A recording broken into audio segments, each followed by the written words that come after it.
everybody? Check. Hello. Just testing out the streams, making sure everything starts. But I think we are live. How's everybody doing? This is going to be crazy. This is going to be fun. I will quite possibly pass out somewhere in the middle of this thing, but I'm really excited you guys could join today and be a part of this live stream, which is going to be a 24-hour live stream. I know I put a video out about this a couple of days ago, talking about some of the severe flooding that we've had here in Vermont, and actually specifically where our farm is here in Peacham, Vermont. Our tiny little town of, I don't know, roughly 700 folks is in like Vermont's Northeast Kingdom, which is like, if you're picturing Vermont, it's like in the northeast corner of the state, like kind of near Canada, kind of near New Hampshire. And yeah, we got hit really, really hard. Like, you know, there was heavy flooding in Vermont as a whole last year. And for the most part, our town actually went through pretty unscathed. But when I look at what's happened here over the last, week and a half or so, it's just been, I don't know, devastating is I feel like the only word for it. Complete roads have been washed out. Complete homes have been swept away in flash flooding, and definitely most tragically, a friend, a neighbor actually lost his life in some of the flash flooding. And so our community here has just been completely devastated, and is just starting to try to put back the pieces. And as I've been thinking about it, like one of the few things I felt like our farm could do, and really kind of in partnership and collaboration with all of you guys, is try to raise funds to help folks here and just really try to help people get back on their feet, try to get things back to the way they were. And, kind of the FEMA applications are going on, but those are going to only cover so much. People are going through the insurance process, but that's going to only cover so much. And so there's just going to be a ton of need. And so that's where this idea came. I don't know if you guys remember, last year at this exact same time, we were doing a 24-hour live stream to raise funds for a lot of the farms that were affected in Vermont. We raised over $25,000. I think over the course of that 24 hours, we had a lot of fun. And really now, as I look 1 year later, I was thinking about doing something kind of a charitable fundraiser again. But when all of this happened, it just felt like this was absolutely the right thing to do. And so we are going to have a crazy day going. I can see like already so many folks are kind of popping up there. I see Debbie, I see Assassin 32, I see I'm Trash, I see, gosh, who else? Oh, hey, the Doctor, Christina. So like, it's always so much fun when we get to hang out like this, and we're going to be doing this a lot. There's going to be some really interesting special guests. Some of them might even shock you. Like some famous people are going to be probably checking in. Maybe some government officials might be checking in.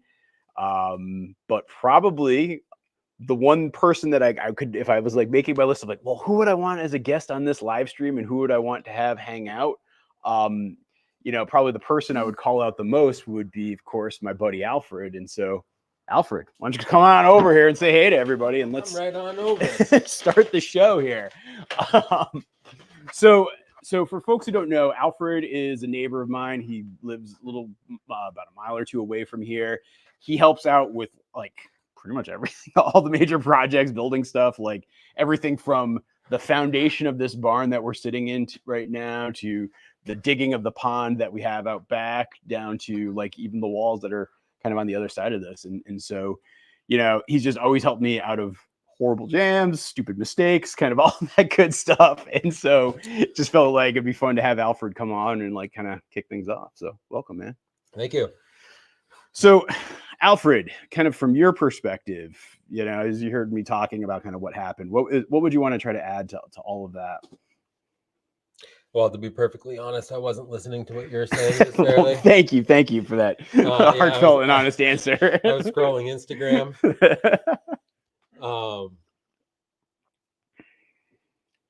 Yeah, I mean, I don't know. The flooding is devastating. The property damage is bad.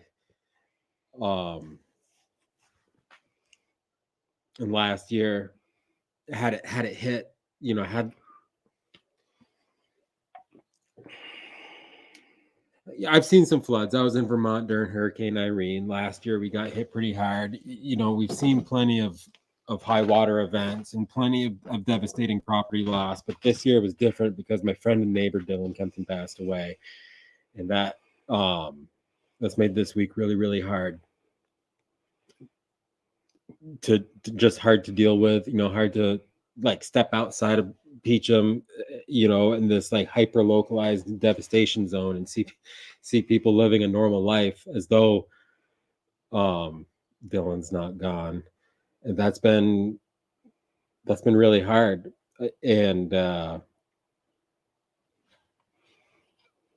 yeah, I mean, I don't know really what to say beyond that. No, but I think you put it well, because it's like, yeah, there's all this stuff that's messed up right now. Like there's, you know, like the road right down at the end of my street is just like completely obliviated. Like there's just like stuff that's not good, but it like just still like the human piece of it pales in comparison. I mean, you know, yeah, I mean, he was a friend of ours. He was a father, young guy. I mean, early 30s, like 2 young kids under the age of 4, and just in a matter of moments, just literally swept away. And just there's no way to just underscore how big of a tragedy that was for, I feel like, this entire town. Yeah.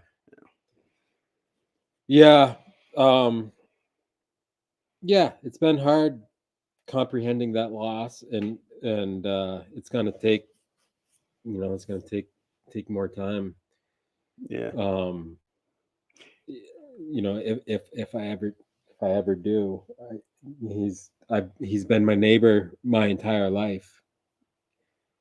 Well, except for a few years where I was gone, but yeah, I don't know. It really just puts the property damage into perspective. Like, I lost the road up to my quarry again this year, as I did last year. And last year, that was hard. This year, it doesn't matter. You know, it's just a day's work to get me sorted out. Yeah. I mean, and one thing I'm going to call out, because again, this is meant to be a fundraiser, and I probably should have said this sooner, but when I say fundraiser, it's raising funds for a number of different things.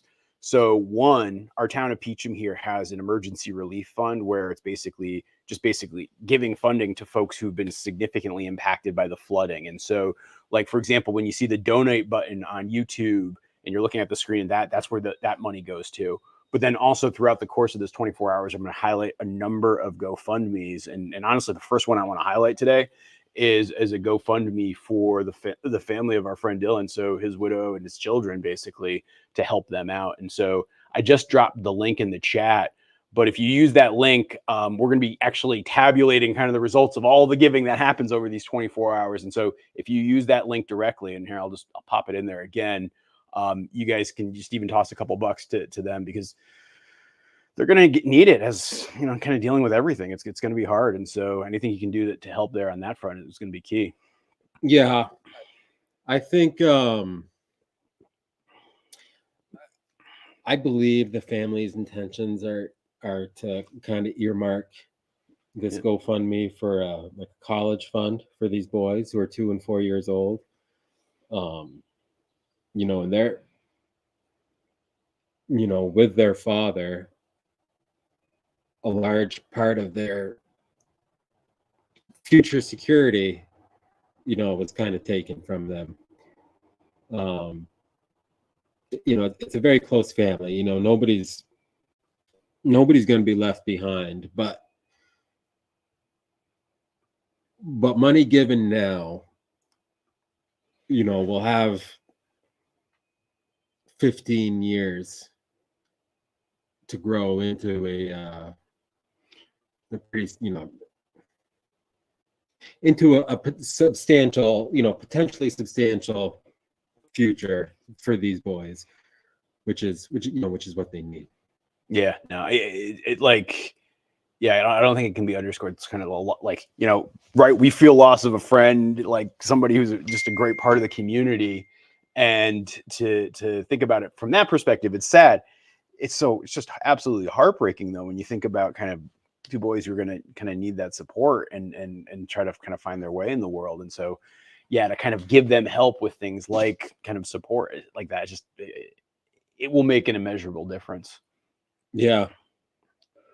Yeah. So, I mean, yeah, I know it's hard. So it's even hard to talk about. Yeah, I know this audience doesn't know Dylan and Brittany, but I don't know. Is that the picture they're looking at? That is right the picture now? that they're looking at right now. Yeah. The thing about this family is the whole lot of them, like, they're just the smiliest bunch. That photo right there isn't an outlier. That is like every time I've seen them, every single last one of them have always had a big smile like that. I mean, granted, these days it's harder, but I just saw Brittany just a few minutes ago, and she was still able to eke out a smile. But yeah, no, they're just so I mean, they're just so great. But $100 given now, what's that going to turn into, Morgan? You're gonna make me do math. I'm gonna make you do math. All right. So wait. So let's say it gets a 6% rate of return times what is so 14 years. I don't know. It's gonna be a lot more than $100. It's gonna be substantial. Yeah. It's gonna be substantial. If we give $100, I mean, that's not $100. Maybe that's $250. Maybe more than that even. But yeah. And yeah, I mean, I guess that's what I want to see. I want to see a secure future for these boys. Yeah. Fortunately, I'm a neighbor, and I can help out in whatever way I can. I intend on going to baseball games down the road and whatnot. But yeah, I don't know. It is kind of hard to keep a coherent thought running in my head right now. So again, anything you guys can do to help, it's super appreciated, and it really will make a difference for this family. But I will also say, we're gonna have some fun here today, so I don't want to start heavy and like get at the heaviest, and so keep that in mind as well. There are some questions that are popping up here in the chat, and if you guys have questions, we're going to definitely start to answer them as well. One question that I do, where did I say? I just saw it. Yeah, Alfred, we wanted to hear about kind of what happened at the quarry. Talk a little bit about what that's like, kind of what are things looking like? What are you going to have to do? People are curious about that one. Well, all things considered, quarry's in good shape. It's a road. For those who aren't familiar, I have a granite quarry near the top of a mountain nearby. It's like 300 feet from the summit or something like that. And there's a trail, a double track trail that winds its way up the side of the hill. It's about a mile long, and so there's just one part where a brook crosses the road, and there are two culverts there where there should be one. So what happened last year on July 10th and what happened again this year is those culverts plugged with debris and just blew out. Well, I mean, the culvert stayed there, but the river got up on top of the road and just washed out the road, ran down the road, washed that out. And it's not that big of a deal. I can handle it. The only thing is it's really it's pretty remote, and there's no place to turn around. So I have to either try to back a dump truck all the way up the hill, which is probably a third of a mile, or dump material at the bottom and carry it up 3/4 of a yard at a time in the tractor. And it's going to eat. I mean, that hole's going to eat quite a bit of material. So it'll take me a day or two to get that put back together. Now, for folks who don't understand, when you say you have a quarry, and like what does that look like, and how does that business work? Like what is it? Like, are you out there? Like, do you have a granite mine? Like what is it like? Describe it for folks. So Historically, a big industry in Vermont has been granite quarrying. Central Vermont, Barrie specifically, has a big, there's a huge deposit of granite there that they're cutting for monuments and, well, I mean, a lot of monuments, really, granite buildings and hardscaping stuff, steps, things of that nature. Blue Mountain, where my quarry is, has a good deposit of granite there. And the village of South Reigate was built up around this granite industry. So they were cutting for monuments, gravestones, things of that nature. And down in the village, there were a bunch of different stone sheds, where stone cutters, primarily Italians, were processing the material into these monuments. And then up on the hill, almost every single stone shed had their own quarry up on the hill.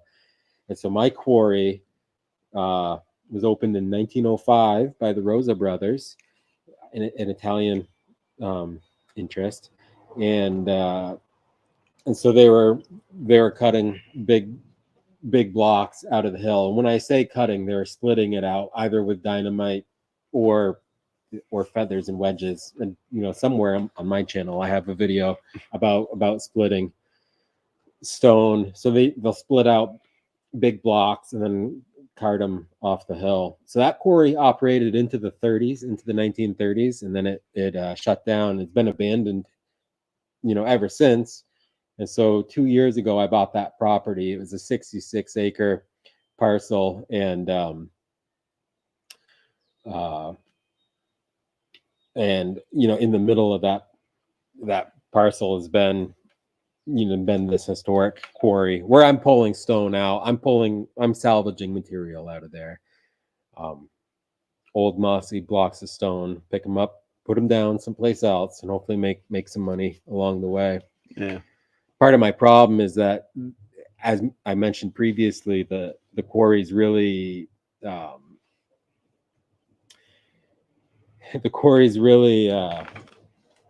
remote, so it's hard to do volume. It's hard for me to sell a lot of stone, so mostly use it for my own project. There are a few contractors around here that I'll sell stone to. Yeah. All right, I want to just take a minute, and actually we're going to give some shout outs and thank yous to folks who've been donating. So Jennifer Appleby, a couple of anonymous folks, Elizabeth Schultz, Carol, Lisa, Diana, Gail, and other anonymous folks. All folks have donated to the fund for Dylan's family. And then I also want to shout out other folks who've been actually donating to the general fund, which is also super, super helpful. Specifically, we have Please Just Breathe. We have 3 Maxon. We have several anonymous folks. So thank you guys for that. Super appreciated. I saw Rebecca. Thank you for that. Who else? I'm just scrolling through here, trying to keep up. It's amazing just how fast this is all going. Melanie, thank you for that donation.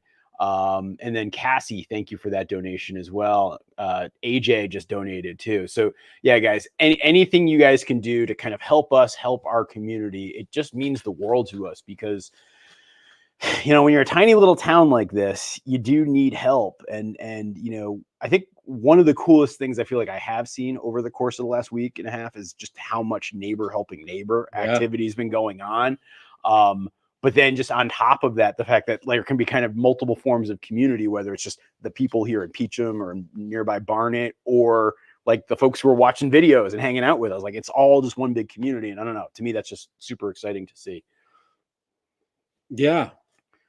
I grew up in this town, and I'm actually like 9th generation Peacham, but it's 9th generation. Yeah, dang, I'm 9th. My kids are 10th. Wow, it's crazy. And it's interesting, just like I don't want to call it layers or tiers of relationships, but there are people that I've known my entire life, that have come to help. And I may not be particularly close. I'm not sitting on their front porch on a Friday night, but old friends and acquaintances have showed up, and but we have, so there's just a depth to those relationships and a mutual understanding of our respective stories. But then there are newer people in town who are showing up, and they're glad to help out, and and there's like a certain exhilaration in getting to know somebody who's new to the community, and getting to share this town with them. And all this collective work has really, I think, brought a lot of us closer together. And I mean, notwithstanding the circumstances, I think that's really truly a beautiful thing. Like, I know I'm walking away from this past week with much tighter relationships and mutual respect with a number of people who have always seen in passing and been friendly with, but cried on a few different shoulders here and there, and offered support where I didn't think necessarily I was the shoulder to cry on, but it was there. And yeah, I mean, I think it's a really interesting point, because it's like so often, like the surface relationships are fine. There's nothing wrong with it. Like, there's nothing like somebody you see at the post office and you're like, hey, how's it going? What's going on? Like, you're kind of making the typical, like chit chat, and it's nice and it's very friendly. And I feel like that's what this community has always been. But like in the last week, just like the deeper connections, kind of those things that get formed in the trenches, like as you're like stepping through streams to help somebody like empty out their house, and like the kind of relationship you form with somebody in that type of circumstance, it just takes on a whole nother level. And it makes you appreciate kind of being able to connect with folks like in that way. And yeah, I think that has been very overwhelming to me, just to be able to be a part of that on basically a daily basis for the last week and a half or so. Yeah. Yeah. Weren't you guys actually, and by the way, this is a total side tangent, but kind of falls into this category. Weren't you guys zip lining a stove out of a house this morning? No, that's our plan for That's tomorrow? Yeah. Okay. All right. Can you explain this to everybody? Because I think they're going to find this fascinating. So our friends and neighbors, the McKenzie family, and there's a GoFundMe for them. Their house was completely lost.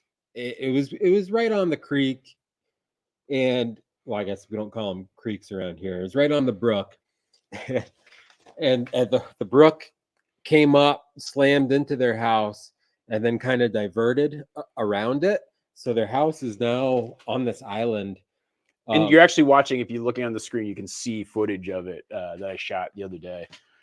Yeah. So yeah, that's the backside of the house, the downstream side of the house. And so the house is on this island, basically.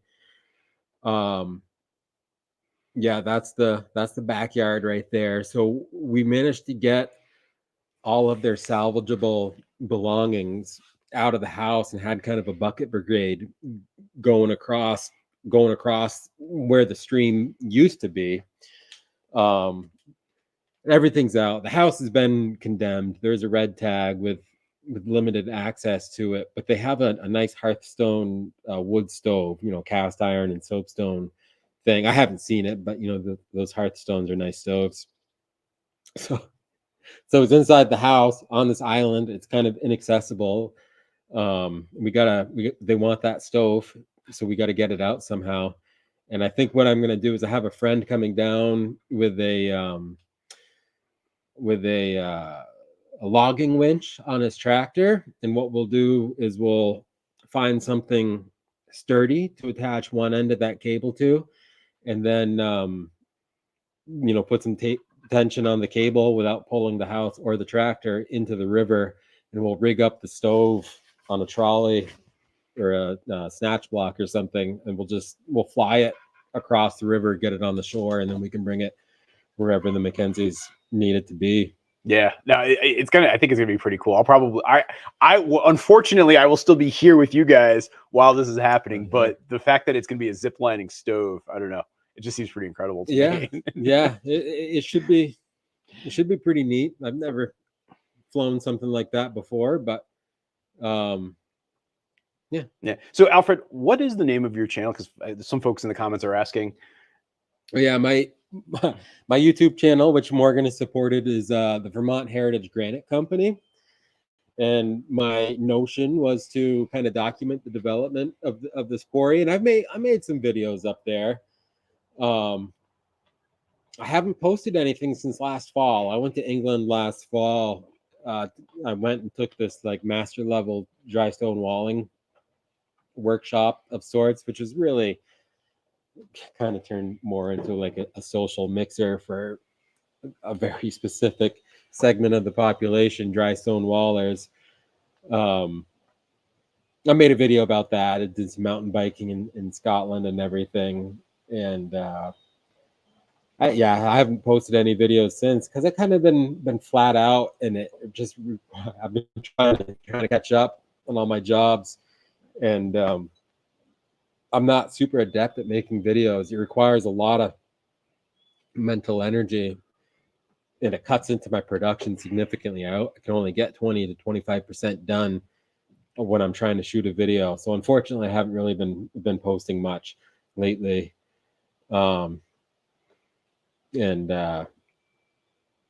Yeah, so that's fine. I see. Can I comment on that Peacham community housing thing? Yeah, go for it. I was going to hit it, but go for it. Yeah. So I see a comment about Peacham community housing, and Morgan has graciously, fundraised for PCH, Peacham community housing, before. So the donation infrastructure is already set up, with these socials. So like to explain. So for folks who are looking on YouTube, you'll see that the donate says go to Peacham Community Housing. Peacham Community Housing is a nonprofit here in Peacham.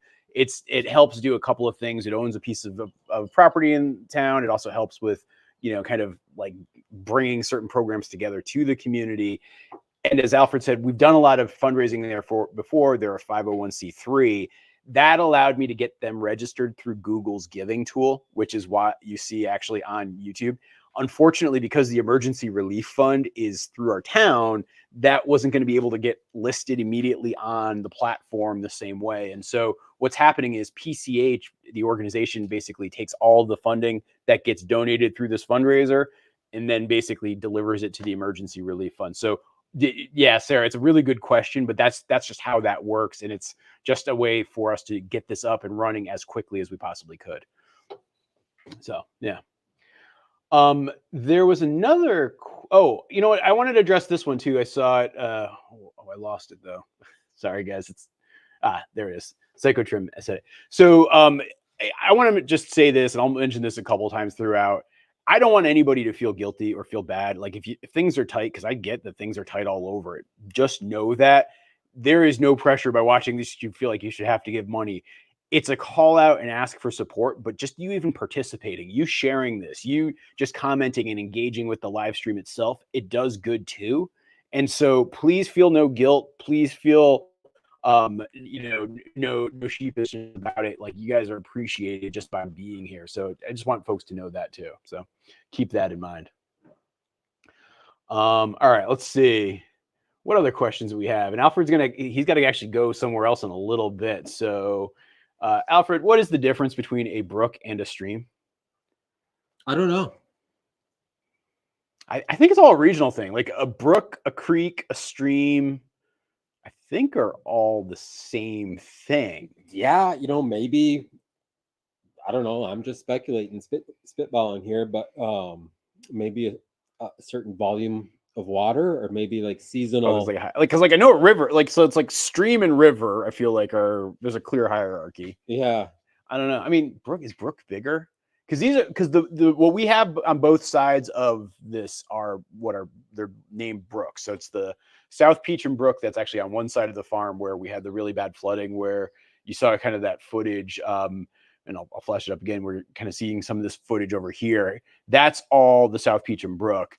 On the other side, we have Hendry's Brook, which runs kind of through the farm. And that's where, when you see the footage of like the river that was going on in front of our house, that's where that was from. So here, actually, I'm going to show you guys what that looked like the night of the flooding.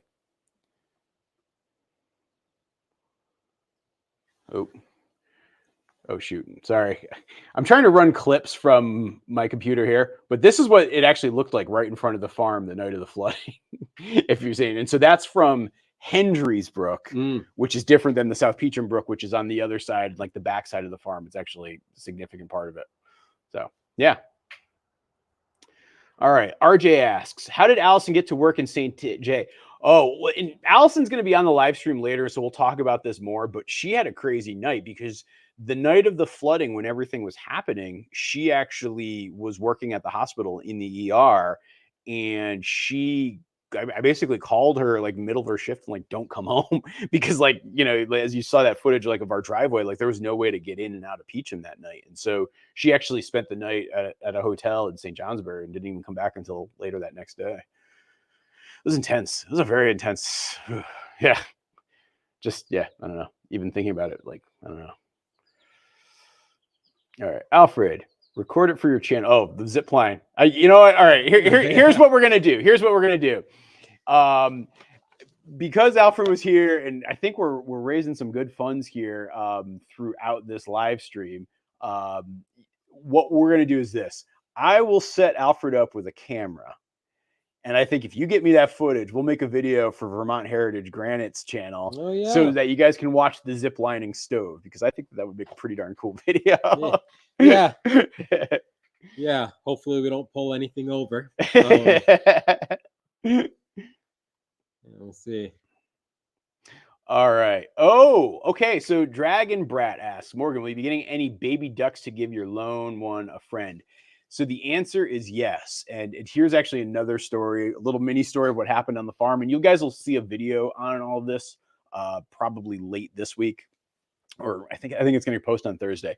But the day of the flooding, I actually like started shooting a video saying, hey, wow, it's been 1 year since we had, you know, kind of that epic flooding here in Vermont. And while I was out there in the pasture, I found a duckling that had just hatched that morning. And there was a second egg that pipped. And so like it had just cracked and it hadn't fully hatched. And because I knew we were going to get the heavy rains, and because of what happened last time where we lost all those ducklings in the flooding of 2023, I opted to actually bring them inside. And so I took the one duckling and put it with its mother inside the same coop with that other lone duckling that you guys saw in the video from last week. And then I took the egg and put it in some of the incubators that we have upstairs that are running to hatch some chicken eggs. That egg hatched. And now actually, if we go and look out in the coop, what you will find is we have a whole family of ducklings that are out there. So this was like a little earlier today. Hold on, let's see if they come out. All right, so here you have, so the big duckling that you see here on the screen, that was the one that hatched earlier that you guys just saw the video about. The lighter of the two dark ducklings was the one that just hatched that morning, and then the darker one was the one that hatched like in the incubator. And so they are all a nice, very happy duck family at this point. All right, what other things do we got? Yeah, if anybody wants to tweet at Polar Seltzer, they are like the unofficial sponsor. If they could donate, I think that'd be pretty cool. If they did. That would be. That would actually be really funny if people started like tweeting and messaging Polar Seltzer right now saying, "Oh my gosh, you guys should donate to this relief fund." I think that would be hysterical. So yes, Polar Seltzer will probably be the only thing you see me drink other than coffee on this live stream. Hey, Cass H there has some insight. Okay. All right. If you step over it without getting wet, it's a stream. If you have to step in the water, it's a brook. That's a decent definition. I like that, Cass. Yeah. I'm going with it. Sounds good. And then I would say that the difference between a brook and a creek is regional. Yeah, I think because I feel like creek's a southern-ish. Yeah, in Montana too. When I was in Montana, they'd call them creeks, but they call them cricks. Cricks. Dude, that's not. Looked at the crick from my roof. Drinking pop. I think you need to get a hold of yourself, man, and speak English like the rest of us. All right. Here's a question. Do you face tick problems on your farm? If so, how do you deal with it? So I don't use permethrin. So the one thing you can use to control tick problems is permethrin. It's a chemical. The reason I don't do it though is because it can be very toxic for cats. And given the fact that, and I'm surprised this live stream hasn't been dive bombed by barn cats yet. We've got so many cats around. I just don't use that. The main thing I do to control the ticks is actually I just check myself every 12 hours pretty thoroughly. Because if you can catch the tick within that like 12-hour window, you really don't have any risk of disease or any problems. And so that's honestly the biggest thing I do. I don't know. Do you have any tick tips? Nope. Yeah. All right. Hey, what's going on down in Tunbridge? And yes, like Rena's saying, hit the like button there. All right. Oh, wait, actually, here's another. Patrick is saying, rivers and streams flow to the ocean. A creek is a natural stream of water, normally smaller. So, all right, so they're saying almost, well, a brook is like a stream, but small. See, I don't know. I feel like that's counter to my intuition, what Patrick's saying here. I think the real answer, it seems like there is no strong consensus on streams, creeks, and brooks. Well, I guess we'd need a hydrologist here, wouldn't we? Yeah, probably would. Yeah, yeah. I've been dealing with one of those. I don't know. I think I'm just like wicked lucky. This is like, yeah, I mean, I don't know. I'm amazed how awesome you guys are collectively too. Like, even if I look at the impact and kind of what's been donated so far, I mean, you know, just even on this stream, right? We're already up to, and hold on, I'm looking at another tab, $19,000. That's crazy to me. Like, and the fact that like so many people care like that, and that we've got that going, I'm just super appreciative. So I don't know if I have an answer, but I do just, all I have is gratitude, for sure. The barn is definitely the man cave. You know, Bam Bam, you're not wrong. I mean, actually, this lower part of the barn that we're in right now, I feel like really kind of acts as the garage and workshop. The upper part of the barn is kind of the hangouts. I mean, we've done book clubs up there. We played Dungeons and Dragons up there. Like, it's definitely got more of a hangout vibe. I'll probably take you guys up there tonight when things get weird and late, and it's just me trying to like fill the time. We'll probably do some weird stuff, like maybe even create a Dungeons and Dragons character up there or something. Yeah, because we're started with some friends. We're actually starting a D&D. It's not a league. What do you call it? Like a campaign? I don't know. I'm not the expert. I'm gonna be the weak link. Yeah. All right. So Mark is asking, are all the other animals okay? Yeah. You know, honestly, as far as the farm goes, we got pretty lucky. While we had some like heavy waters rushing and running, and there's like maybe a little patchwork on the driveway that we need to do. The only real problem we had was one, some of the greenhouse plastic got ripped, and then two, my pig area, like in the woods where the pigs are, that all flooded, and like the pigs spent a couple days basically living on an island. I'm just happy they didn't go anywhere, but it worked out pretty good. All right, so Alfred, I know you've got to go somewhere, but any other kind of final thoughts you want to kind of call out? Any other of the charities you'd like to call out and GoFundMe's that we should really talk about while you're here? Well, I want to talk about the impact. Yeah, well, I'll pull up some impact slides here in a second. Yeah. Well, I see there seem to be about 500 people watching this live stream right now. I want to talk about like the impact that you know, if everybody does a very little bit. So, you know, if people were able to contribute $5 to any one of these GoFundMe's, you know, that's $2,500. And what is $2,500? Yeah, I think about the McKenzie family with two twin daughters who were 15 years old. I mean, they lost everything, including. Jeannie, we're trying to have a moment. Including their wardrobe. You know what I mean? So $2,500. I mean, all of their possessions literally got sent down the creek. They're gone. So right now, 477 people. You know, that's somewhere now we're down around $2,200, maybe $2,300. If everybody were to give $5, I mean, that's a whole new wardrobe for the rest of high school for one, if not both of these daughters. Yeah. You know, that's a decent down payment on a new car, perhaps. because they lost both their cars. They Yeah. were swept away. Oh, I mean, it's insane. I don't know if you guys saw in that video I posted the other day, but yeah, both of their cars got washed in the river and were found, I don't know, like 1,000 feet downstream. It was nuts, like, to see something like that happen. So yeah.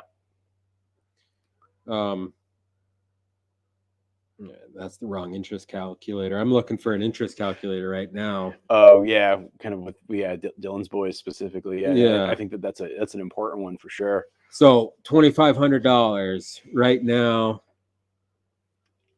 over the course of 15 years at 6% Morgan.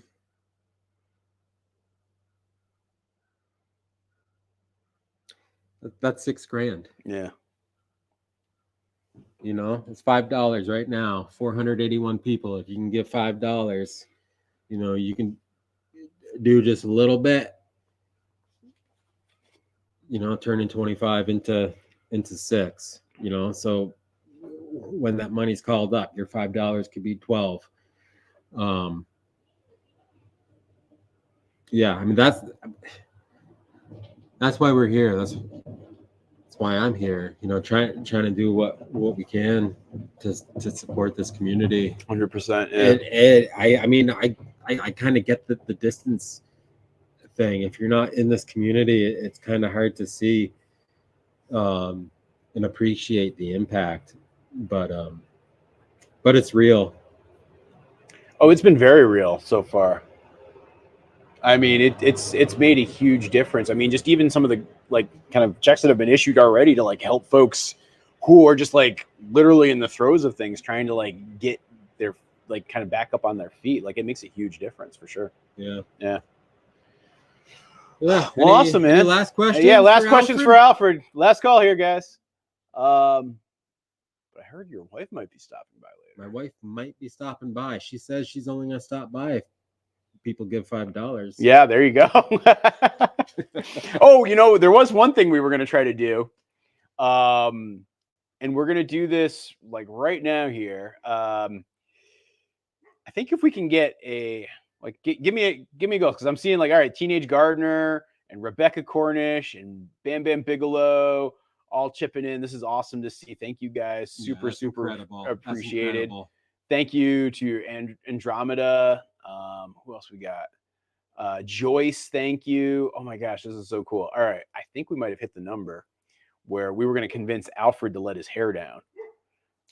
I'm not sure if we're quite there. You don't think we're there yet? What would it take to get your hair down? I don't know. If we could see $100 of donations in the next 3 minutes. Next 3 minutes. All right, starting now. Let's see if we can get $100. Alfred will let his hair down. And I will also say, I did bring a fan so we could kind of do the full windswept effect. Yeah, but that's not $100. Oh, what? Oh, what does it take to get the fan? Then? The fan, the windswept effect. That's $150. $150. All right, in the next 3 minutes. All right, we're going. Starting now. Yeah. All right, and while we're doing that, so question about Martin's Pond from Ja. We went to Martin's Pond as kids. Did it flood?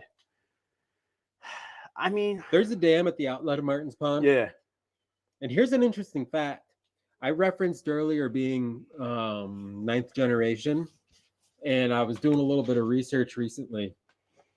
My first ancestor that arrived in Peacham in 1785 was named Abijah Martin, and he bought lot 47, which constitutes like the outlet of Martin's Pond. And I can only say that oh wow. Yeah. Yeah, I'm pretty sure that, you know, the pond is named after my ancestors, which I don't know. Yeah, I mean, I personally think that's neat. It's kind of a unique. And I will say that I flew over it with the drone the other day, and it didn't flood. The dam held, like everything kind of held like more or less from what it looked like, at least when I went up there on Friday. So yeah. Yeah. All right. So, and by the way, Fort, thank you. I am actually tracking kind of the ones that are happening on GoFundMe as well. So, I actually think we already hit the 150. We hit $150. There you go. How about that? That's awesome, guys. Thank you. That's crazy. Here, and I'm actually going to flash this up here too, so you guys can see it. Sorry, I'm dealing with lots of tabs at once. So present, share screen, your impact. So yeah, here's kind of our big board as we're tracking things. So if you guys are using the links that I'm providing you, either if you click on my link in bio, if you're on TikTok, or if you're clicking on any of the links that I'm dropping in on YouTube or Facebook, it'll actually track to this big board that you're seeing here on the screen. So yeah, we hit the 150, so that's exciting. So Alfred, let me plug in the fan for you.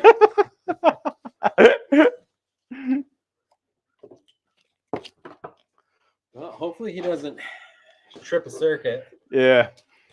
It's very funny. I've got this like makeshift setup going here in the barn with like all these outlets and everything going on.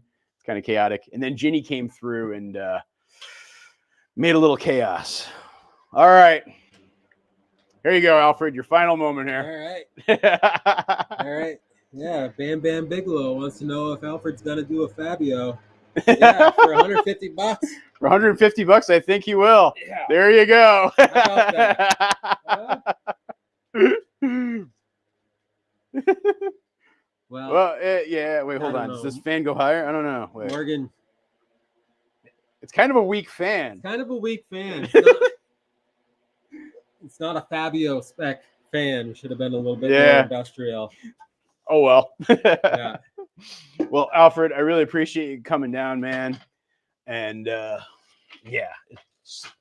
I think the other thing I just do want to say, because it doesn't get talked about enough, this guy has been like out constantly throughout our community, whether it's helping clean up the roads immediately the day after with his excavator, to helping our friend redirect a river that's basically running through his field on his farm, to, I don't know, pretty much every project I can think of at this point in the last 10 days. You've been kind of at the center, man, and like just making just a massive difference to this community. And so for that, I just want to like very, very publicly say thank you. We would not be in a good place without it. Too. The other thing, I don't think you guys even know this. Alfred sits on the select board for our town. He's actually the chair this year.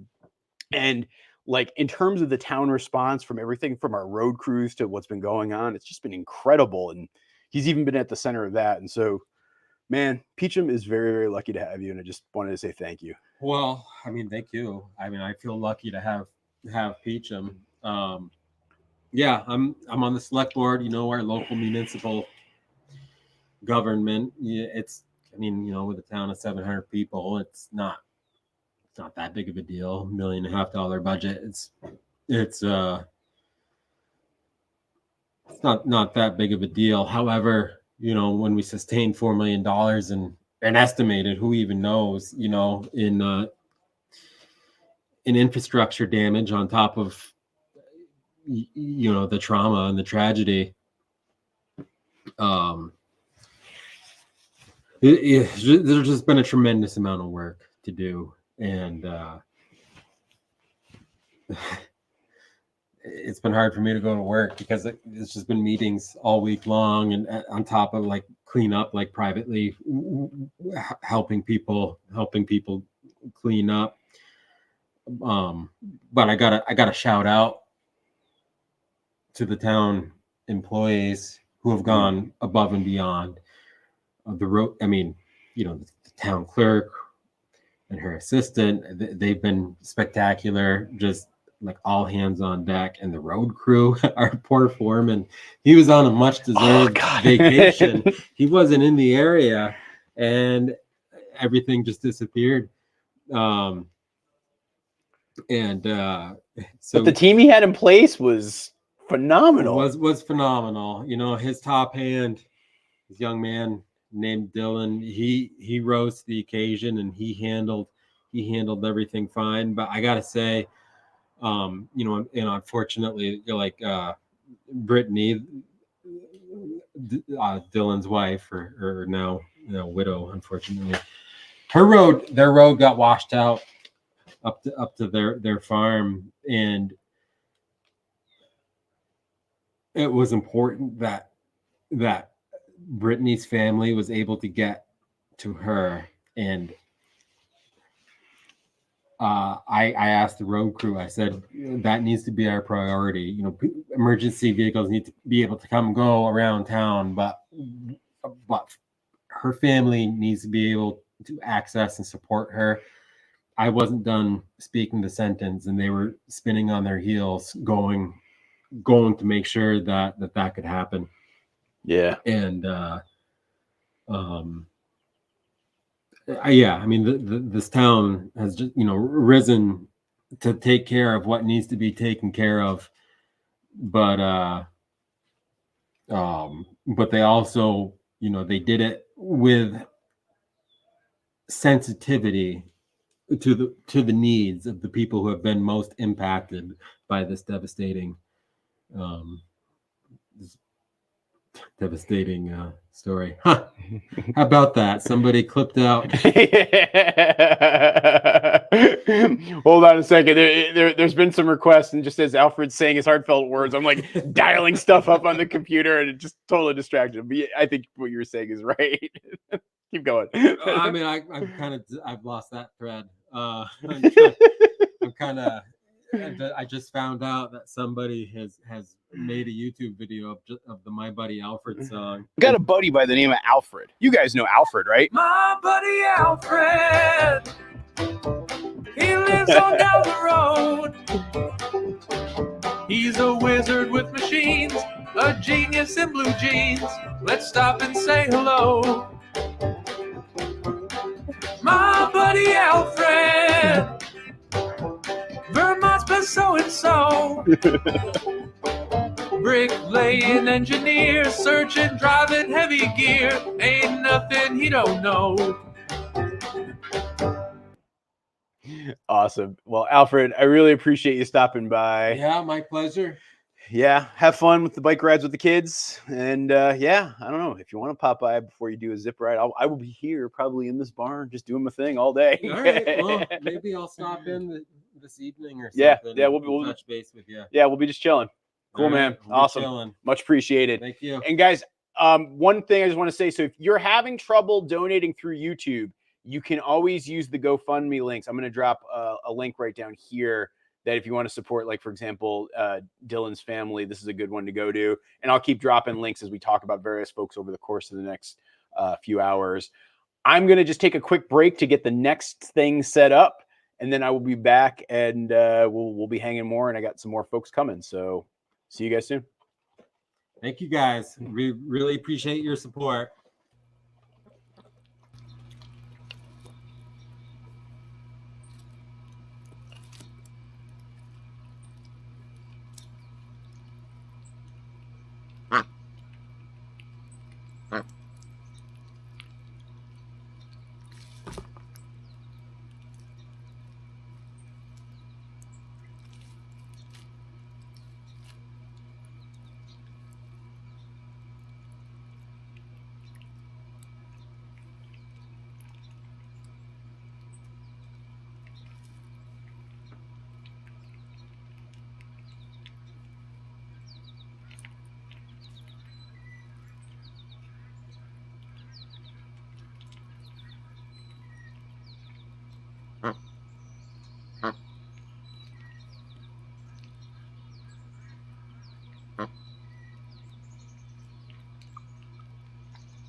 All right, and I am back.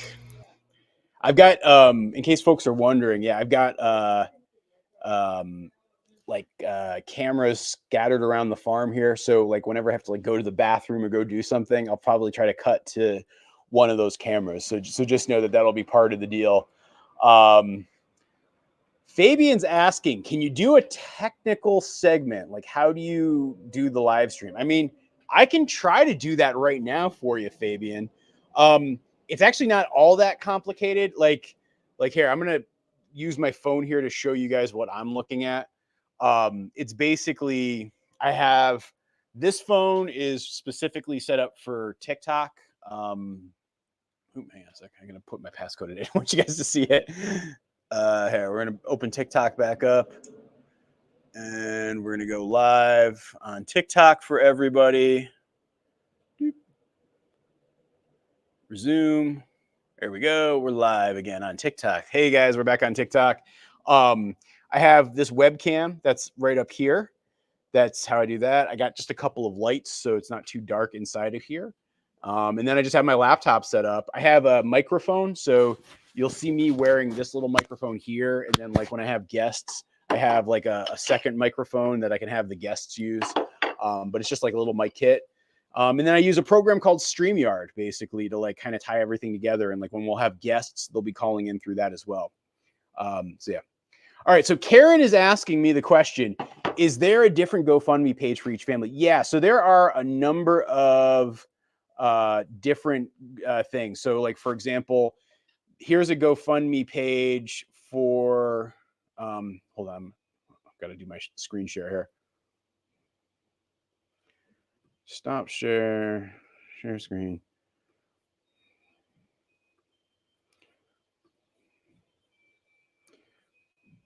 Sorry, guys. The one downside is it is just me doing all of this. So for example, there is one for the Peacham Emergency Fund. That's the one that you can also donate to through YouTube. So that's what this one is set up right here. There is also, here, I'm going to just go to this page, this impact page. So I'm trying to track this because I know folks are going to wonder. So if you're wondering what's the grand total we've raised so far, it's 48,000 through the GoFundMe's. And I think we're up to what on, let's see what we are. Oh, wow. Thank you, by the way, for that additional donation, guys. We're up to 20,000 on the YouTube one. So that means that we have raised a total of $68,000 so far. I would be over the moon if we could cross over the $100,000 mark before this web stream is over tomorrow. And so, yeah, that's actually what I'm hoping to do and hoping to get to. So, yeah. And I totally lost my throat. And so, Karen, yeah, there are other links. I'm going to hold on. I'm going to, if you actually look in the description of this video, you'll see the other GoFundMe's that are available. And so if you want to like click on those, you can donate through those. And all of those will make this $48,000 number go up. So yeah. Oh, I'm sorry you're not. Yeah, I've done that too. Like I try to make my donations anonymous, and I know I'm probably outing myself right here because you can see what I've donated to this campaign. Yeah, yeah. So don't worry. I know I generally like to try to do anonymous too. Sorry. I think you can actually go in and re-edit it and like change it from like showing your name to anonymous. I've done that like once or twice. All right. I'm going to answer some questions now because I'm waiting for the next guest.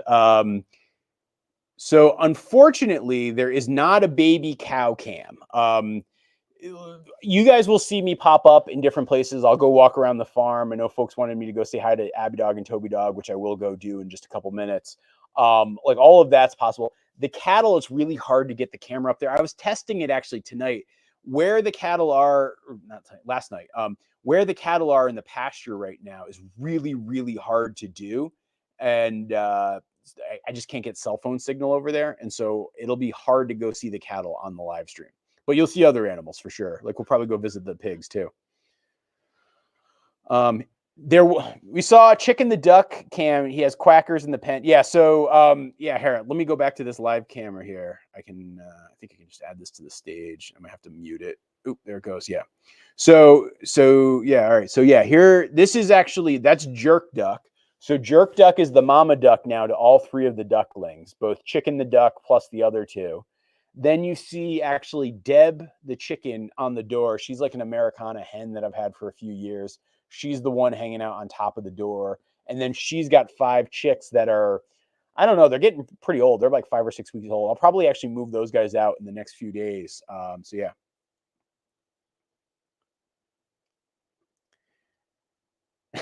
So Mark is asking, are you actually looking out at the farm? Yes, I'm actually sitting in the barn on the farm. So here, and this is completely not fake. You can see this. Let me put this right here. So no, we gotta spin the camera around. So what you see is, so right out there, like that direction is the barn doors.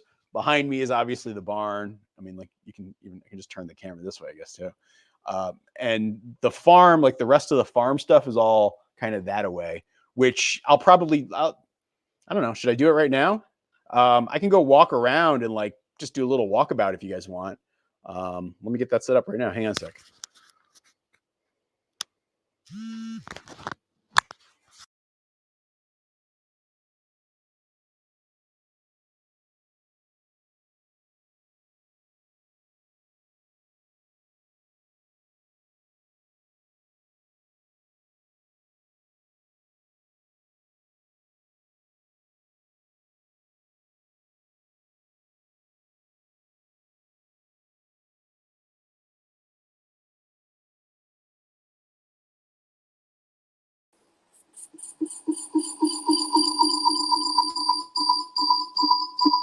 Sorry.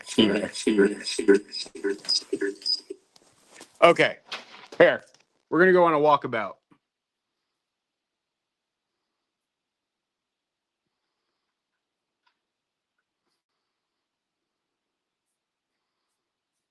Hang on. Bear with me. There we go. Okay. All right. Let's go. We're going to go walk around the farm and see what's going on. Oh, here's our first farm friend that we're seeing here on the farm.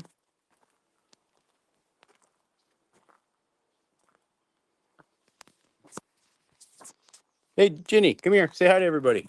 Ginny. Jin. Come here.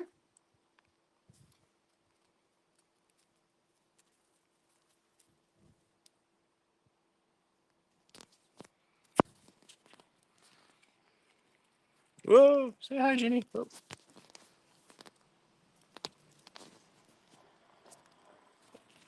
Say hi, Ginny.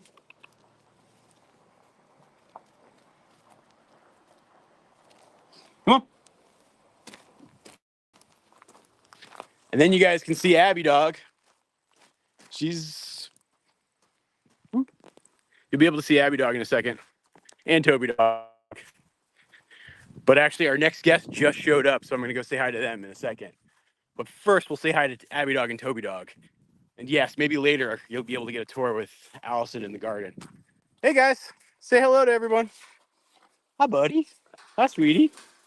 Hi, guys. Hi, guys. Hi. All right, I'll see you in a little bit. And maybe I'll let you guys come be guests on the pod or the live stream, okay? But I'll be back. What's going on, man? See, the dogs go crazy anytime someone shows up. Because, guys, my friend Ian is here. So we're just doing a little walk around the farm. Here, we'll go in the barn. We can sit down and talk. So, yeah, guys, I invited my friend Ian to join and talk about what's been going on here in town and talk about some of the things happening and give you guys a flavor for all that good stuff. But, yes, this will end the...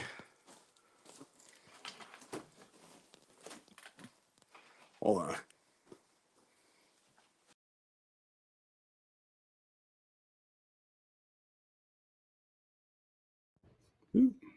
Okay. Yeah. Sorry to like throw you like all into this right out of the gate. Like, boom, there you go. I do podcasts. I know how it goes. All right. So, guys, I want to introduce you to my friend Ian Boswell. What's going on, Ian? Not much. I'm a little bit late. Good.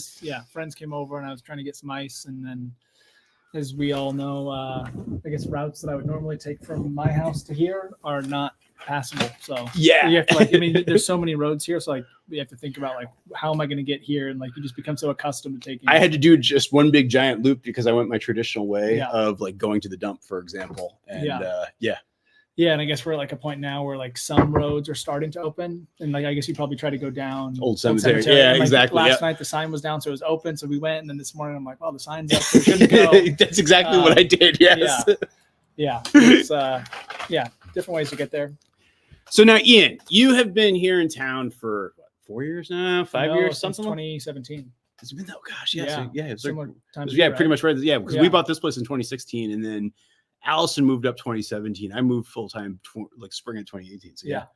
Gosh, time flies. I have 2 kids now. I know. That is the crazy part. Yeah. Now, for folks who are not familiar with you, you know, you had this amazing career as a cyclist. You were in the Tour de France. You've been a gravel track racer for years. Like, for folks who aren't familiar, describe kind of what you've done over the years. Yeah. So I grew up in Oregon. Started racing bikes when I was, I guess, like 7 years old. BMX, mountain biking. Then I really got into road biking. I was kind of at this like kind of flexion, like American cycling was big at the time. You know, there's like Lance and all that kind of generation was, I guess, provided a lot of like teams and like financial, like, you know, development teams. There's like a lot of resources go into it. So yeah, race bikes kind of all the way up to the highest level. I know the Tour de France is going on right now. I did that in 2018, and then since then been doing gravel racing. And we just built this little pump track in Peacham where I'm off to next. Yeah. I still ride a lot. But as you know, in your life here, it's like there's so many things going on here. It's crazy. I mean, like even yesterday I was going to go weed whack, and then my weed whacker broke, and I was like trying to fix that. And like, you know, so less time biking than years past, but enjoying it. Yeah, well, and I think that's I think one of the more fun things about this community, right? Where there is so much going on, and there's so many people who are like just bringing such a diversity of backgrounds and experiences to it. Like, it makes it fun where you can have like these very interesting community projects. Yeah, I mean, we've seen over the last, was it just over a week since the flooding? Yep. I mean, we've seen just like how much the communities come together. You know, there's lots of people across, you know, this country and the world that live in small communities. And I've never lived in a, you know, super tiny community. I'm gonna mic you up to get just a little bit louder here. Better audio. Yeah. Hang on one sec.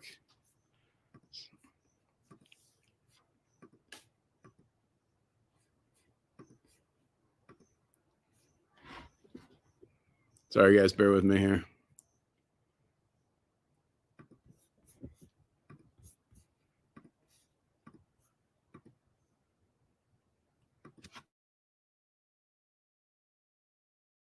Okay, so keep going. So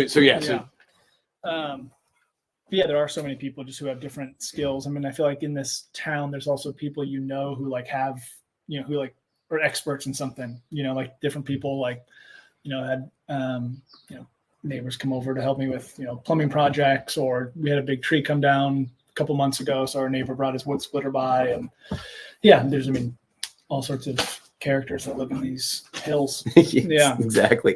All right. Now here's neither of us being native Vermonters, though, I think we can both answer it. Melinda's asking, explain Season of the Sticks. So the Noah Khan song, like, what is stick season? Yeah. I mean, there's the way I see it, there's almost 2 stick seasons. You know, one is kind of, you know, we have this, you know, Vermont's known for, you know, snow, and then, you know, beautiful summers, amazing autumns, you know, all the leaves change, but there's this moment following when the leaves fall.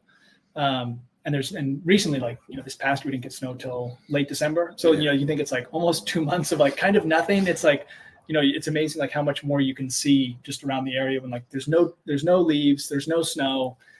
It's kind of, I mean, I guess it also goes with the weather. It's like cold, but it's like not too, well, it's not cold enough to snow, but it's not warm enough to go bike or swim, or, you know, it's a good time to get projects done because it's not too hot.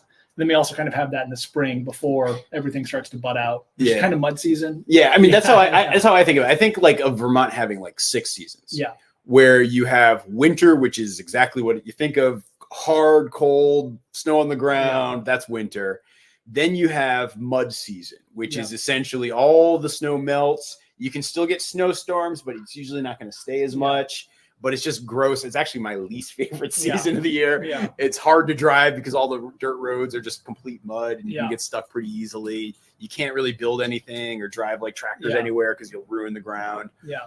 Then you get summer, which I don't know, like last week was a horrible summer week. Yeah. I feel like this like today is like, this is perfect Vermont summer where it's like 50s overnight. Like you got like maybe 50 degrees when you wake up, and then it's like in the mid 70s as a high for the day. Yeah. There's very low humidity, and Ginny's got to get down. She's already knocked the camera and the lights over once. I'm gonna come in for the action. Yeah, I mean, there's so many. I mean, like you probably, I mean, you document this like the seasons here, but there's also like micro seasons. You know, there's like sugar in season. Like I'm sure, like I get all excited for it. Like, you know, clean up all the sugar and equipment, and like tap the trees, and like.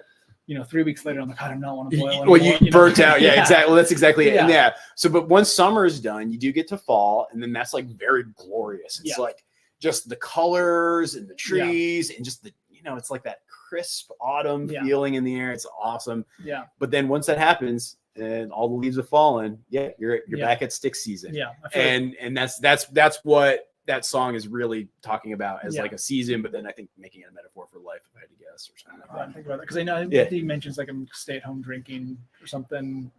I'm not like a giant nook, but I've heard it. Like I've heard the song. My interpretation of it is that it's like, oh, he was like back home, I think because of COVID or something. Maybe, and like kind of making an analogy of that sense of like being stuck in place, being like stick season kind of where it's like. Yeah, I don't know. Nothing's happening. That's my impression of it. I could be completely off on that, but I'm sure someone out there knows. Yeah. All right. And yeah, guys, hopefully the audio is better. If it is not, please tell me. Della hates mud season. I'm with you there. Yeah, and I mean, but I guess it's like it's a sign of something to come. You know, like when you know mud, like for us, it's like cool. Like the ramps are going to be up soon, and we can start picking those. You're always. I mean, you're like just like the next season's like always there. Well, that is the cool part. It's like when you get to places and you start to get to know an area and a climate, you start to see these little patterns that emerge. Yeah. And like the rituals of them, you start to notice that they're kind of similar time after time after time. I think the sad part of it, I mean, like even like what we dealt with in the last couple of weeks, like last year at this exact same time, we were in our heavy rain cycle and we had flooding and it just happened again. And so it's it is weird to start to get to know a place to that point where you see those patterns. Yeah. Now, another thing that I think is very interesting about you, and a lot of people probably don't know about, is the fact that you are a member of our volunteer fire department.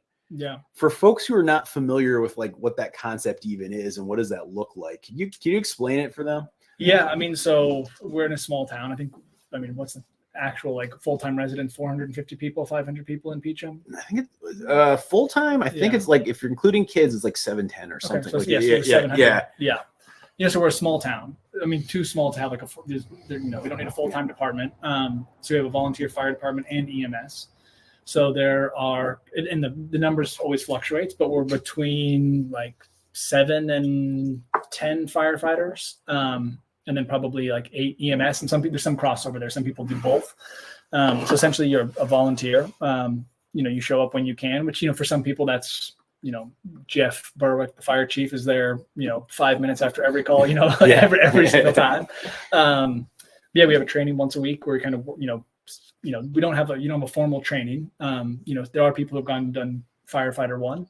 But every Monday night we do a training, maintenance, take care of the equipment. And then, you carry a pager. And when it goes off, if you're available, you show up to the fire department. And because we're such a small town, we also work really closely with the towns around us. So for Danville, just north of here, anytime they get a call, we're like automatically toned as well, and vice versa. Just because, if it's, I don't know, the worst time for fires is actually like midday, because people are, back in the day when everyone was more or less here farming, everyone was home all the time. But now, like a Tuesday at noon, half the people in the fire department, work in St. Johnsbury or Montpelier, so they might not be available. Like being out of town. So it could be 3 people show up, which isn't enough to, operate a working structure fire. So that's why Danville will come, or Barnet will come, Reigate, Groton.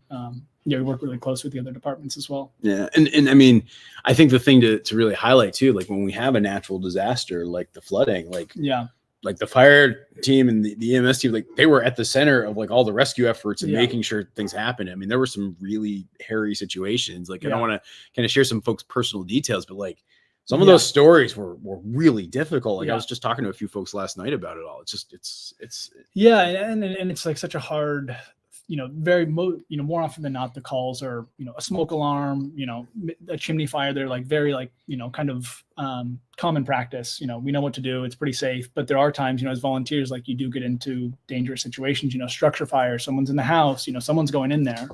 Obviously with the flooding as well, there's a search and rescue team out there, climbing across ladders, across bridges to get to people in vehicles. Which is scary, and it's like, it does happen where, a first responder loses their life, and we try to take precaution. I guess it's something you kind of know when you sign up for, but you don't always, when you sign up for it, like I said, more often than not, it's like a very benign situation, but then it's like, hey, it's 2 a.m. and it's windy and you have to climb up on this, 50% roof, to get up to this chimney. And it's like, you don't want to do it. And you're in this gear and it's dangerous, but like anything, you just try to be like as cautious as you can given the situation while, trying to, be helpful. And one thing I guess I've observed is like, the last thing a first responder wants to do is put themselves in a situation where they need to be rescued, because that's, there's like additional resources that don't need to be pulled. Yeah. But I think at the same time, it's such critical support for this town, because if we were waiting for, like, I don't know, say like we had fire coverage from St. Johnsbury or something. If we were waiting for that, there's so many situations where people would be literally dead if we had to wait like the 30 minutes for them to come out here type of thing. On the case with the flooding, because there's incidents going on in Barnet and, all in St. Jay. So it's like, cool, Peacham's far away. We're not going to show up there first if, St. Jay's responding. We have an incredible, group of people that, volunteer their time. It's also fun. We have like, Jaws of Life and all these little fun tools that like, they're not mine, but I get to practice with them. And it is, I think another thing about this area is there's so many, whether it's little roads or driveways, like you really have to have local knowledge, and that's where, all the fire department members being local, they know like, cool, this person lives in this house. Okay, here's an access road that we can take if something's blocked or closed. If someone's coming from St. Johnsbury during a flood and they're following Google Maps, like they might not find out where to go. Yeah, definitely. Yeah. And I think like that's where, and I think this is what makes a small town response to a tragedy, like kind of what we've been experiencing over the last week and a half, like it makes it so different, because it is like, it's a organization for the people, by the people, quite literally. Our fire chief, he and I have a back property line that we share. Like he's right down over there. Like you guys are right over there. Like, Jeff and Aaron are over for dinner every other night. Like, it's like, it's that sort of thing where it's like, you have all of your friends are your people that you're helping essentially. Which is both good and bad. There's calls we get in, like, you're like, oh shoot, I know whose house that is. It's like, which is like, there's an associated sense of knowledge, which is, like I said, can be good and bad. But over the last week, just seeing this community come together. Like when I first came down here on, I forget what day, Thursday morning. Like I started to tear up just because I was like, oh my goodness. But yes, the destruction and, the loss of life is horrible, but just to like see people's like quick response to, the help, just to show up, it's still work. Like, most people just like, cool, I'm taking, I guess a lot of they weren't getting out of the house, so they weren't going to work, but there's like just no question of, people, it's not even like, over time, like, hey, here's what specifically needs to be done. But like from day one, people just like showed up to help without asking. Completely. I remember it was like, I got up at like 5 that morning. Yeah. Like raced through kind of a quick survey of the farm, checking in the animals, making sure everything was okay. And then, I feel like I ran into everybody at the firehouse by about 6. Yeah. And it was like, things were still ongoing. Yeah. Like we still had internet here. So we were having people come down here for like, communications, like down at the corner. It was like, devastation. It was just like everything was going on that morning. And it was so important to just do whatever we could to like help. Yeah. Yeah. And I feel like that's, there was like this huge influx of people, like, we had, I won't say more help than we needed, but like the fact that like, there was kids, just down the road from you, shoveling mud out of the basement, like, literally as the storm was like just, finally, gone, but like, literally just stopped. Yeah. I read a Freakonomics book a while back, and I think it was about something similar to like, because we, I guess living here, like people feel like you're somewhat isolated and like, like, oh, don't you feel like scared? I travel, like, oh, like you leave your wife and kids at home. In Freakonomics, there was like, they mentioned like there was some like a murder that happened in like downtown Brooklyn or something. And like 140 people like witnessed the murder take place, but no one called the police. The Kitty Genovese story. Yeah, no, I know exactly what you're talking about. Yeah. And it's like, it is here. Like, I don't know, move a car in our driveway and a neighbor's like, hey, I saw you moved your truck yesterday. It's like, there's fewer people, but like, everyone. And, that's special. And I think just like to see what the community has done it's phenomenal, and, the reality is like, it's kind of just beginning the cleanup. I guess we're through like the emergency, but like the cleanup project is, really just beginning. I mean, a lot of the roads and bridges are still gone. Oh, completely. And that's why, again, as you guys know, that we're doing this fundraiser today and kind of like what's going on, there are the GoFundMes that we've talked about. We talked about Dylan's just a little bit ago. But, the other thing I want to highlight is the Peacham Emergency Relief Fund, which you can donate through the link down below, or you can donate even on YouTube directly.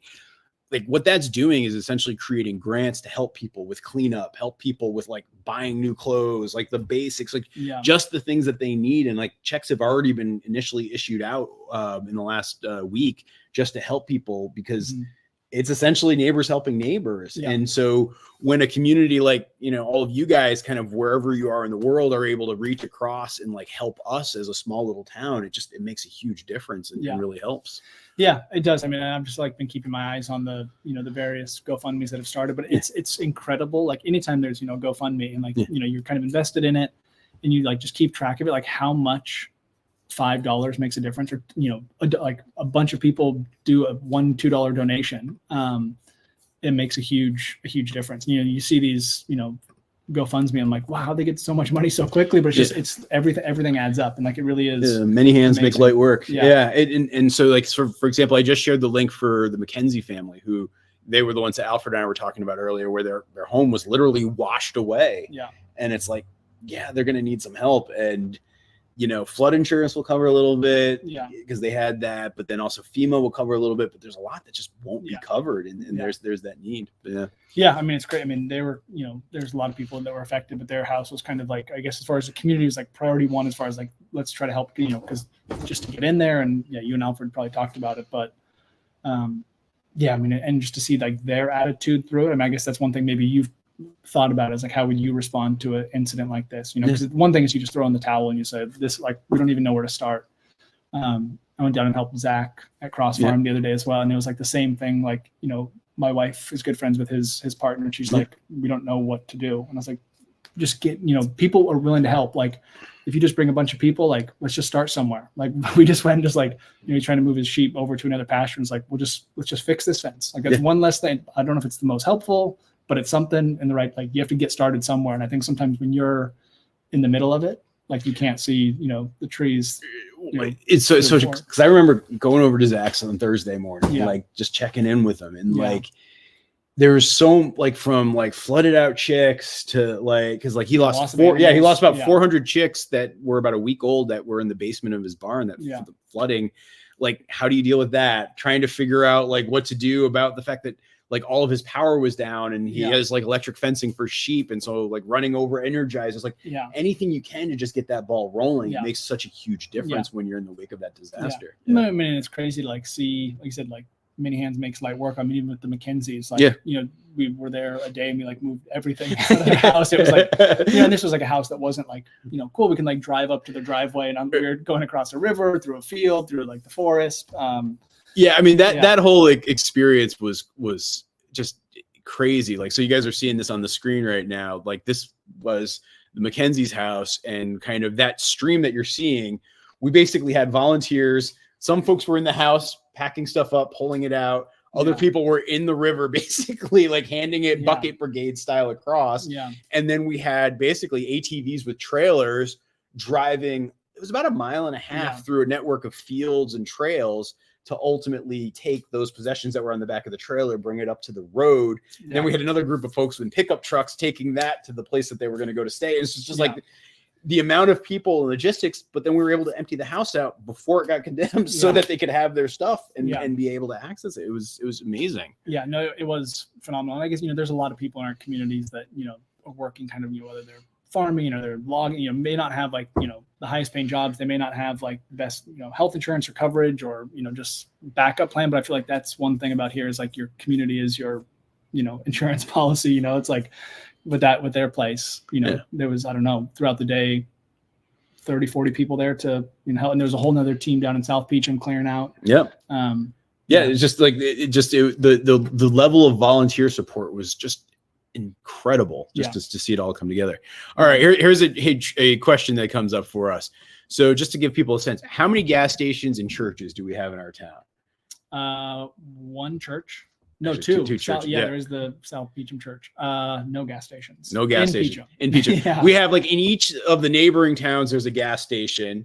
So we've got one in Danville and one in Barnet.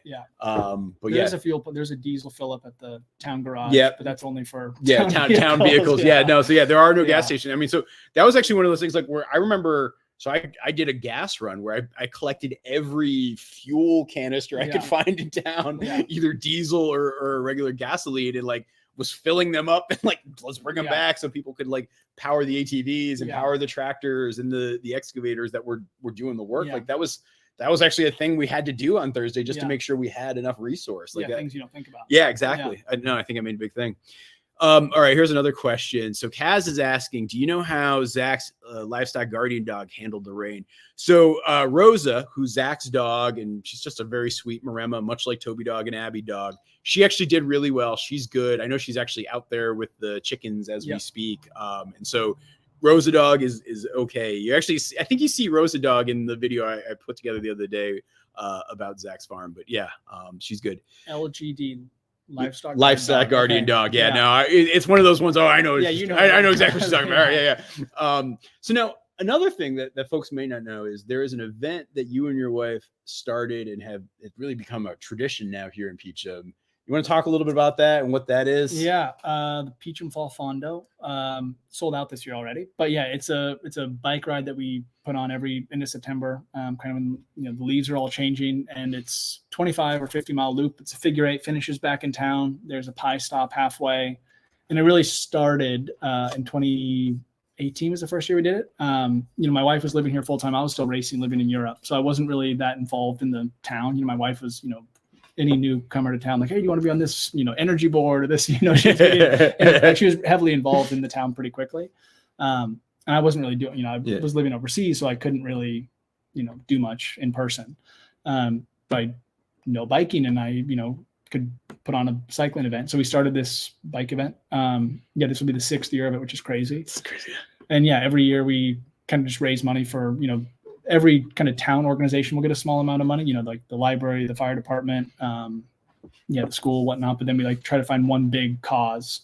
So this year we built a pump track just in Peacham, right next to the soccer field. Yeah. So we're going, doing a soft launch this afternoon, actually, which is I know, it's gonna be exciting. Yeah. It's, I mean, we're super excited. Like, we're trying to get kids on it, and it's, it's something that's fun for, I think, everyone. And we have, there's as beautiful as a place we have for me to ride a bike. For a kid, it's nothing's flat. I guess you have a little bit of flat road out here, but it's if you're a 6-7-year-old kid, where do you ride a bike around? I know. It's it's one hill after another hill after another. So it's either no pedaling at all or the hardest pedaling you can have. It's that's all you got. No. So we that was the cause for the Fondo this year. It's still we'll see. We're still months away to see kind of what the roads look like, but I think it should be able to go forward. And you can follow us on Instagram. I think it's just at Peacham Fall Fondo. Peacham Fall Fondo. Up to date. And it's going to be a fun event. And even if you can't register for the race, you can still come. There's the pie event. There's food vendors. There's a lot of fun stuff that just happens right in the center of town. Music. And so it's just like a good town gathering. I mean, I think other than the tractor parade at this point, I feel like it's one of the more critical annual town events that we have. Which is crazy, because last year was the 5th year. I'm like, hey, we've had 5 great years, we could call it, but it's almost the town's almost hey, can you what's happening? When's the Fondo happening? I mean, it is cool that we have been able to start something like that, and it's become such an annual part of kind of what we do here. All right, now Ian, I'm going to put you on the spot here. I'm going to show you a list of some GoFundMe's right now, and you get to pick which one should we highlight and talk a little bit about here. So starting with this one down here. Couldn't hit that one. Alfred and I were just talking about that one, but which one would you want to talk about? Any of these? Pick your pick. I know, guys, we're keeping you in suspense here. Let's keep scrolling down. What else do we got? that Oh, cuts off here. Yeah. Yeah, let's do the Deb and Oh yeah, Armin's flood relief. yeah. Okay, all right. So let's talk about this one. So, what I want to talk about a little bit right now is so our friends Deb and Armand, who are kind of here. Oop, hang on a sec. Share this tab instead. Boom. So our friends Deb and Armand, they have the West Barnet store. So as Ian and I were just saying, there are no gas stations here in Peacham, but we do have probably the closest, actually not probably, definitely the closest store to the farm is the West Barnet store, which is, I don't know, about 2 miles down the road. And their place got hammered. I mean, I don't know. Have you seen the footage? Yeah. Well, I think those were the first when I woke up and got the generator going. Yeah. Because we don't have service at our house. Like the first images that I saw were of their place. Yeah. It's incredible. I don't have it loaded here in the queue, but like, I'll maybe show you guys later tonight. But what happened was just incredible. Like the amount of water that overflowed from the river, like right down the road through the center of Barnet was just really horrible. And so, here, I'm going to bring this one up and let you guys see this. And if you want to donate to this GoFundMe, and you can actually, like here you can see the pictures after the fact of what it looks like. But if you want to donate, here, I'm going to bring up the QR code. You can do that, or you just go to this link that you see right here. And anything you guys can do to help Deb and Armin, even just a couple of bucks, it will make a difference for them because they are digging out, trying to keep some stuff afloat. And it's just a really tough time because for them, for a small business like this is high season. Yeah. Like I think a lot of folks don't even realize just how important this can be in terms of like, they will make most of their money this time of year. And then it's like very quiet and very lean, kind of getting through the winter and getting through stick season and mud season. Yeah. And so to have an event like this happen at that point in time, it's just massive. And so, I really do want to call this one out. And so if you go to this GoFundMe that you see flashed up on the screen, you'll be able to donate. Your donations will go into our grand total that we're aggregating as we're going along here. And it really will make a difference for them. So thank you guys for that. Yeah. Wow. We're just already up another $1,500. So thank you. Yeah. Well, I mean, I think, the importance of like small business, same with, your farm here, Zach's farm. It's like, these things are running such small margins, something like this, I think, was it this weekend, the fireworks supposed to be on Harvey's Lake. That all got canceled. The beach is gone. It's like these small businesses, if a couple people decide to not come up for the their annual weekend or cancel a trip, it's like that makes a huge difference. And for us being locals, like these places are like, it might be something you might only. I stopped and picked up ice on my way over here. Like I don't stop at West Barnet very often, but like to have that business there is like such a central like opinion of the community versus having to go 20 minutes to go get like, I mean, that and if it's not supported by say some of that tourist activity. They won't have enough business volume to keep going for folks like us who might just need a stick of butter one night. Exactly. Like it's exactly that. I think that's exactly right. So well, Ian, any other sort of final thoughts you have before the soft launch of the pump track? So 24 hours. This is gonna be so I started at 1 o'clock. So we are 22 and a half hours to go roughly. Wow. And you're gonna be here the whole time? I'll be around the farm. Okay. So I'll be here. I might be up in my office. We're going to go upstairs later tonight and things are going to get weird. Yeah. Like, I'm not even going to tell you guys what's going to happen. It's going to get weird. Like when you're live streaming at 1 a.m., like it gets weird. Just trust me. I've done this once already. Is there a fundraising goal for this? Well, I think I would love to see us be able to get to $100,000. So if I'm looking at it right now, we are at, hold on, I'm going to do the total here. I haven't done a total in a little bit. So we're at almost 50,000 in terms of GoFundMe proceeds generated. And then if I'm looking at the YouTube funds, we are at 20,000. So we are almost at, we're just shy of 70,000. And so, if we could get to 100,000 before the end of this live stream, I think that would be pretty massive for this community. Does the live stream end if you hit the number? No, I'll keep going. My commitment is 24 hours. Like, hell or high water here is really how it's going to go. Yeah. So awesome, man.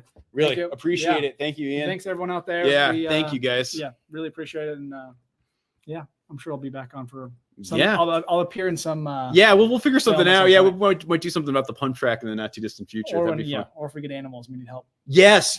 Yeah. Oh, because this is the other thing a lot of folks don't know about he and his wife. They've got a homestead. They've been kind of slowly building things up. I know you guys are doing sugaring. You've got chickens, apple trees, like kind of gardens. Things are starting to get going. Yeah. So there probably will be some more stuff they're doing. So I'll probably stumble across more of your videos as I'm trying to figure things out. So awesome, man. Thanks, well, hey, really good to see you. Thank you. All right, guys.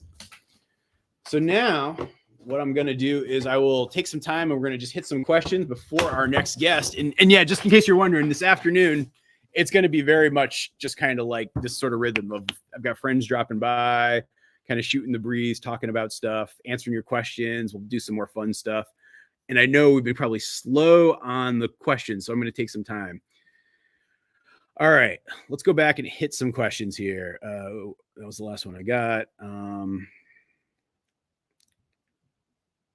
Oh, shoot. Ian just pulled away. I mean, he's told me stories about the Tour de France and like that experience. I think that was some of the most fun, but honestly, I know his heart's really with like the gravel racing. So if you guys aren't familiar, it's like rather than racing like on a paved road, it's more like the roads that we have around here in Vermont. And so it's sort of different tire, different speed, different handling kind of all have to come into play for it. And yeah, it's there. So Ray, yes, I have thought about a Molly Murder Mittens tattoo, and I am going to get one. I'm still not like 100% on the design. Like part of me wants to do the Molly Murder Mittens, like that old T-shirt that I used to have, like her with the third eye. But I'm trying to see something that like maybe has just a little bit more of her vibe to it. So I'm still working on it. So unfortunately, if you guys are watching on either TikTok or on Facebook, there isn't like a direct donate link like there is on YouTube. And so your best bet, if you want to help and contribute, if you are on TikTok, for example, or Facebook, your best bet is probably to go through the GoFundMe's that you see. And if you're on TikTok, you can just go to the link in my bio. If you're on Facebook, it's definitely the links I'm dropping in the chat. Those would be the ones to go to. Yeah, okay, so Kaz I'm guessing Kaz is local here. The bridge behind the functioning store got taken out. Yeah, so like, because there's two stores. There's the one in like Barnet Center, and then there's the one in West Barnet, which is the one I was talking about being really close to the farm. And as Kaz is saying, the river that actually runs through it, that's actually the same river that runs through around here on the farm. And actually, while we're doing this, I'm gonna go to the phone cam again and bring this live for you guys. Hang on a sec. And I will show you a little bit because I know folks are curious about some things around the farm. And so let's walk around and I can kind of show you guys what's going on. But first I got to mute this. Studio. See, now you see two angles of me. So for the folks who are saying that this is all a fake green screen, I feel like I'm proving you wrong just by doing this. This would be very hard to do with green screen. I'm just saying. I'm not, And here, TikTok friends, why don't you come with me too? I'll bring you guys as well. I'm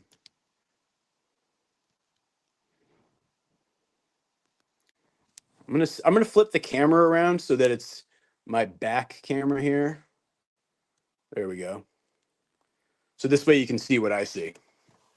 There, we're gonna make. Okay. All right, we're mobile. Yes, we're mobile. There we go. So when I say that, like the flooding that happened here on the farm, pretty much through this area here was like a complete river.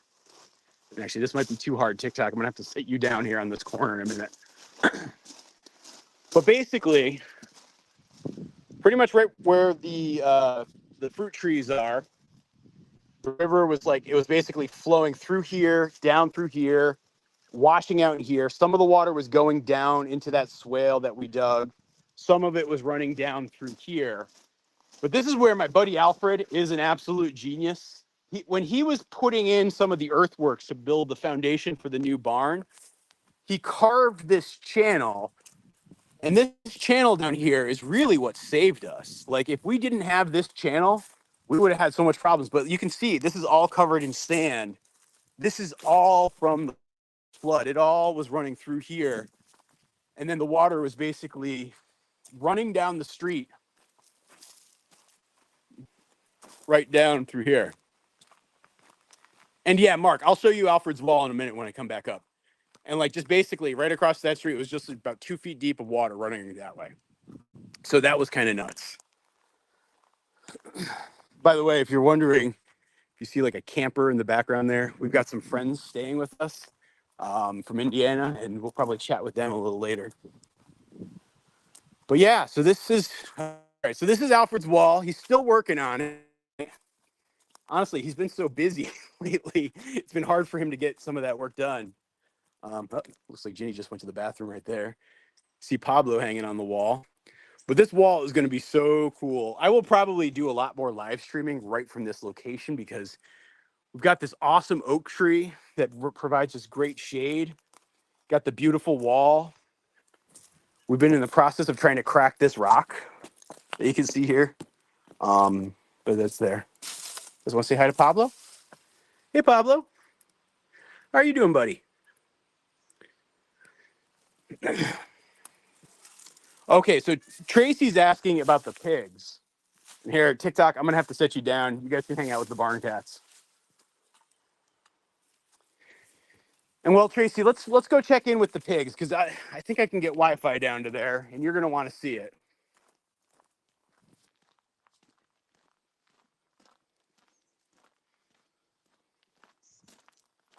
So the pig area really was the only major casualty of the floods for our farm. And what happened was that same brook that was overflowing that I was just showing you down by the road, it was doing the same stuff down there. Hey, look, you can see Toby Dog. Oh, and by the way, I caught some bees the other day. You'll see this pop up in an upcoming video, but I caught a swarm of bees and they're right inside this hive. And it seems like they're pretty darn happy. So I'm very excited about that. Who's my Toby Dog? Come here, Toby. Toby, come here. Toby Dog. Toby, come here. Oh, nope. Bossy Abby's going to be like, no, I want to say hi.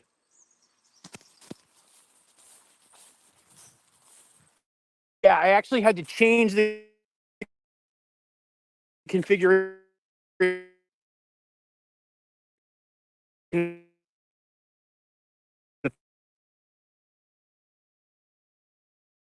pig yard.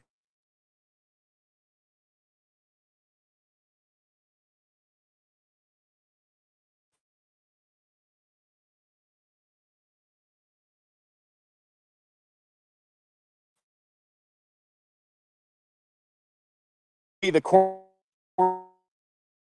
like rip a bunch of stuff up.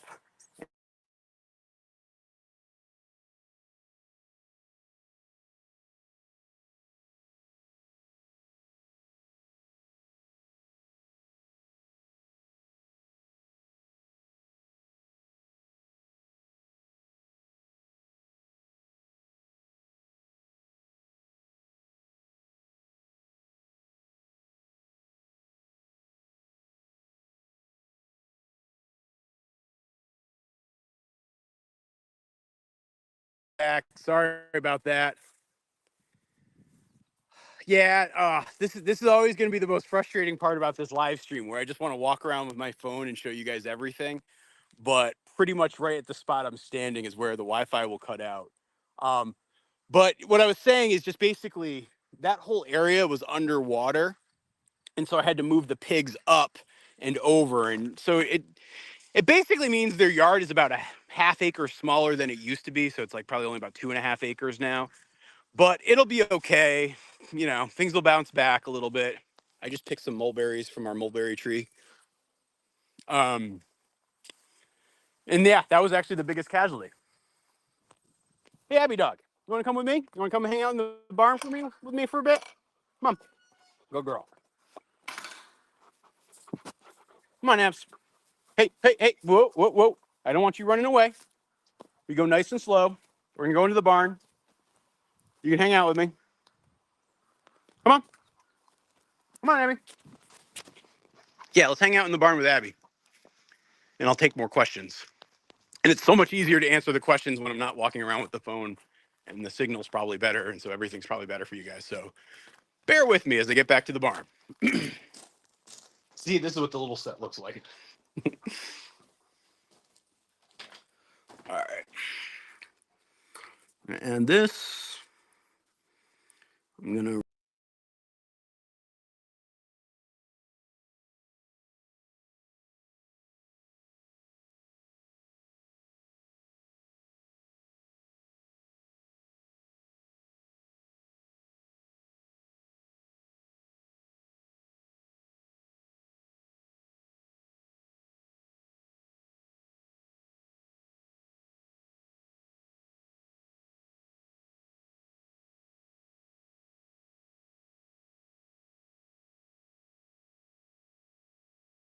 muted. Sorry.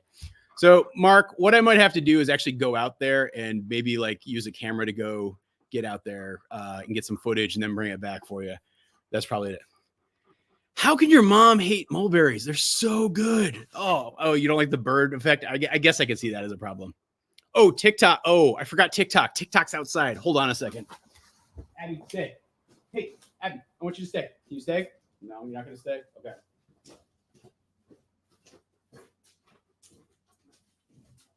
TikTok, I'm back. Yeah, I'm back. Hang out with Abby. I hope you guys are having fun. Abby, come here. Abby, dog, come. Come on. Back with me. I want you staying in the barn. I don't want you wandering near the road. Abby, come. Come here. Sit. Set up Wi-Fi. You know, so I know. I actually really do. I think I really need to like rethink my entire network if I'm going to do that right. So see you're talking to. Like that is the reality, is like that my Wi-Fi, it's just really not good. And I'm admittedly not really good at setting that stuff up. Wait. Can you guys hear the audio now? I hope you guys can hear the audio now. Hold on, I'm checking. Audio should be MacBook Pro. Yeah, it looks like you should be able to hear the audio. So the whole solar system, our solar energy system actually was 100% fine. No issues whatsoever. Everything worked great, honestly. The other thing that I will say is, so we have Starlink for our internet, and that also worked out pretty good. That Starlink was really helping us, through the storm. It helped actually after the storm. So we were having like any neighbors who wanted to come out, and like basically like use our internet, we were inviting them over and like having them crash on the porch, or like the town clerk was like using our dining room as an office. It was so nice to be able to use that and be helpful, because so much of like our neighborhood was completely cut off because we lost power, we lost internet. We had battery backup for our power, we had the Starlink for our internet, and all of that worked actually really, really well. Yeah, okay. Everybody's saying the sound's back. All right, cool. Yeah, Abby is very happy. She's a little clingy. She's like Velcroed up on me right now. I don't know if you guys can see this. Like, like she doesn't quite understand personal space, but she like never gets to just hang out in the barn with me. And so I think she's very excited about this right now. Whoa, from Denmark.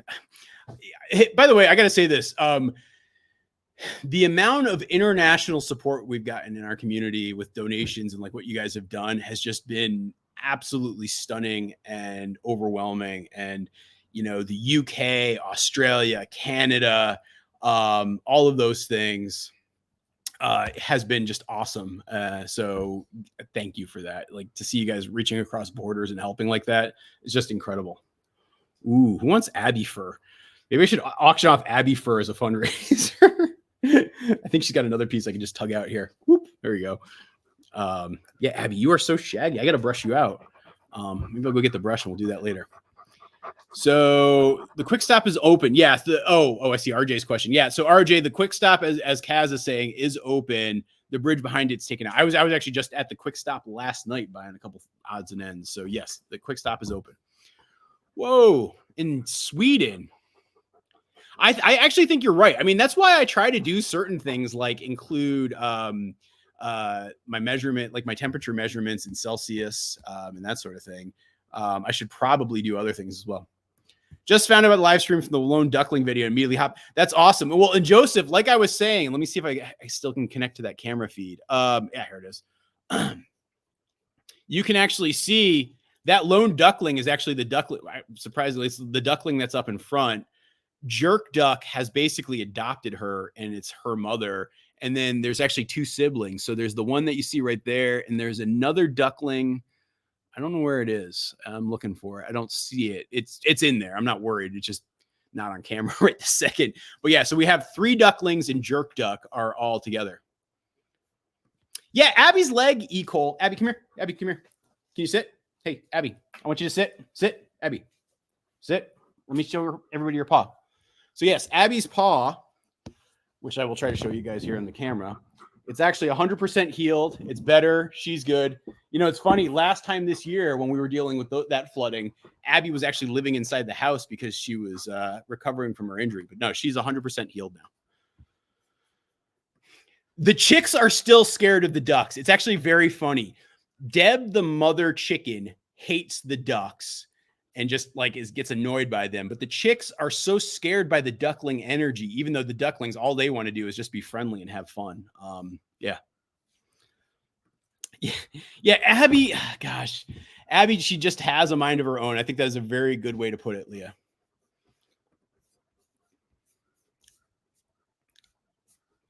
By the way, shout out and thank you again for a couple more of these donations. Dave, thank you very much for that GoFundMe donation. Looking at more. Vicky, thank you for that donation. Anna Lisa, thank you for that donation, helping my friends over at the Barnett store. Makes a big difference. So thank you guys for that. That's super helpful. Oh, wow. More donations to Jenny and John McKenzie. Thank you for that, guys. That's super helpful. And oh, wow. Anonymous, thank you for helping out Cross Farm. Wow, that's super generous of you, Anonymous. That is amazing. Thank you. Wow. You guys are incredible. I'm just like, I'm just blown away. We're holy smokes. We are up over $50,000 now. That's crazy. So within the GoFundMe donations, we're up over 50,000. And then I think we're still up over 20,000 on the YouTube. Yeah. 20,188. Wow. That is incredible, guys. Thank you so much. We all want to see baby Toby's. Baby Toby. All right, Sweetie McGee, here's my promise. Only because I don't have the footage queued up here while I'm in the barn. And like, this is very technical, but I have to like access some of the footage storage drives that I have up in my office. When I get up into my office later today, and I'm starting to do some stuff from up there, I will absolutely go into the archives and bring out the baby Toby footage for you, Sweetie McGee.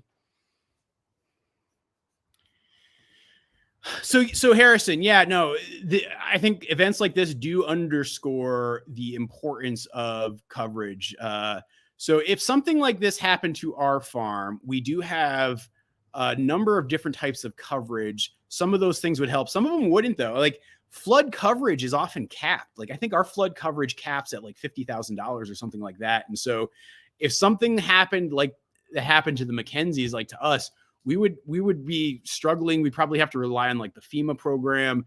There'd be some other things we'd probably have to do. I think it's actually low odds that something like that happens, though, just because in terms of how floodwaters would hit our farm, our house is pretty high up and it's got like a lot of low-lying areas right near it. And so it's almost like the way the topography works. It channels water away. And so we'd get water in our basement. Like it would probably like destroy freezers that we have down there and things like that. But overall, I think we have lower risk too. So it makes a difference. You got to think about those things together. I think if we tried to get like full comprehensive flood coverage for everything for our farm, we'd probably be paying probably, I mean, I'm not even exaggerating, like $5,000 a year, $6,000 a year. I think would be where it goes. Oh, the question about baby Toby's is about him being a stud. Abby, come. Abby dog. Psst. Come here, Abs. Abby, come here. I don't want her wandering around. I might actually send her back in a second. Yeah, the Toby question is about, yeah, I just haven't found a good breeding partner situation. If I do, I will probably end up breeding Toby. So that is the answer if I can get the right situation. And so stay tuned on that. Is there anything you can do to help in the future for the farm animals like pigs? Yeah, I mean, so here's the thing. There's a couple of things. One, it's actually a lot of things that we have done. So things like digging the pond, things like having the swales and berms, things like some of the earthwork stuff that Alfred has done here around the farm. All of those things actually help protect the farm because it's channeling water in the event of a surge and a flood. And so I think part of what needs to happen, like within Vermont as a whole, as events like this are becoming more normal, as things like climate change take hold, I think we need to find ways to actually make it easier to like channel that water. I think this also speaks to the importance of wetlands, because when you have big flood events, water needs to go somewhere. The fact that we have like 10 acres of wetlands right behind me is super, super useful in that situation. I think the downside is that tapping the spring project is going to get delayed again, probably because I can't get out there. Abby just sneezed. I can't get out there with like heavy equipment to do some of the work I need to do. And so, yeah, I think that's part of it. Yeah. And as AJ is saying, like, just because you have like homeowners insurance or business coverage, that does not mean you have flood coverage. Most policies expressly exclude flood-based events. Hey guys, Abby's getting restless, so I'm going to go put her back in the barn. I will be back in just a moment. I think I might need to take a little bathroom break. So I'm going to leave you guys with some footage. You can watch kind of what's going on with the ducklings. I'm going to add that to the stage, and I will be right back.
All right, and I am back.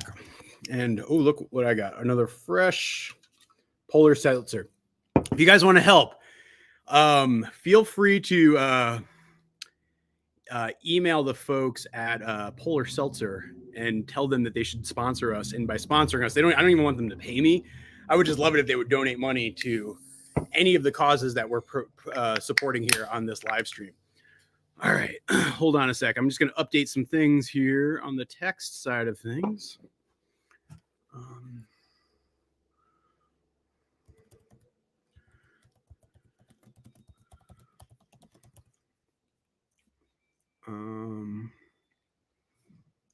So I'm trying to keep like an agenda. So if people tune in, because I imagine people are like watching and then ducking in and out type of thing. Like, you know what's going on. So right now for the next little bit, it'll just be hanging out with me. And we're going to have the Secretary of Agriculture, Anson Tebbets, is going to be joining in just a little bit. So yeah, that's what's going on. I'm also, I apologize for looking at my phone right now. I have other guests who are joining and I just need to be available to them.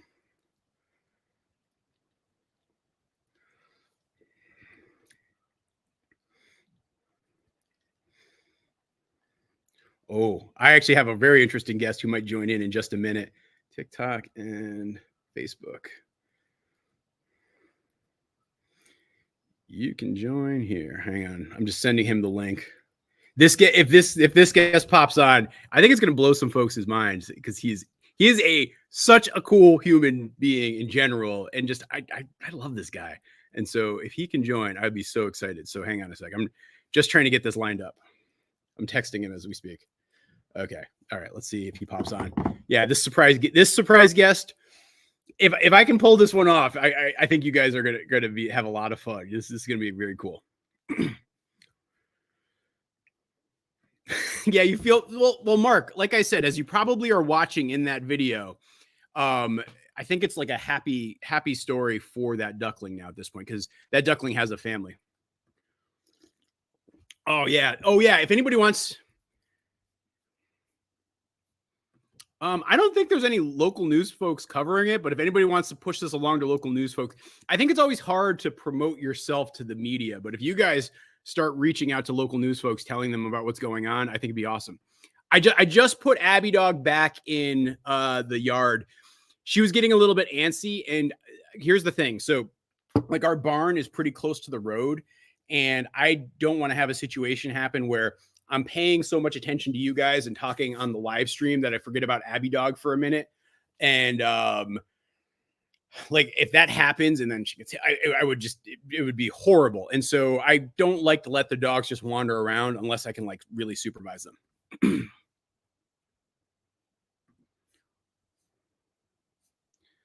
8.33%. Thanks, Mark. No, it is not Casey Neistat. It is not Mr. Beast. You're getting closer, Delia. You're getting closer. For actually not the one guest I was just messaging, but there is another guest who's close to that. So yeah. I know said earlier, but Pete and Jerry's dropped some eggs and butter off at the Peacham Cafe for anyone. Yeah, that is actually going on. So if folks need food in the area, there's been a couple of there's actually a big food drive here earlier this morning in Peacham, and so yeah, that is all going on. Donna, it's really hard to do it because the instincts of a livestock guardian dog are actually almost the exact opposite of the instincts of a herding dog. So like herding dogs tend to have like a strong prey drive. Like think of a border collie or an Australian shepherd and you see them like crouching along and stalking and moving the animals along. That's actually driven by their prey drive. Whereas livestock guardian dogs have almost had their prey drive bred out of them. And so it's not impossible. It's just a very, very hard thing to do. Abby is the pinnacle of calm and relaxed. Yes.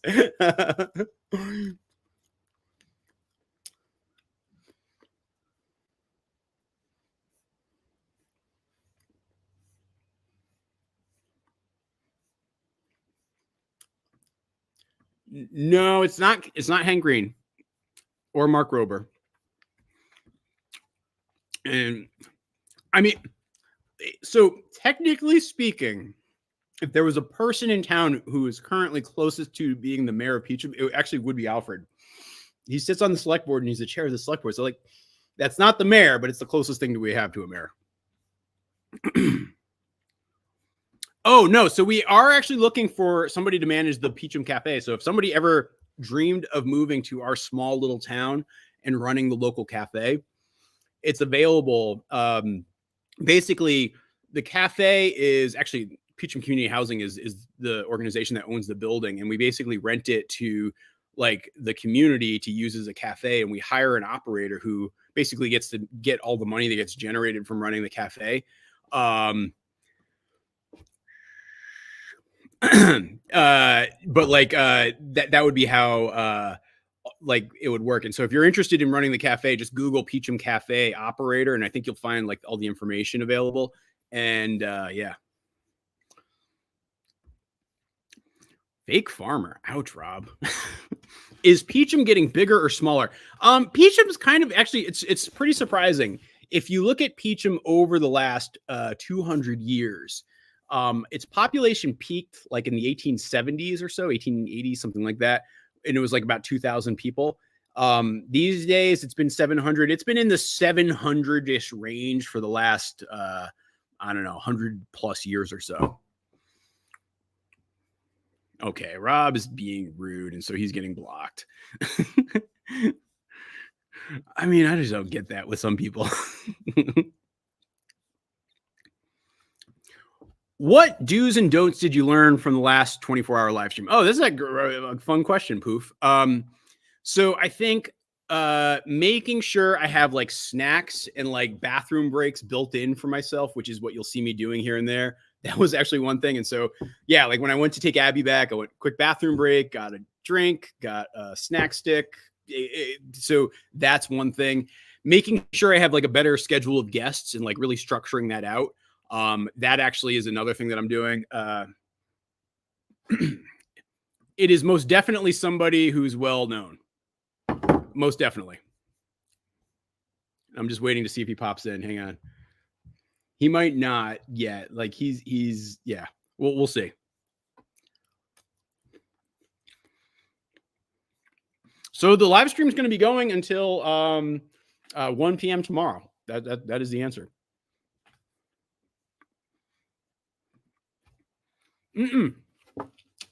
So KC, this is actually not where the editing takes place. Sorry, I'm eating on camera. I feel really self-conscious. I actually do all the editing. It actually happens in my office. So you can see my office is actually on the second floor of the house right over there. And so when I do all the editing, it's all up in my office. I have like a good setup. I'll be up there later to like, as I'm kind of doing some stuff and I have some things planned.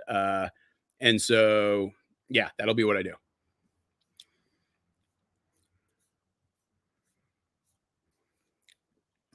I have some mods. They're popping in and out. I'm trying to kind of manage it myself, but I also know it's really hard for some people like to get away for that long. And I don't have an expectation of that. And so my mods are always just my friends helping me out. And so, you know, I'll deal with it sometimes here. Oh, Rusty D. It would be actually funny to have him on, you know. So if you guys don't know him, so Rusty Deweese, he's like a comedian who does like this logger character. And he's pretty funny. He did a fundraiser here in Peacham, I think like 2 years ago. And so, yeah, definitely worth considering. Yeah, maybe next time I might try to get him.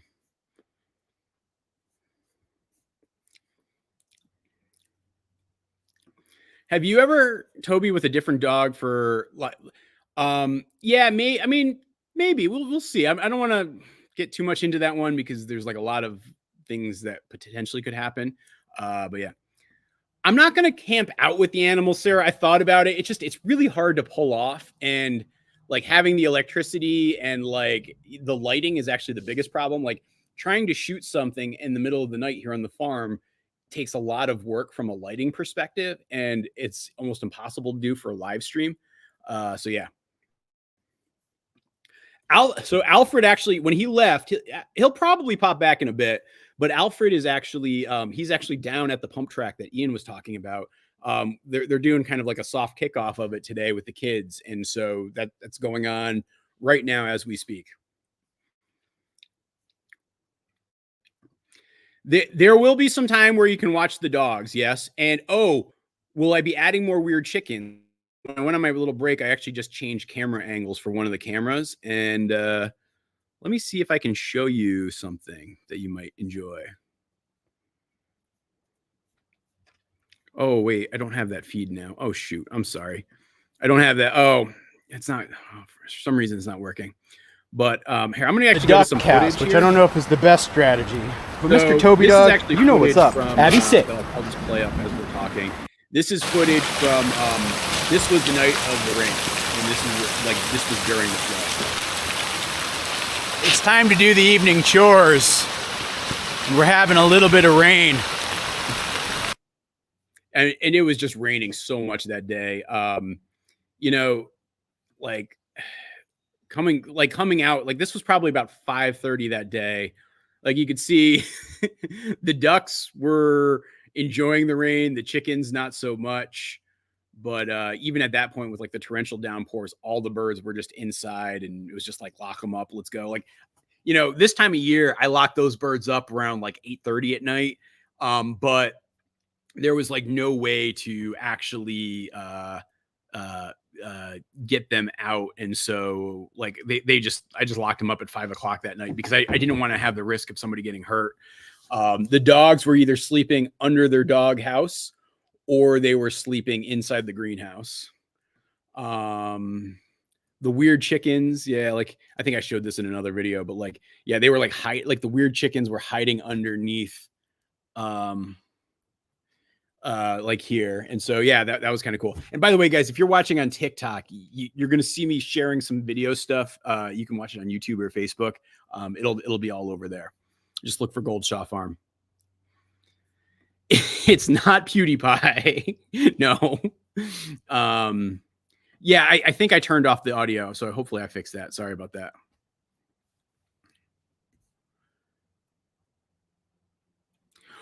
Oh no, it is not that one person that did that one thing that one time at that one place. And I actually, Teenage Gardener, I think I know who you're talking about. I was actually tempted to invite him, but to be very honest, my goal here today is have a webcast that's like good vibes and really just trying to help people. And I'd worry that would just get probably contentious, even if he agreed to do it, and I don't think he would. Even if he did, I think it would get contentious, and it's just not what I really wanted to do. It's not the energy I really wanted for today. And so, no, it's not that person, that one person that did that one thing that one time. No. Who on the farm was more? Oh no, I wasn't that mad. I mean, honestly.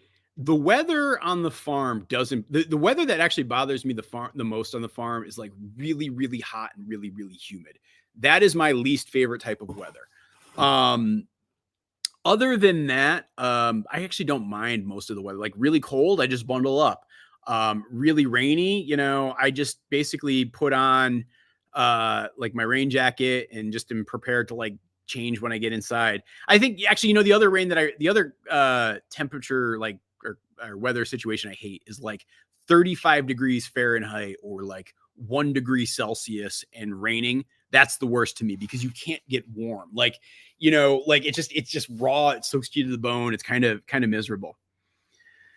The most dangerous weather for the animals, I think it's the extremes, like extreme hot or extreme cold are probably the most dangerous for either of them. Poof, I actually don't get down there much. I went back down to DC earlier this spring for the first time since I left DC, actually. And that was really more to like, you know, do some meetings. Like I talked about it. Like that was like the one where I went with like, met with like Senate staffers and talked about some stuff. So yeah. So Harrison, I probably not anytime soon. If you guys are actually wondering, so on the Morgan Gold channel, you might not have noticed I haven't posted a video in a while. And that's because I'm actually in the process of working on a 4-hour epic video. And so as I'm making that video, it's just taking forever. It's 4 hours about the Back to the Land movement, Helen and Scott Nearing, and why nobody really lives off the land. And so, yeah. Okay, Noreen is asking, can you explain how the donations will be used? Yes, let me share something here first to help talk about it. But yeah, I'm happy to actually talk about this. So, so as you guys are seeing kind of the donations that are coming in right now, and we're just up over 50,000 here. Let's refresh it. Let's see if it's gone up. Yep. 50,165. Okay. So for example, this one that's in support of Deb and Armand, this one will specifically really help them rebuild their store. And so kind of helping bridge the gap, going beyond the things that, the like insurance will cover, like helping them there. That's where that one will go. Hold on. The one for the Mackenzies, so the family whose home washed away, that's going to go to really support them, and as they try to actually find a new place to live, because they actually just found they can't even go back to their home. It needs to be demolished, basically, based on the location of it, the changes in the water patterns and the flooding plains and like what it looks like now. They're basically leaving. And so they need to find a new home. They want to stay here in Peacham. Like they've been here for many, many years. They are teachers. They're both teachers at our local high school in St. Johnsbury, and they really just want to stay here. And so it's basically going to help them relocate. Let's see, who else we got?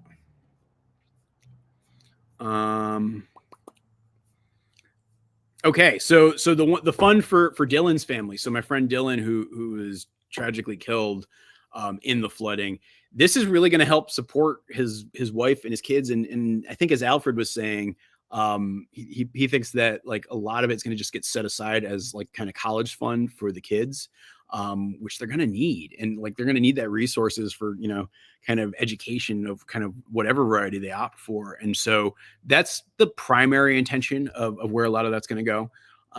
Yeah.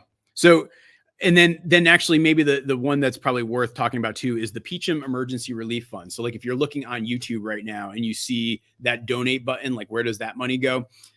That goes to an emergency relief fund that we established here in town. It was something that was first started, I think, in 2020, and it's just been continued since to help people in crisis in town. And there's a committee that manages dishing out the grants. They're basically giving it out based on need and assessment. There's like a pretty simple application process. There's a committee of a handful of neighbors who are all, I know them all, and they're all really great people. They basically dish out the grants. They did an initial wave, actually, I think on Thursday, and they're going to be doing more over the coming weeks and months. And so what I'm actually trying to do, the reason I'm still trying to raise money for that fund is, even though they got a good chunk of money right out of the gate, there's still going to be more needs over the next couple of months for folks in town as they deal with the aftermath of the flood and helping people and businesses kind of stay afloat. And so that is where that's going to all go. All right.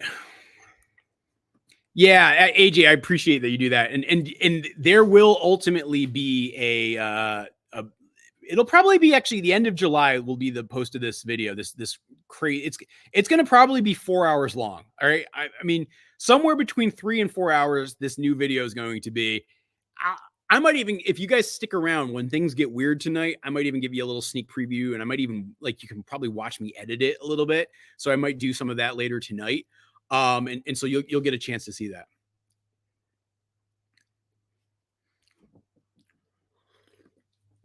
I get back to, I probably go down there once or twice a year. It's not nearly as far as, like, say, Washington, D.C. I have like a lot of my family. So my mother's still in the Hartford area. My sister and brother-in-law and nephews are all in the Hartford area. Allison's family, most of her, like her parents, are all in the Hartford area. So we do get down there more frequently. Route 5 is, I think there's parts that are still closed on Route 5 in Barnet. Hey, Nikki in Australia. Watch so many videos. So, well, thank you. I really appreciate that. Nikki, I really appreciate the support. So thank you very much. Excuse me. Make me burp. But yeah, Polar Seltzer. Guys, go bug Polar Seltzer and tell them to donate. Are you thinking of making any other changes to protect against future extreme weather?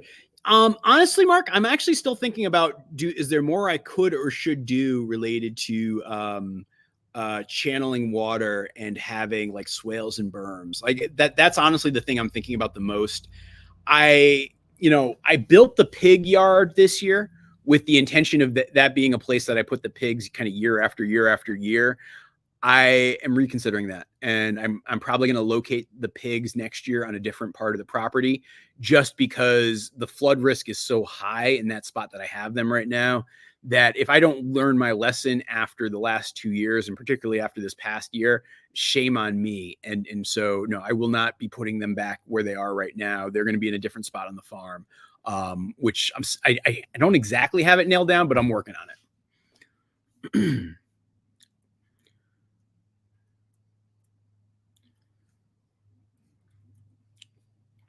Wow, Liz is out in Maui. Good to see you, Liz. Noreen, I really appreciate that. Thank you guys again. Thank you for all the support. Thank you to Anonymous, by the way, for that donation. Sorry, I'm trying to figure out how to. I'm looking at different things. How do I pin Zanetta's comment here?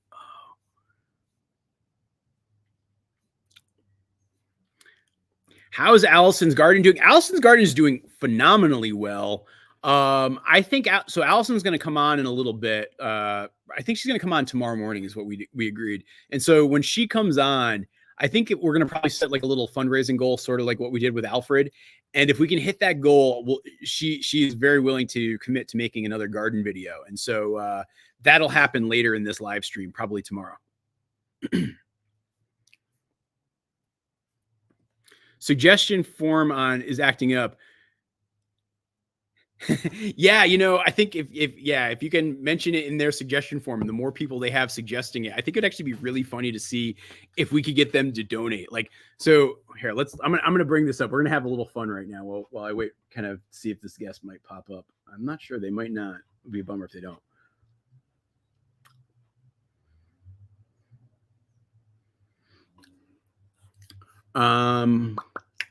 Let's see. Oh, you need Noreen wants Dylan's GoFundMe again. I am happy to share that with you, Noreen. Hang on. Share. Copy link. I am pasting that link in the chat. And it's also, if you're on YouTube, which I think you are, Noreen, it's that pinned link. So if you want to donate to my friend Dylan's family, this is the link to go do that. Evacuating the animals saved, I'm a survivorship, but the berm they installed by the pond was well above water. So something similar might help too if done right. Yeah, I mean, I actually think that that's a really good point, Donna. Like, the other piece is like, how do you have a plan in the event of having extreme weather? Like, like you never know exactly what's going to happen, but to have like, oh, if I have to evacuate the dogs, or if I have to evacuate the cattle, or do something like that. Yeah, like I think that would do it. Well, hey, AJ, there's no time like the present. Like I think here, wait, whoever, all right, we're gonna do this. We're gonna actually make a campaign. If you guys want to screenshot what I'm about to do here, go ahead and screenshot. And if you guys want to send these pictures to them and say, oh, you really should donate to this guy's cause, I think it would be awesome. So it's Polar Seltzer. They're a New England-based company based in Worcester, Massachusetts. There.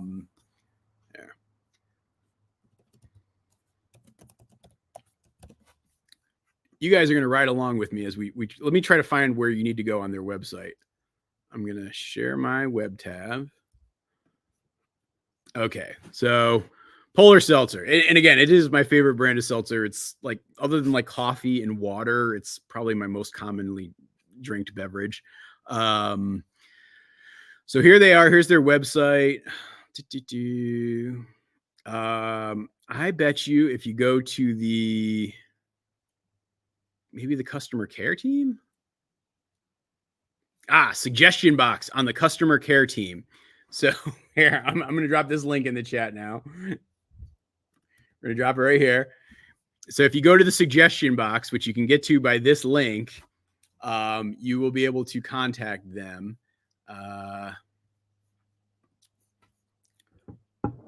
Suggestion box. Like, and you just fill this out and you maybe say, hey, you should help contribute to the fund relief in Peacham, Vermont by supporting Goldshaw Farms live stream. I think you might actually get their reaction. Let's see if this works. I don't know if it would be really funny if they actually responded. It'd be cool. But yes, Polar Seltzer. I'm a fan. Thank you, Leah. This is gonna be fun. All right. This is all right. So this is kind of why I don't do these live streams often, because I find that they can wear me out and it's a lot of work. But doing it every once in a while and like kind of having these times like what we're doing right now, I don't know. It's so much fun to me.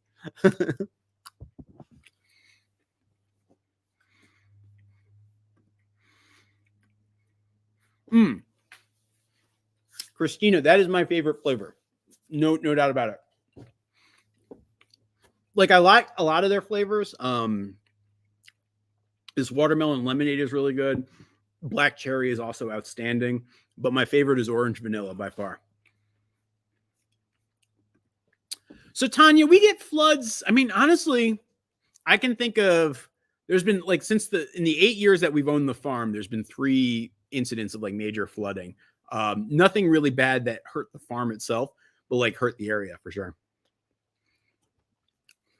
Oh, wow, Don, I know exactly where that is. And that is very, very close. That's very cool. Rebecca, to be quite honest, it's not even that I expect them to do anything, but the idea of like having some marketing person like scratching their head being like, what is going on here? Like the idea that it creates that confusion, that is just funny to me. And that's kind of why I want to do it. So yeah, if you guys want to go bug Polar Seltzer, yeah. All right, so Brady is asking, are you going to be trading your calves for other calves? I have actually decided not to. So this is a reverse of course, but I've been thinking about it more and more, and I've come to the decision I don't want to do that. And so what I'm going to do is, so both Belle and Betty Rubble, who are the daughters of Macho Man, when it comes time to put the heifers in with the bull when they're mature, I'm actually not going to put them in. I'm just going to keep them with my other younger heifers, and I'm going to use artificial insemination on them. And so the plan will be to actually breed them with other bulls from other farms and basically create like 2 pockets of genetic, like almost 2 families within the farm that are distantly related, but have like an influx of fresh genetics too. And so that is actually my plan.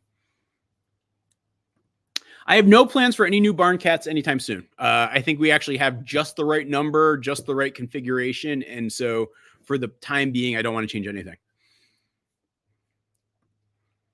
Yeah, I could see that being pretty outstanding, AJ.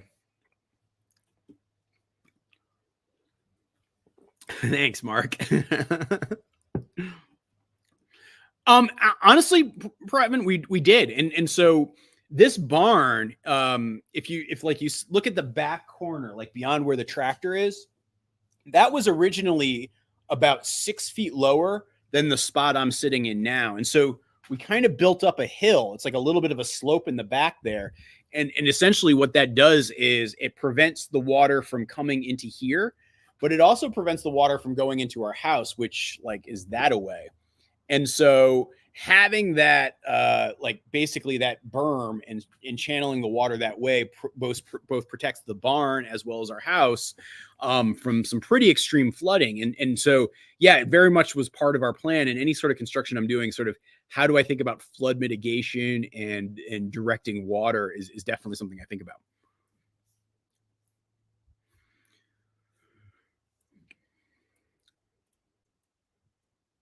Okay. Yeah, AJ is exactly right. So if you drive through Worcester, you will see it right there. Hold on, I'm checking.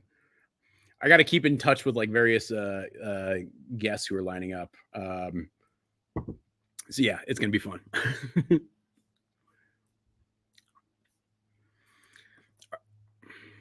Late to the show. What's the deal with Polar? Well, so Ray, we're trying to get Polar to donate to the fundraiser. So I drink a lot of Polar Seltzer, and so I don't know. I thought it'd be kind of funny if like we all just like started an email campaign to them right now to see if they could like donate to our fundraiser. Which, I mean, I feel like as far as mischief goes, it's pretty benign. No, so garden tour will probably happen tomorrow morning. Allison actually just went to go meet up with some friends of ours And so she'll be back, but I think we were talking about trying to do the garden tour in the morning.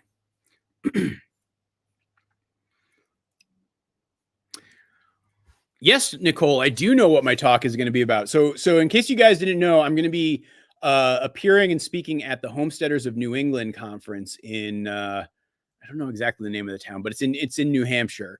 It's going to be here. Let me just pull the dates and not pull it out of my butt. It's going to be in September, and I will be speaking there as I did last year. Actually, this will be the third year in a row that I've done it. But I will be speaking there. The topic I'm going to be actually focusing in on this next one is going to be talking about what it's like to go from poultry to larger animals. So like, so many people start with like chickens or ducks or turkeys. Like, usually like if somebody's a new homesteader or farmer, they're always starting with the poultry. But then like, how do you make the leap to something like goats or pigs or even cattle? I'm going to talk about my experience and kind of tell some of that story and some of the things that I've learned from it. And so it'll be September 14th and 15th in Swansea, New Hampshire. Yeah, it'll be there. I'll be there. My buddy Al Lumna from Lumna Acres will be there. Jess Sowards, who'll be calling in later tonight, she's going to be there. It's funny. It's actually Jess's first time ever going to New England. And I think it's gonna be a lot of fun. So yeah, it's gonna be great. And so you should definitely check it out. It's gonna be a great event, and I just enjoy hanging out with you guys and learning, and just it's just a good time to like hang out. I mean, this is a one form of hanging out, and I feel like that's another form. And so yeah, it'll be a lot of fun.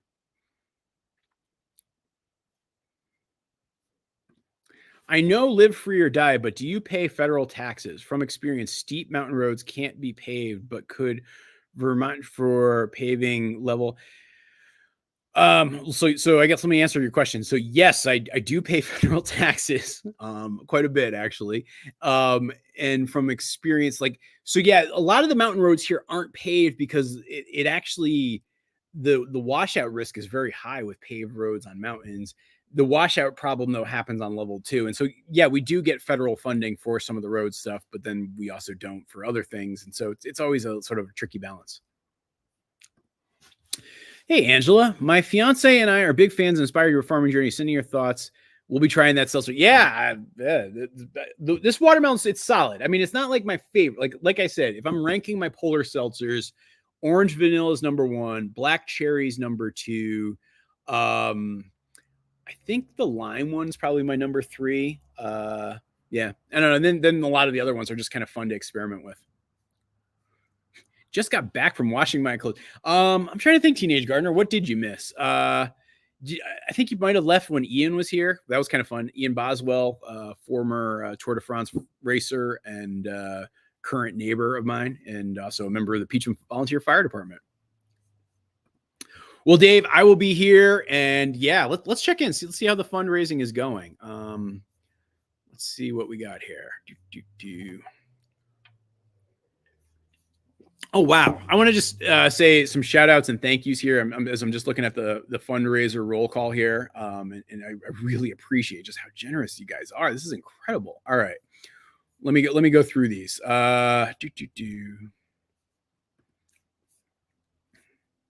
So Sarah Millett, thank you. Robert Bradley, thank you. Judith Kinsman, thank you. Megan Murphy, thank you for doing that. Jacob Robillard, thank you for doing that. Guys, you are making a huge difference. Anonymous, thank you. Another anonymous. Cynthia Cooley, thank you. Catherine Good, thank you.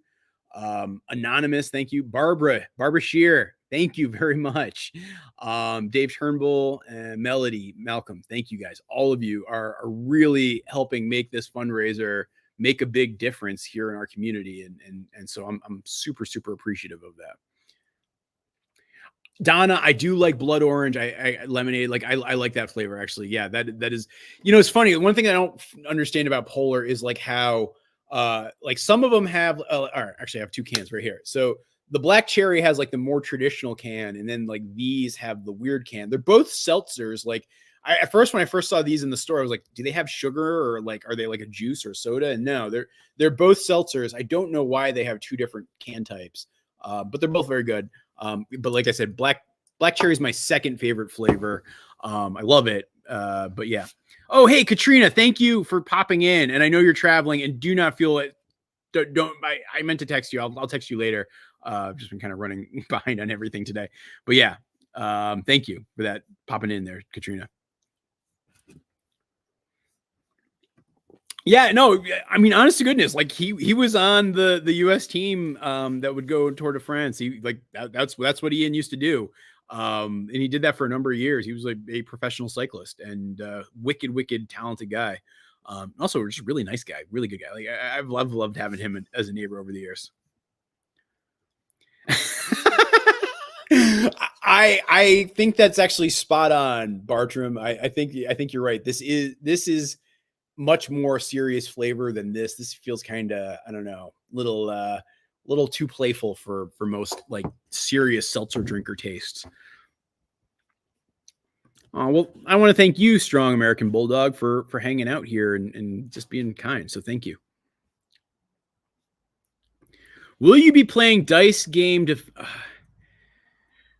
Oh, Teresa, I'm not sure I can. So the problem is, like, I have the roll for dog food set, but I don't have like all the ingredients necessarily on hand. And so because I'm just going to be on God, Sarah Schneider's always busting my balls. Because I'm going to be on the live stream. It's hard to like track things down and set stuff up. I don't think I'm going to be able to pull that out. And yes, I am perpetually behind in following up with people and communicating. And so, yes, I will text you later is something I say a lot. Sarah, I just want to take a minute and talk about Sarah Schneider because she's awesome. Sarah is a longtime viewer and commenter, and she also is not afraid to call it like she sees it. And I appreciate that so much. And so, Sarah, I just want to give you a shout out and say thank you for being there and hanging out. I really do enjoy like hearing from you. It brightens my day kind of whenever you comment, and even as you have these sharp ones like that, I like it. So thank you, Sarah. Did having the old barn help in making the decision to add cattle? Can you have cattle without a huge barn? So the answer is yes. I actually, even though I use the cattle in the barn, like the barn plays a part of how I keep the cattle, I would not have added the cattle if I didn't have the barn. I would just like figure out some plan Bs. Like they don't use most of that barn. Like it's not completely not necessary, particularly for the Highlands. You could build like a 3-sided lean-to and keep your cattle in that and for the winter. And if they're like beef cattle, I think with dairy cattle, they tend to be a little bit more fragile. So I don't think that would quite work. But you could definitely do it without a big barn. Don't make that the prerequisite. I think having like the infrastructure to manage them and like a place like chutes and cattle panels and having that stuff, fencing, like I think that's actually more important than a barn. I use the old barn for storage of stuff like whether it's just like equipment, all the feed I actually store in the old barn. But I don't use it to its fullest extent. I don't know. It doesn't meet exactly what I'm looking for versus the space I'm in here. I use this constantly. It is built to exactly what I need, and it's awesome, and I love it. And I don't live in here, but I spend a heck of a lot of time in here. So Edward, this is where I got to admit I'm falling behind. And part of it's been the flooding, but part of it's just me getting over ambitious with the things I'm doing that does it. So specifically, it's like a process. So to build the new cattle yard, I first wanted to get a water source. To get the water source, I needed to tap that spring. My plan was in July to tap that spring. I was actually supposed to do it last week, but with the flooding, I now can't do it. And I got to probably wait a couple of weeks. And so it's making everything complicated because then if I don't have the water, putting the cattle in a new like shelter in a new yard, like I was planning, actually becomes very impractical. And so I might have to go status quo. And so, yeah. Hey, Liz, you're accomplishing something here. You're helping people. So please, by all means, hang out. Like I was saying, great. I think you might have missed it earlier, but yeah, I'm going to be using artificial insemination. You know, I hope there isn't. Like, I would like to keep it up and around if I can. But if there was like something significant that was making it dangerous and like any sort of possibility to fix it was like didn't make sense, maybe. But I don't know. I don't think I'm going to be facing that anytime soon.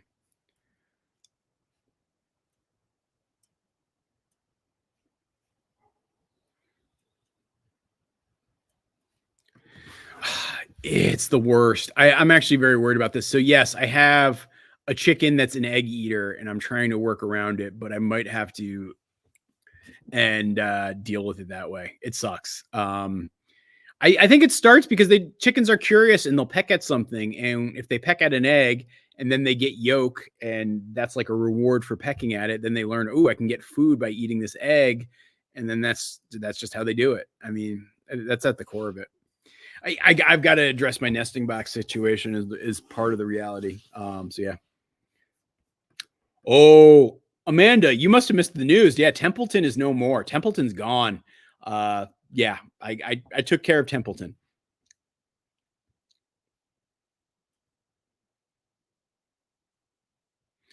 So Edward, the problem is this. So when you see me using that system that I use for watering my animals in the summer, that stuff would freeze very quickly here in the winter. And so I need to have all of my water lines either constantly flowing, which is what the spring line would do, or they need to be buried like 6 feet under the ground. And so I can't just do what I do for like summer water if I want to have it accessed in the winter.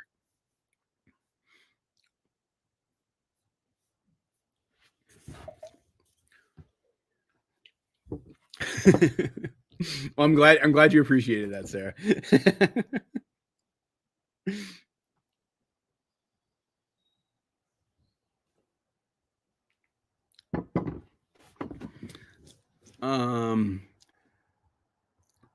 What was the it was at I wrote down the 1 o'clock number. I'm not gonna be able to write down every number, but hold on, let me check it. It was 30,000 on the GoFundMe's and it was 17,000, I think, on the YouTube. So we're up to 20,000 on YouTube and 50,000 on GoFundMe, which is incredible already. Like, yeah, we're only 2 hours and 45 minutes into this thing, and I don't know, guys. I think it might be crazy, but I think we could probably hit $100,000.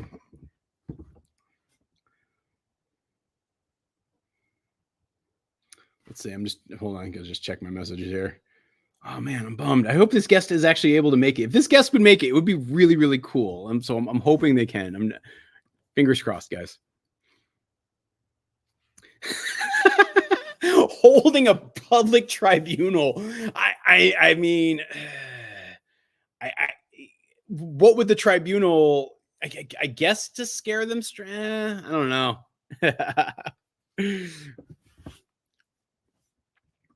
So here's. Oh, should I talk about this? I'll talk about this. So, are you guys aware of this crow that's got like a social media account that vlogs? Like, there's an actual crow out there that vlogs. Like, hold on, I'm gonna actually try to find their TikTok account and show you. Like, they actually have a TikTok account. Yeah, I know this is gonna make me sound insane, but this is true. There is a crow that's posting TikToks, and I think it's relevant to your question there, strong American Bulldog.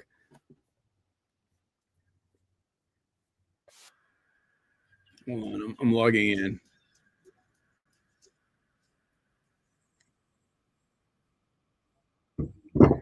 Why is TikTok so horrible? Sorry, TikTok friends. It's so loud and annoying and abrasive. One road a crow. There it is. Okay, hold on. I'm going to share this screen.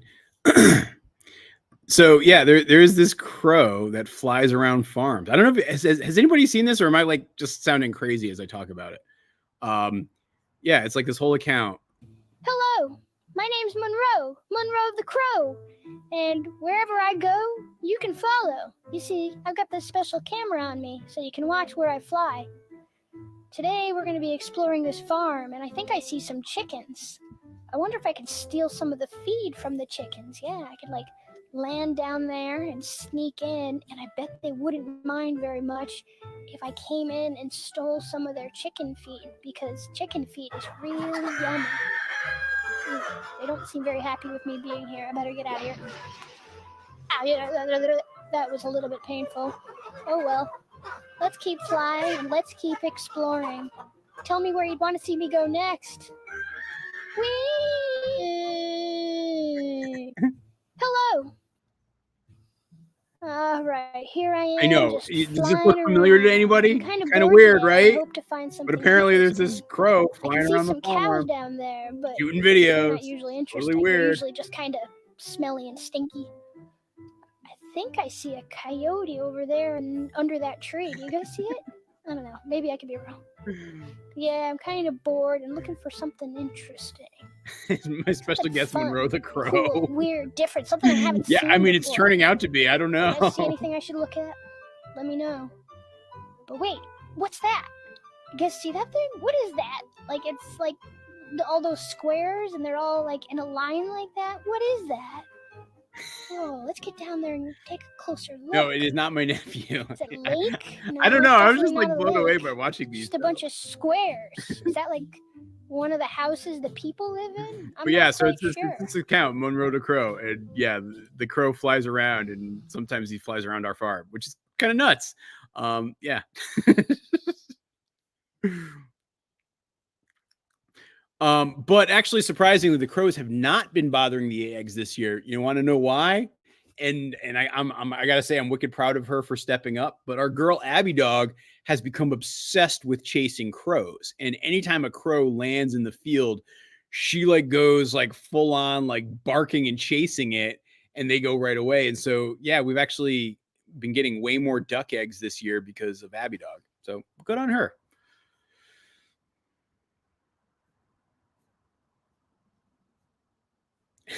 And crow is hilarious. I'm glad you like it, Liz. Yeah, so yes, there is that account that exists. Yeah. I don't know who does it. I have no idea where it comes from. But I'm fascinated with it. I will admit that. All right, guys, I'm going to take a quick bathroom break before our next thing pops up. So I'm going to send you guys out to the pond. Yeah, you guys want to see the pond? Yeah, I'll let you go to the pond.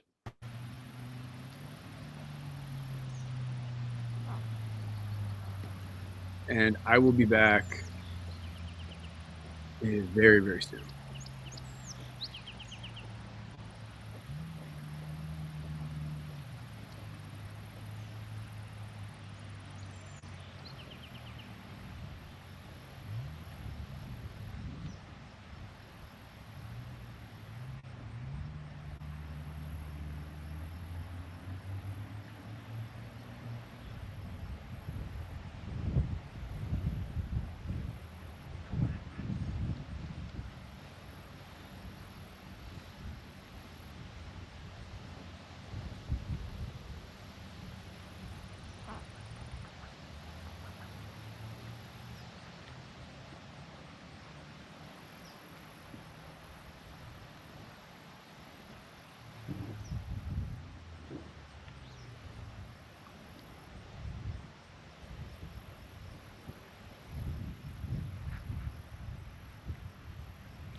All right, I'm back.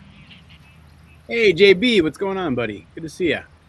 Yeah, I was just, yes, as exactly as depleted uranium cowboy is saying, I was just paying the water bill. Let me take that banner off. But yeah, this is actually just down by the pond. So you guys might notice I've had the ducks and geese have been hanging out down in the lower pasture. I've opened it up because like the pond is completely full. They just seem so happy. I'm, only gonna let them have access for a couple of weeks before I take it away from them again. And so that way it prevents the like the water from like getting too duck poopy, and it gets a chance to like rest it basically.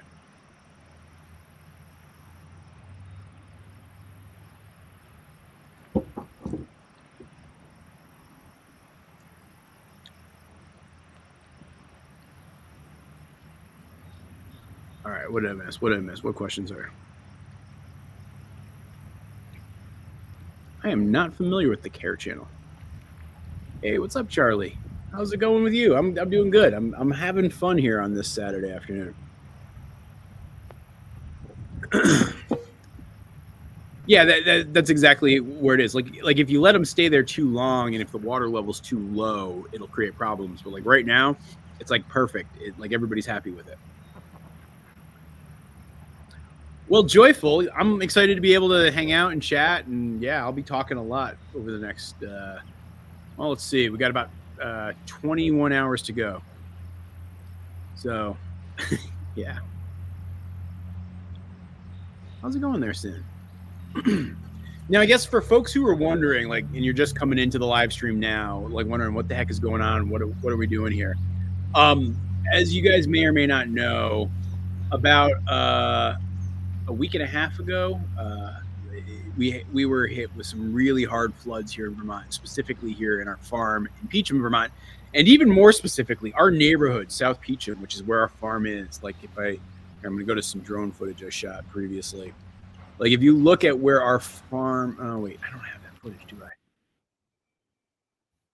Like, if you look at where our farm is, like, this is like, if you look, see that red shed right there? The trees that are behind that, that's actually the backside of our farm. And so all of this was happening right on our farm. This is actually where there used to be a road. It's all getting washed out here. This was from when we were actually in the midst of the flooding. And yeah, we got hit really hard. Several homes were destroyed. A friend of mine lost his life in the flood. And so today what we're doing is, this is a 24-hour fundraiser. I started at 1 o'clock Eastern time this afternoon, and I'm going to be going till 1 o'clock Sunday. And the sole purpose is just to hang out with you guys and raise money for a variety of relief efforts. Specifically, what like I'm raising money for is our town here in Peacham, Vermont has an emergency relief fund. And so that's one of the causes. My friends, the Mackenzies, who are my neighbors, who actually live right on the edge of where you're looking at the drone footage right now, they, their home was completely destroyed. Their cars got washed down the river. Like, everything just got blown away. My buddy Zach, who has a farm over in Barnet, Vermont, he was underwater. My other friends, Rachel and her kids, they got washed out. The Barnet store here in Barnet, Vermont, they got washed out. And then, yeah, my friend Dylan Kempton, who, was tragically killed not too far from where you're looking at right now. We're actually raising some money for his family. And so there's a variety of GoFundMe links that I'm going to be sharing. You'll look at it down in the description of the video. The goal here is to get us to $100,000 before the live stream is over. And right now we are at 50,000, a little over 50,000 on the GoFundMe's, and about, hold on, let me check the other one here. We're at 20,000 for the YouTube giving. So we're getting there. We're like just shy of so I guess 21,000. So we're just shy of like 29,000. And so We got a few hours to do it. We'll be hanging out. It's going to be kind of hanging out here in the barn kind of during the day. I'm going to have some more guests popping in very, very soon.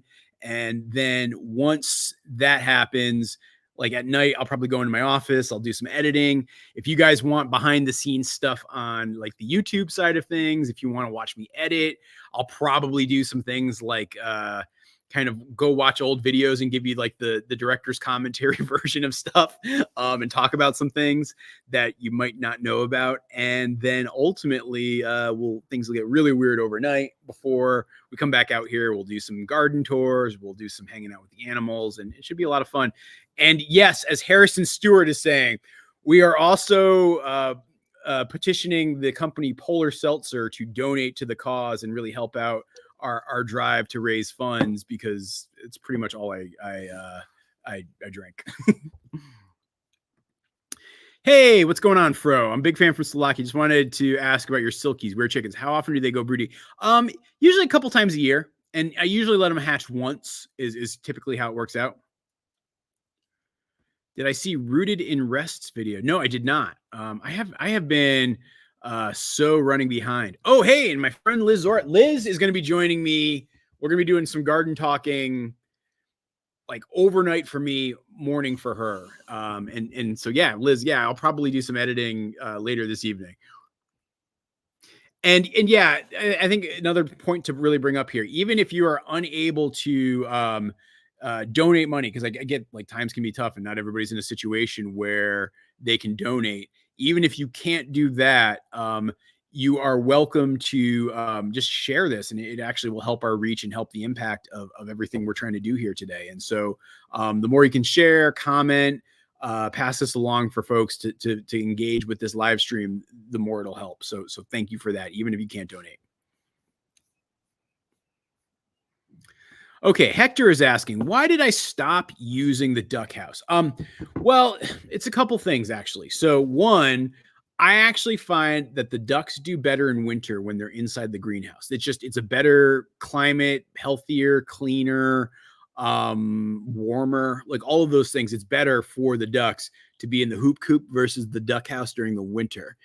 And then in the summer months, they free range 24/7. Like I don't lock, like pretty much from early June until like late September, early October, my ducks don't get put inside. They have shelters that they can go into if they want to, but for the most part, they're going to just be outdoors. And so I don't even need a house for them. And so those are the main reasons why I don't use the duck house anymore. I also converted it into a dog house. And so in the winter months, Toby dog and Abby dog like to use it. In the summer months, they actually like to sleep underneath it, surprisingly, but they don't like to sleep inside of it. And so that's what's typically happening there.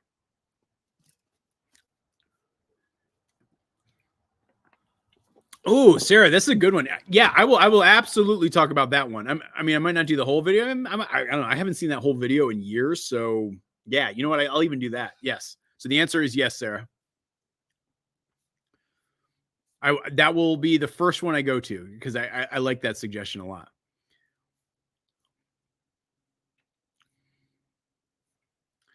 Well, thank you, Tina. I really appreciate it. And wow, I was actually talking to my neighbor at the dump this morning when I was dropping off my trash, where they were like stunned to see like comments on videos from people in Europe and in Asia and Africa.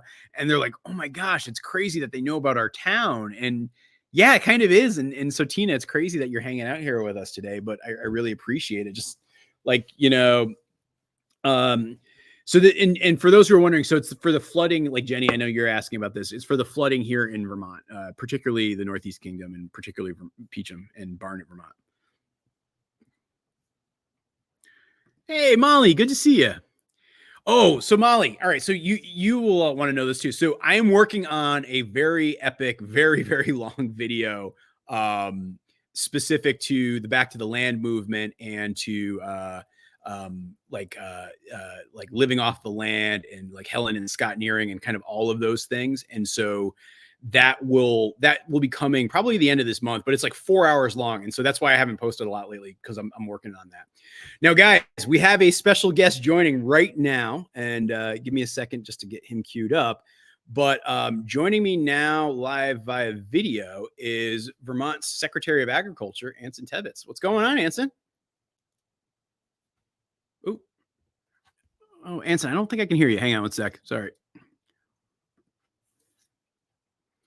I'm going to mute you and then unmute you. How about that?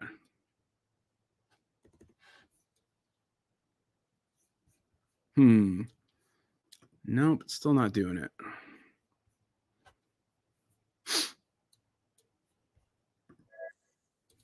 No, it's not mine. Oh, hey, Anson, try coming back in and going out because there might be just something with your audio there.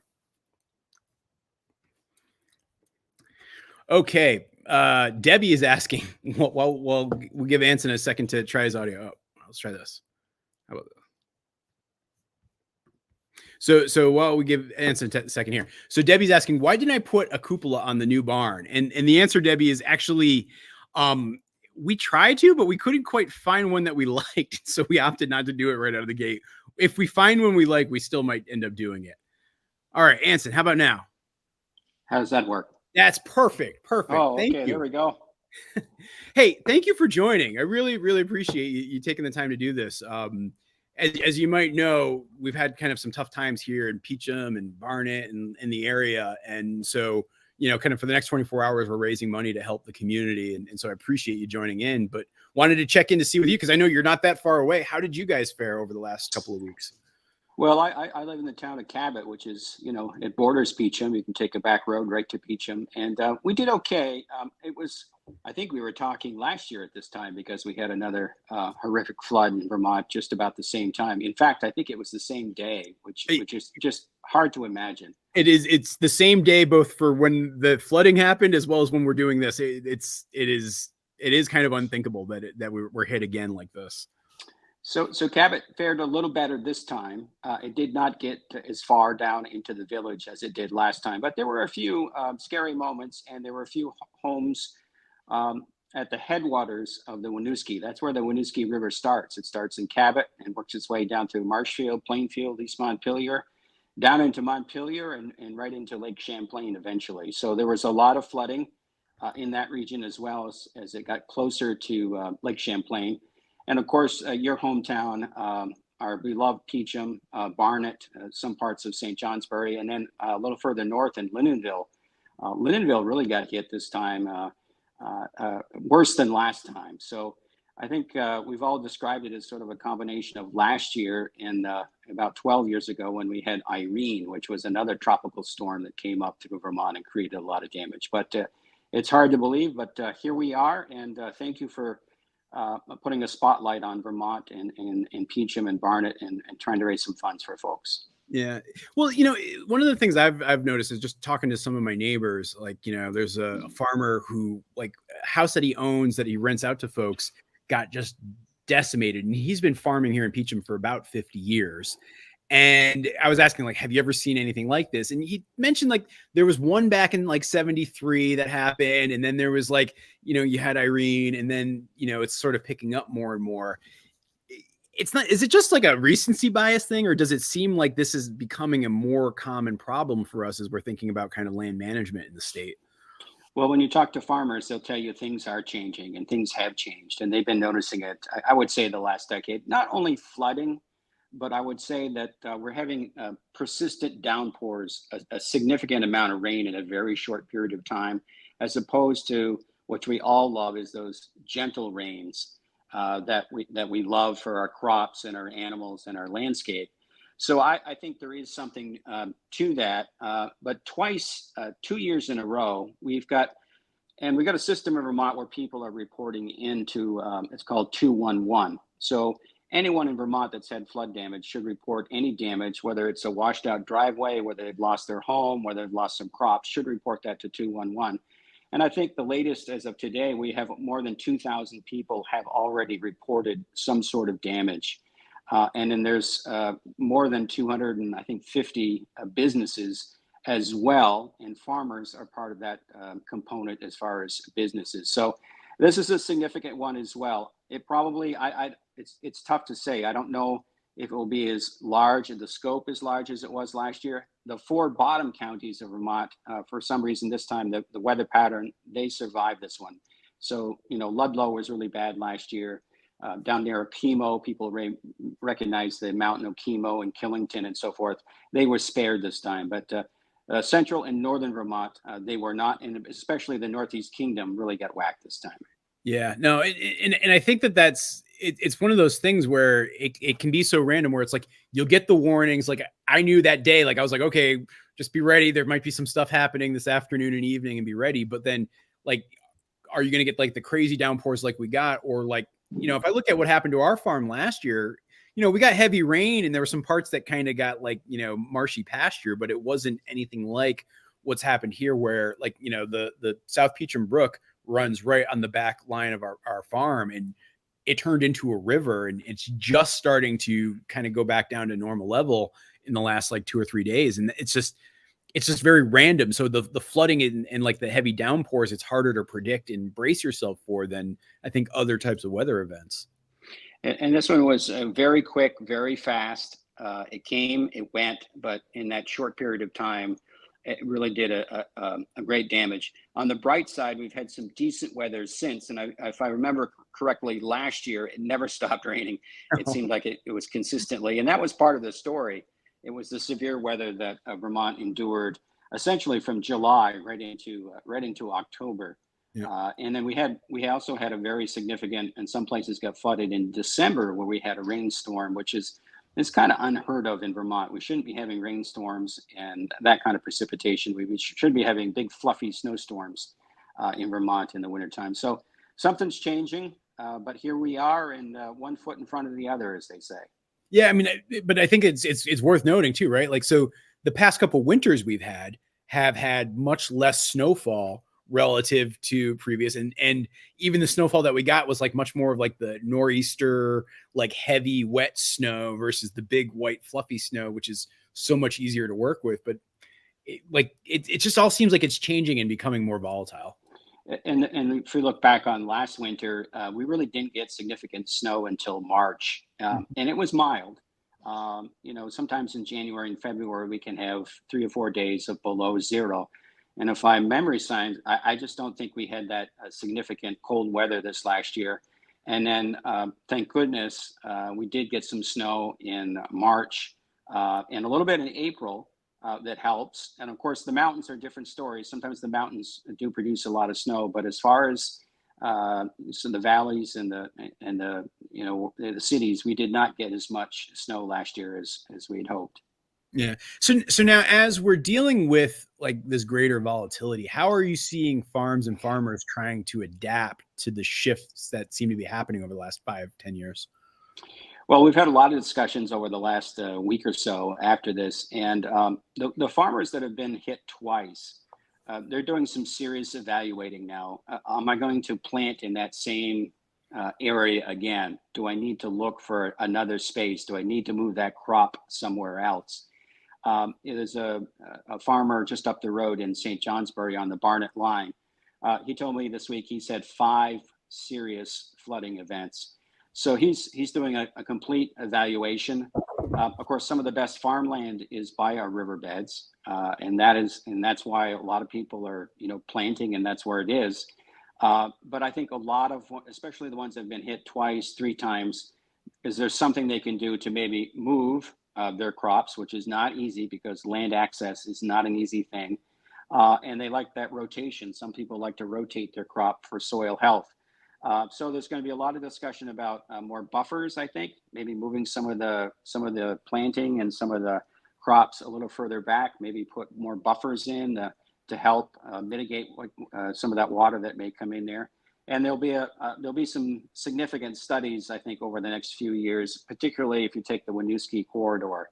I think they're going to take a look at that because essentially from Montpelier down into Lake Champlain, it's flooding frequently now, and we have some incredible farms that in Richmond, Waterbury, and then of course the Intervale in Burlington flooded again, and so I think they're evaluating, and some of the changes they made from Irene, moving some of their infrastructure to different places a little higher up, That worked.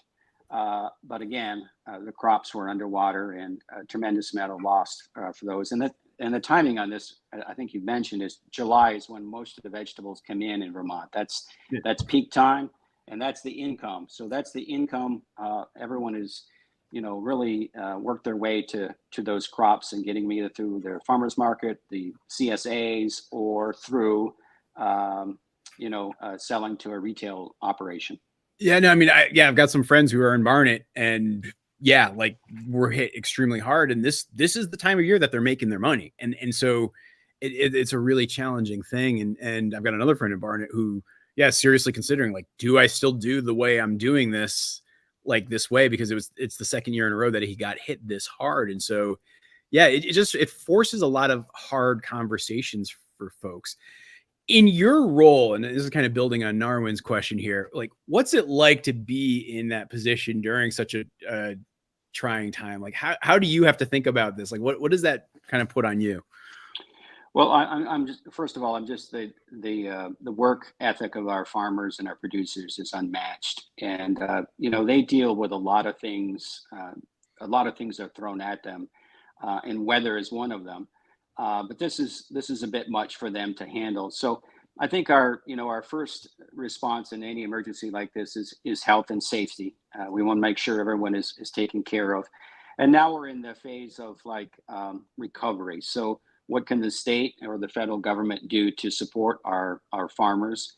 So one thing that we started today is we want farmers to report to us through a survey of their damages.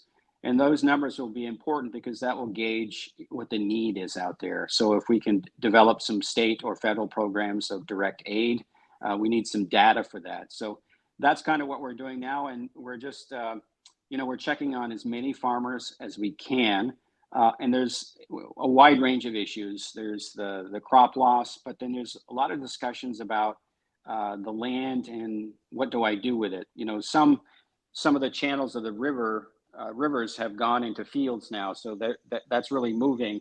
So I was talking to one dairy farmer that had a lot of corn, and he's really wondering what he's going to do, if he should plant there again. He spent a considerable amount of effort last year to try to correct the problem, and that was all washed away during this storm. So a lot of those conversations, and we're there to try to support and listen. And one thing that we're focusing on is also mental health. We need to take care of each other. This is a traumatic experience for many people, and they're just trying to get out from under last year's. So we have something called Farm First. You can go to the website. There's a toll-free number there. People can go to Farm First and get the help they need. And it's peer-to-peer, so there may be someone in the peer network that can help folks. So we want to make sure the stress is taken care of, and also everyone's mental health is another part of this. As we're in the stage now, it's exhausting for many of our people who've been flooded. Definitely.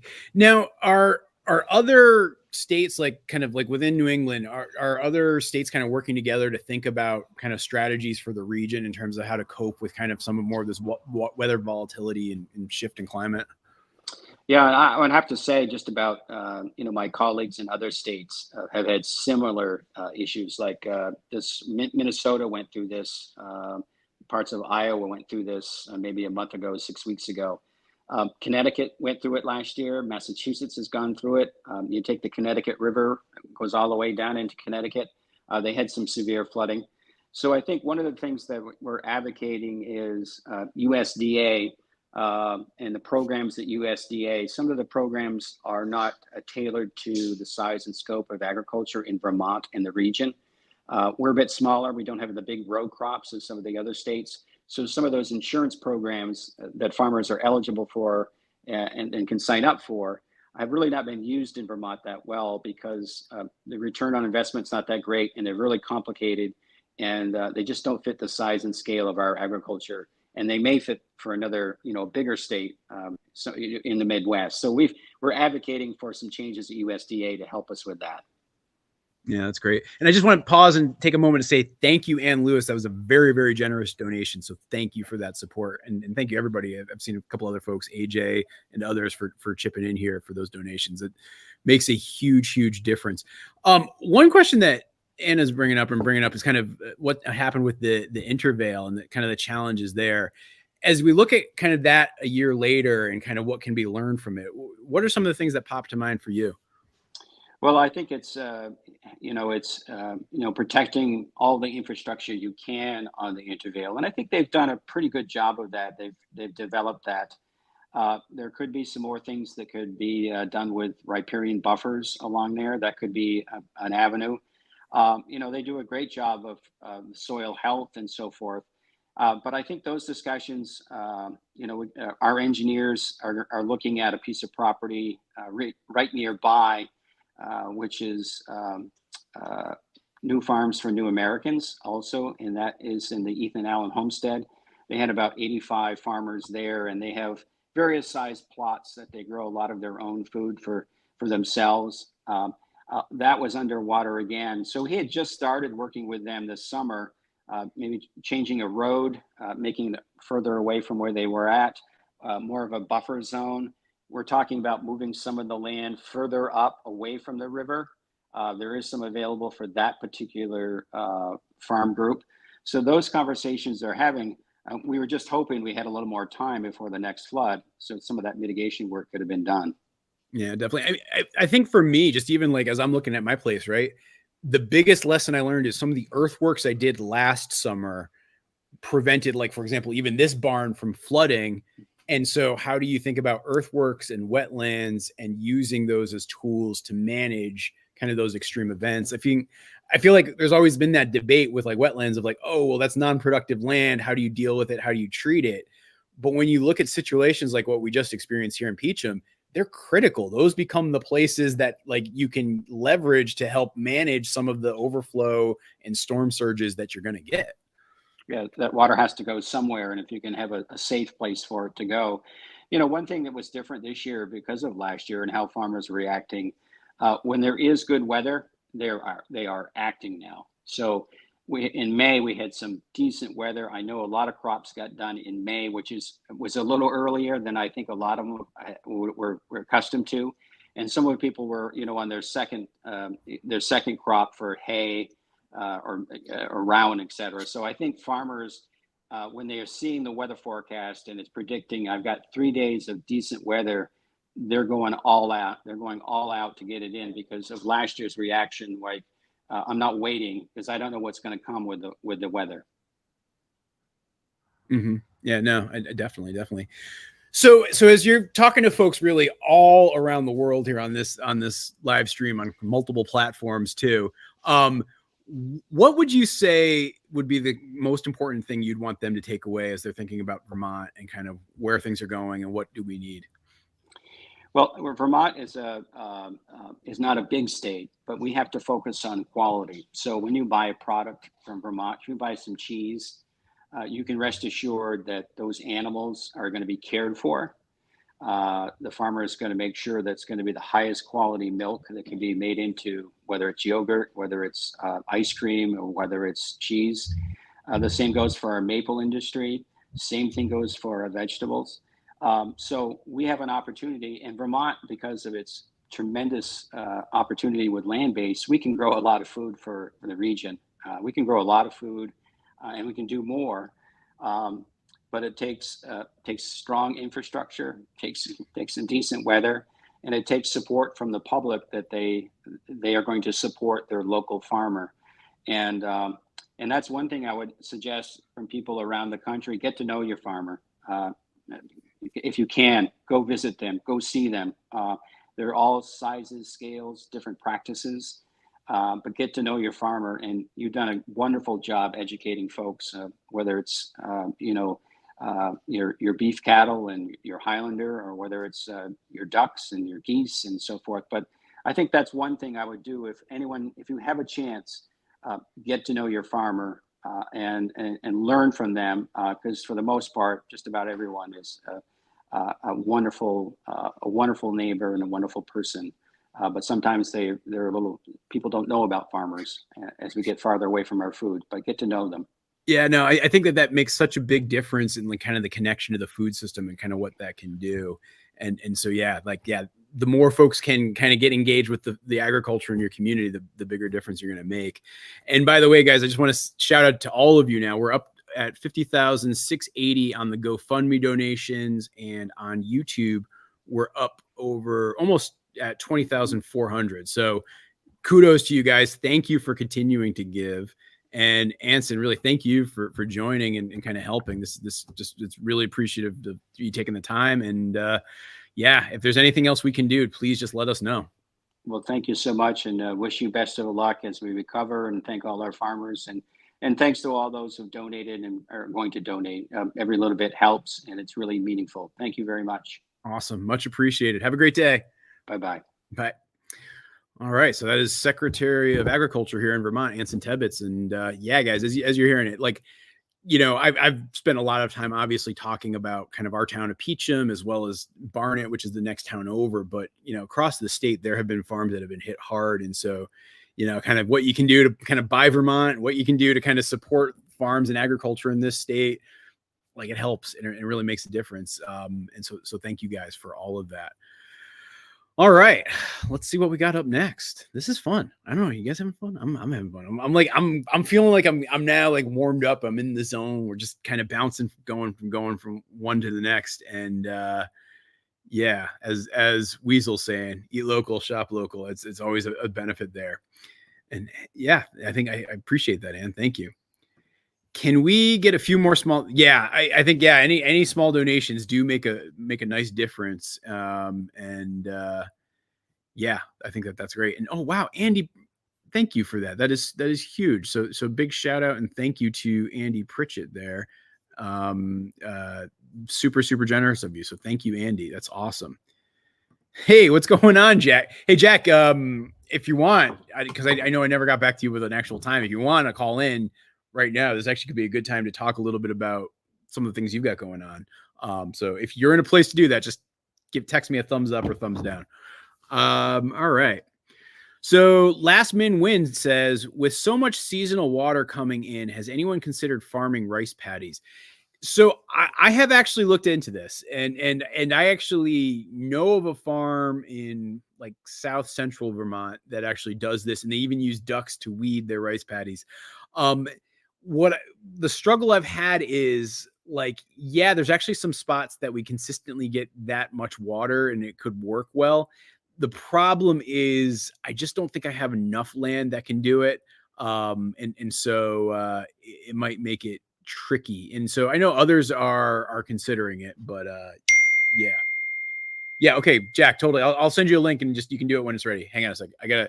My friend Jack is going to call in, guys, and we're going to talk about something.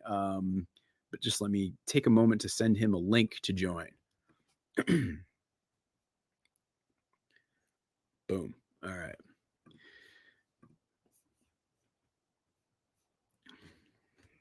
And yes, I'm having more. Jack. So Jack was initially asking what was the polar count, and I think I'm only at 2. This will be the other thing. I will keep the polar count for the live stream. I'm only at 2 so far today. All right. Let's see more questions that you guys might have. Oh, AutoCadic. Thank you. That is awesome. Thank you very much for that. Oh, I'm sorry. Aunt Cat's Attic. I hate it when I botch people's users' names on YouTube. Apologies for that. And thank you all the way from Little Rock, Arkansas. Thank you. And thank you, Liz Anderson, all the way from Maui. Or I think you're from Maui. Thank you for that, guys. That's awesome. Yes, there are beavers in Vermont. Okay, all right. I actually wanted to take a minute while we're waiting for Jack. I'm going to take a minute here and talk to you guys about Vermont and beavers. So yeah, there are beavers in Vermont. We have beavers that are sometimes making appearances on like that side of the farm behind me. Like, so in the cedar swamp, I've seen beaver evidence so far. There has been a rumor. One thing, and I actually think this is kind of dangerous. So one thing that some folks have said is some of the flood damage that we had was caused by beavers, and I'm a little bit skeptical of that. I'm not saying it's impossible, but I will say that if I was really thinking about what could have caused that, the idea that like just that one beaver dam was there, and then the other thing is where people are saying the beaver dam was, I've never seen evidence in that area. And so I'm probably actually going to go fly the drone up there and check it out in the not too distant future to kind of see what's going there. Esther's asking, how can we ask questions? Esther, I think you just did. and how can you support the community, Tanya? I mean, honestly, you know, participating and donating, it really does make a difference. You know, there might be some more activities I promote towards later in this year, but nothing just as of yet to announce. A beaver camp. That would actually be interesting. I might try to go. I haven't seen them there in about 2 years, but I might go back when next time in the back side of the woods. I might actually set up a trail camera or two to try to see if I can get some beaver activity going. Ginny Barncat is, I don't know if you guys can see her. You can see this. She's giving me the stink eye right now.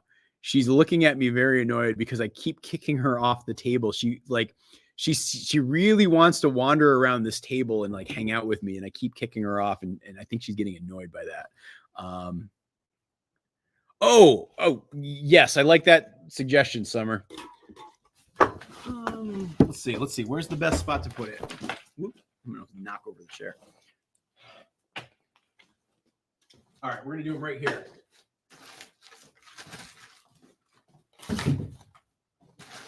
Because I really am curious to see if anybody at Polar is checking their messages right now. Either that or they're gonna like have a very awkward Monday. Yeah, I'll just keep lining it up right back there. That'll be where all the Polars go. All right. Okay. Esther asks, you plan to channel the water from your small river to your pond. Will you do it if it rains again? So, okay. So Esther, it's a little bit different than that. Hold on. I'm going to bring up a visual to help explain this. So bear with me 1 second while I do it. So if I'm looking at the farm,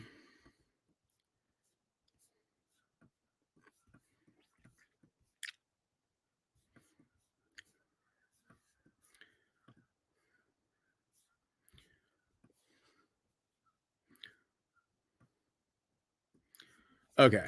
All right. I'm just pulling up a map of the farm, Esther, to answer your question, and then we can kind of get into this. Stop screen, present, share. Okay. So what you're looking at right here is a map of the farm, and what you're going to see is, so my pond is right down here. The spring, and so it's not a river that I'm redirecting. It is a spring that I'm going to run a line from. That spring is about here within the farm. And so what I'm going to do is basically run a line from that spring down to this pond, and basically it will always be flowing. But the way I have the pond set up, it actually channels and funnels any overflow back into this area, which is all of those wetlands. And so essentially, if we were to have a flood event, what would happen is the water would like basically go from the pond back down into the wetlands. And so it wouldn't go towards the farm. The other thing is, if you guys actually look at, and we can actually go to pond cam here. This is, wow. This is like, I'm amazed how well this explanation is working out here.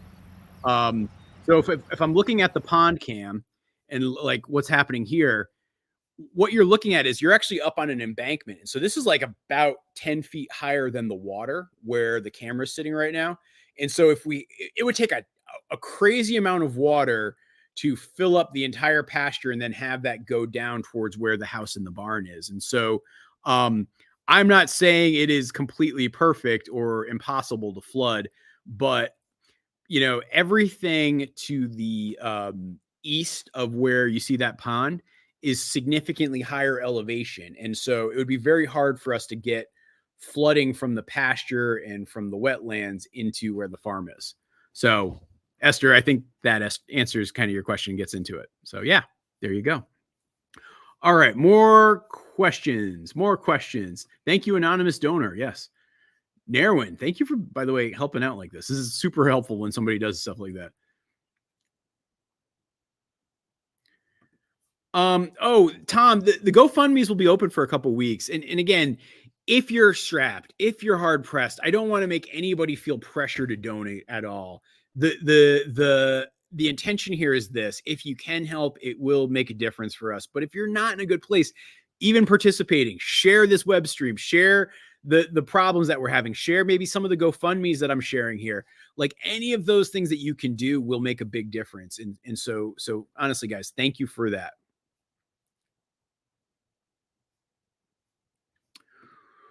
All right, Debbie is asking Piper Lely, but I just love I can't not smile when I say Piper Lely. So Debbie is asking, and then I'll answer this question and I'll get to Jack. Debbie is asking, what determines the decimation of the? I'm assuming you're saying like the distribution.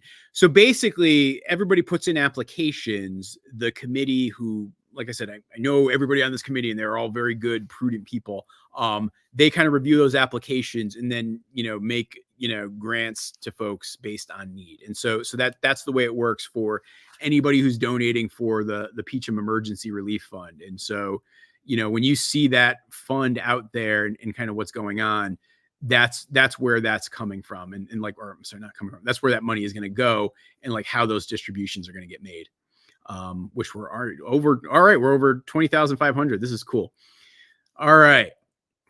Now, though, I do want to stop and take a minute to talk about something different. And I want to bring oh, wait, where did he go? He was here. Jack was here. He'll probably come back. Hang on a second. Let me see if he texted me and I just ignored it. Yeah. All right. I'll do another question while we wait for him.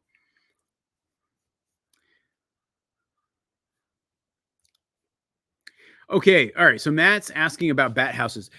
We do actually, like, I've tried it and they haven't worked. I've had like empty bat houses. I even like started to shoot a video and just never bothered to do anything with it because like they didn't get occupied. But yeah, I would love to do things to encourage more bats here on the farm, because I agree that they would help drive down some of the insects. Not so much the flies like in the pasture, but in terms of like mosquitoes and the like the black flies and the no-see-ums, like and the deer flies, like all of those, they would help with that. And it would be great to have that.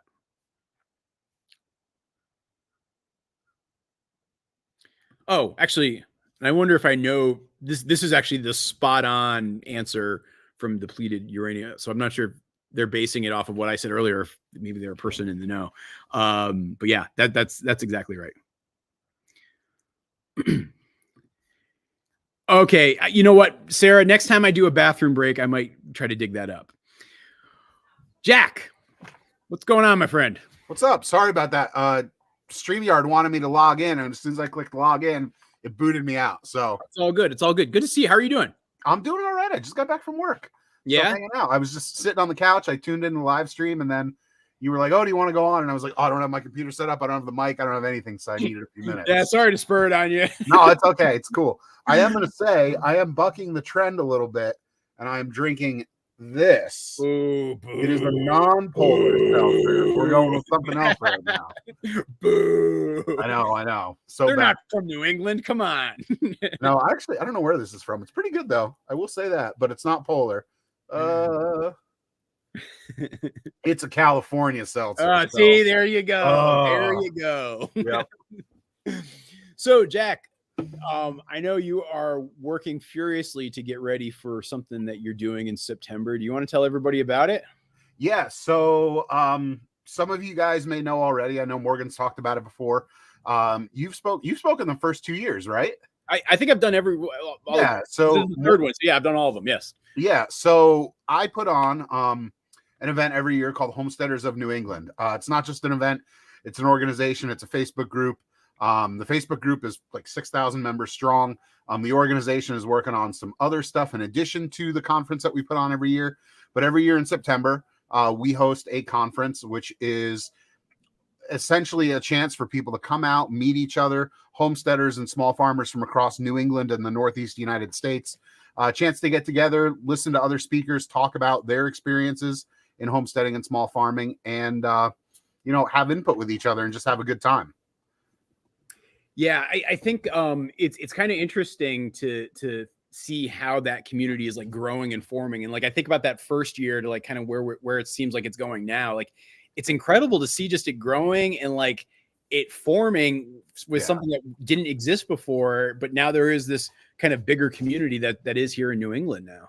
And the community is getting a little more serious. You know, it's one of those things where I always say, like, I encourage new people coming on board and getting into this kind of lifestyle. But at the same time, we saw a huge influx of people in 2020 during COVID.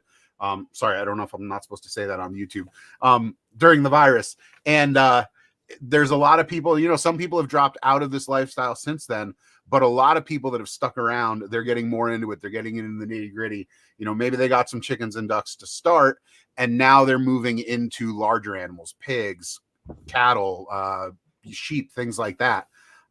Which is actually where, if you want to spill the beans, your talk this year may be going. Yes, no. So I think I mentioned this earlier, but yeah, like basically, so when I'm going to be speaking at Homesteaders of New England, the main talk is about going from things like poultry to large animals, and like the lessons learned, because I screwed up so much stuff when I went from saying, oh, I've got some ducks and some geese, to like, oh, now I've got these giant 1,000-pound furry animals with large horns that could gore you. Like the lessons learned there, I think it's an important step up. And so, yeah, talking about that is going to be where I spend my time. Yeah. I remember the first year we raised pigs on our farm, and I remember the first year we got pigs, it was like, oh, cool. They're like 25 pounds or 50 pounds. They're cute. They're running around. They're like a dog. And within like 5 months, they're now 250 pounds. And, you know, they're feeling you out. Like when you walk into the coop, I almost said coop, walk into the pen, like, hey, can I knock this guy over and take a bite out of him? It's definitely a learning experience for the first time. Yeah, no, and it's so true that it's like you see it, and like with pigs, it's deceptive. Like cattle, you get a cow and you're like, oh wow, this is a big animal. Yeah. But with a pig, if you're starting with like feeder pigs, yeah, they're kind of like these like little, you know, puppy size animals running around, and it's kind of adorable. But then as they grow and they're like, oh, they can just knock you over, and if you fall down, they can just eat you. Like you got to be careful. Like it is a deceptive like kind of moment versus the cow where it's instant shock. I think that's exactly right. Yeah, like you treat a cow a little bit differently because you look at it and you're like, it's as tall as me. It's a large animal. A pig, you look at it and you're like, you know, a 300-pound pig next to Toby, they don't look too much different. Toby's got a lot of hair though, so the weight class is a lot different. Yeah, exactly.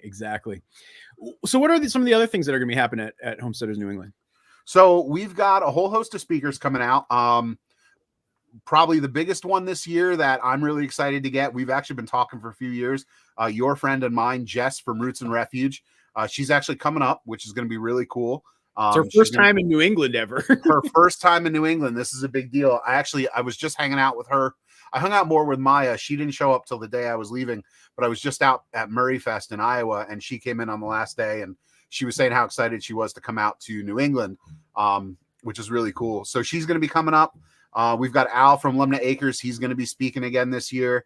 We're bringing back Rich Giordano just because he is such a hit and fun to listen to. I should know this already. Let me pull up the, for anyone who wants to look, it's newenglandhomesteaders.com. There we go. New England Homesteaders. I should know my list at this point, but it's all right, man. I forget most things immediately anyway. There's a lot going on. So we've got some. I'm going to be speaking, I guess. Tom Watkins from Murray McMurray. He's going to be talking. But a big one I'm actually really excited about, and a fellow Vermonter. He actually doesn't live too far from you, Morgan. Bill Fulton, who recently authored a book called Survive and Thrive. How to survive. I think it's How to Survive the Apocalypse Without Ammo, Camo, or Eating Your Neighbor. Which is really cool because he's a very kind of prepared person. I know doomsday preppers kind of get like a bad rap in the world of homesteading and farming, but he comes at it with a really level-headed approach and how to do small steps every day that can help you survive in trying times, such as, you know, we've experienced in the past, and I'm sure we will experience again in the future. Yeah, definitely. Well, and I think it's interesting too, because I'm, you know, this, I'm never a huge fan of like the preparedness community, but there's certain aspects of it where it's so important, where when I look at what's happened here in the last couple of weeks, like having 2 systems of internet, for example, helped a lot of people. Having like, you know, plans for where I'm routing water and how I manage like storm surges made a huge difference. And so there is that mindset of, oh, it's only like when the zombies come out and like that's when you're going to need to have these skills. When the reality is, no, it's like when you have a hurricane or when you have a tornado or you have an earthquake, like these very real natural disasters that happen multiple times a year around the country in various places at catastrophic levels. Being prepared also means really being ready for that sort of thing too. Well, it's wild because like the hurricanes get all the big press, tornado outbreaks get all the big press and things like that. But much like what you guys just experienced up in northern Vermont last week, where Jackie, who, if you watch the channel, my channel, I have a wife and I have 2 kids, Jackie, Emma, and Madison. They were not very far from Morgan at her family's lake house on vacation. I was home taking care of the farm, but she sent me pictures of the lake flooding and things like that. That happens. We recently had some tornadoes here in New Hampshire that caused major damage, which doesn't really grace the national news. But 20 minutes away from me, there's a town in New Hampshire where, 100 to 150 people are being told you may not have power back to your house for a week and a half. Yeah. These are the sort of things that, like, it's not the end of the world and they have a lot of support from other people. But if you're prepared, if you have some water, if you have some food that's canned, things like that, nobody's saying have 6 years of food in your basement so you can survive in a bunker. But at the same time, having a week's worth of water, having, a week's worth of food or food that can go without refrigeration, these are the kind of things that you don't have to dip on one side of the political spectrum or the other to do. They're just good common sense. Completely. I mean, and it actually are, when you have those things, it puts you in a position where you can help others. And by the way, speaking of helping others, thank you to Anonymous for that very generous donation. But like, really, like, so often, and this was actually something that I feel like in the last 10 days, I've been like so thinking about when I'm writing and like journaling and doing all that. It's been very much focused on like the things that you need to do to be in a position to help people. Yep. Like if you can prepare yourself with that mindset, that's a very different way to think about preparedness. But I think it actually can be really powerful for any community that you're in. Yeah, and a lot of so much like in the homesteading world that we go, and again, not to walk down this rabbit hole, but this is just where we ended up. It's so focused on being self-sufficient and self-reliant. And in reality, like there are times for that, but at the same time, there's plenty of situations where, you can work with your neighbors. Okay, like we're all storing a little bit of water. I've got a bunch of canned goods at my place. You've got a couple freezers full of meat. We're all storing a little bit of gasoline for generators, if that's what it comes to. It's more or less like it's a community that's going to rise above. Nobody's going to win in a real like doomsday scenario if everyone's fighting everybody. Yeah. So no, I think that's exactly right. So Jack, what's going on at your place this summer? Like what have been the big projects on the farm? So big projects for us. We are doing more pigs this year than we've ever done before. I've got a batch of meat birds out there right now that I'm actually probably going to be moving from one space to a much larger pasture now after it gets a little bit cooler and, because it's still pretty hot out there. We got a batch of turkeys for Thanksgiving this year. Our layers, our ducks, all that good stuff. It's been kind of just a regular mellow summer for us. If you're a follower of my channel, I haven't uploaded. Actually, YouTube mentioned to me today that I haven't uploaded in 50 days. I've taken kind of an unexpected long break. I've got 3 videos shot and sitting there. I just need to sit down and edit. But just personal life, like I recently switched jobs and that's kind of it's been a big move. I'm going back into sales, agriculture related sales though, which is pretty cool. Not quite ready to announce it on the channel, but that's been taking up a lot of my time lately. Yeah, so. No, I could see that. I mean, so I feel like I get this question a lot when folks are asking about like making videos and like what it takes and how to do that. And like one of the hardest skills to develop is like how to balance everything. And like when you have a day job, when you have your farm, you have your animals, you have your family, you have like all these, you have your community, like all these things going on, like trying to find a way to put content creation in like context of that like equilibrium you need to create. It's not an easy thing to do. No. And when we started the YouTube channel, and I think ours was 2018, it was January 2018 was our first upload. I was in sales. I drove about 40,000 miles a year, but when I wasn't on the road for work, I was home. I worked out of my home office. So for me, it was really easy to say, okay, I'm going to take a couple hours this morning. I'm going to go out and shoot a video, and then I'll come back inside. I'll work for, 6 or 7 hours, and then I'll edit it tonight. Then like I transitioned from that job into working another position where I was only really working three days a week, which again provided ample time for content creation. But now, like, we went from having no kids when we first started to now we've got 2 kids. Jackie still works full time. I'm now back to full time. I'm working, you know, essentially 6 days a week. Not to say anything, but like, you really kind of put your priorities in place. I always tell people, like, I homestead and I'm a content creator, but the two are not, they are completely separate from each other. You know, if I have to prioritize things, obviously my family always comes first. My job is going to come second, and then the homestead is going to come third. That content creation, once it gets to 4th place, for me, it kind of gets pushed off the back burner a little bit. And if I have 3 hours this afternoon to get a bunch of meat birds moved and a new electric fence area set up for them, I'm going to do that and not take the 6 hours it would to set up cameras and get my angles all right. You know, I commend a lot of people, you especially, for being so diligent about keeping the content flowing, because there's a lot of times where you just walk outside and you look at it and be like, do I really want to grab the camera for this, or do I just want to get it done?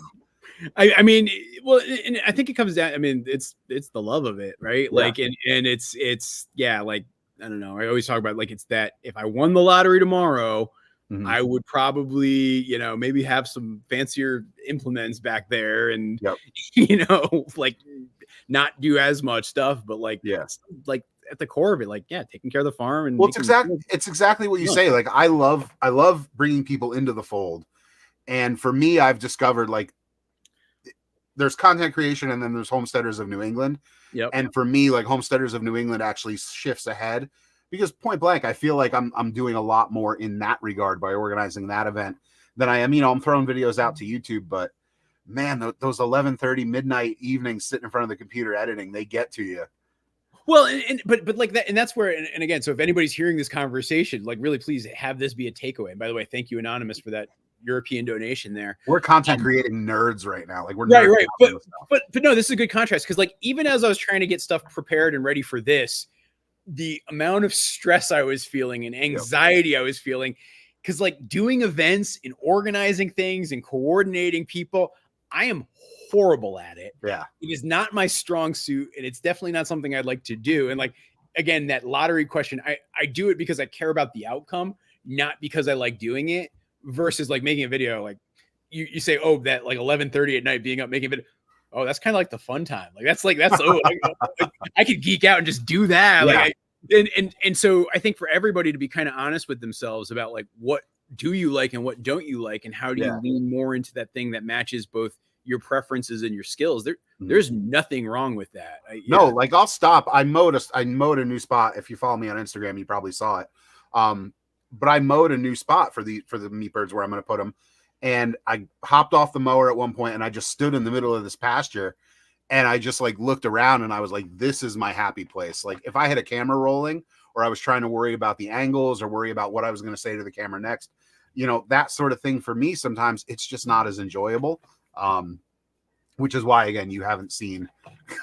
I'm not saying I'm never going to be on YouTube again, but I'm saying it's a much dialed back space I'm going to be in. Right, and I mean, I all the props in the world for that. Yeah. And by the way, I think I missed it when you said it earlier. How many Piggly Wigglies are you having this year? We have 12 this year. So 12 Piggly Wigglies. 12, yeah, more than we've ever done. We've done 10 the last few years, and this year, when I was speaking to the guy I get my pigs from, he said, well, I've got 12 if you want them. That is a lot of Piggly Wigglies. Well, not only that, but leading up to this year, again, like, shying away from everything that's not, you know, the new job or family, I was going into this year saying, you know what, I think probably only going to do 5. I'll do ourselves. I'll do some friends and family. And when he was like, hey, I got 12 if you want them, I just kind of said, you know what, forget it. Let's do 12. Let's just go for it.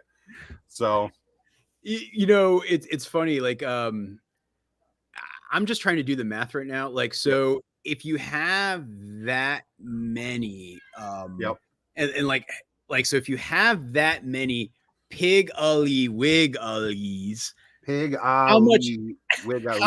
how much feed are you having to dish out a week? So right now, I mean, weekly, I know the daily. So right now, the daily, I'm doing a little bit of math on my phone to figure out the weekly. So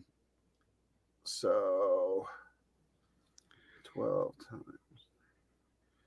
times 7.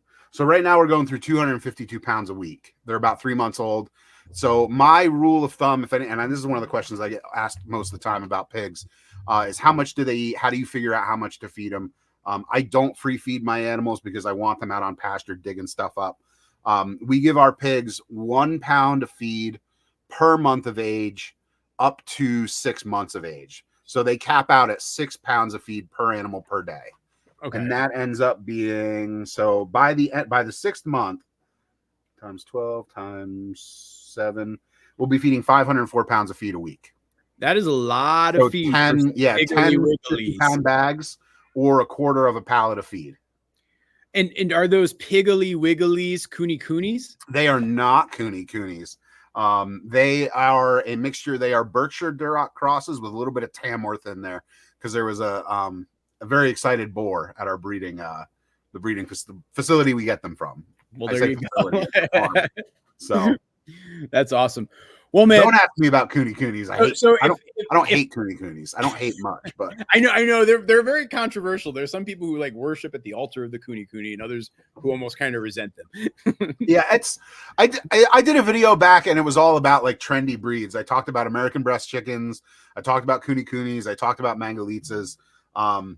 And I mean, for me, it boiled down to a lot of people like say, "Oh, Cornish cross. Why would you raise Cornish cross chickens?" And I always mention, like, look, if you raise them the way we do, they act a lot like normal chickens. Like, they can be raised in a way that is not the gross chicken that's sitting, shifting its head from one side of the food to the other side to the water all day. There are ways you can adjust how you raise animals.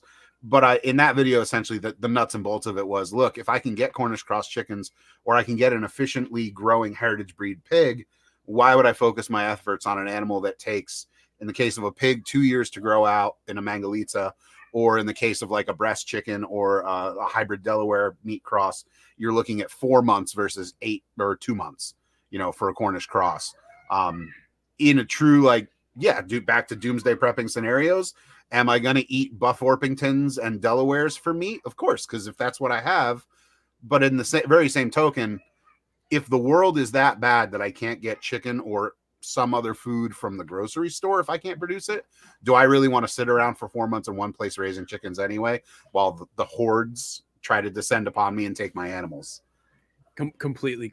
And by the way, thank you to Ma Mal, and I probably completely butchered how to say that, but thank you for that donation. It's super, super generous of you.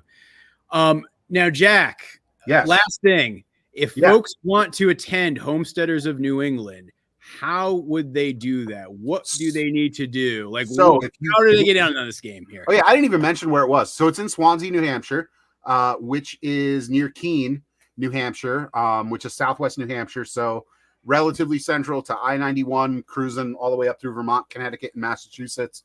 You can go to newenglandhomesteaders.com. Morgan is showing you right now. There is a little link there to buy tickets now. Right there. Yep. And then you can click on that and buy your tickets. Awesome. Cool. Well, and I will be there. I know there's a couple of good friends I have that are going to be there. I think we're going to have a good time. And Jack, thank you for coming on and chatting. And we'll no talk problem soon. at all, Morgan. Thanks for having me. I'll see you soon. See you later, man. Bye. All right, bye. So that is Jack from Homesteaders of New England. And we're going to just keep this party going because our next guest just showed up. Come on over, guys. And they're actually here at the farm. We get seats set up for you. We got like a whole official thing going. Nice. So, guys, I invited my friends Alex and Rose coming here. We got. We might need to get a little closer here. Let's see if this works. All right. Okay. Yeah, I know you guys have been spending so much time together lately, anyway. There we go. Boom. All right. So Alex and Rose. Where do we Alex, and you can just look right at that camera there. So Alex, Rose, they have been doing an incredible job organizing the relief efforts here in Peacham. And I just wanted to have you guys down just to say thank you first and foremost. It's been amazing, like these last 10 days. How are you feeling? I'm kind of tired. Yeah.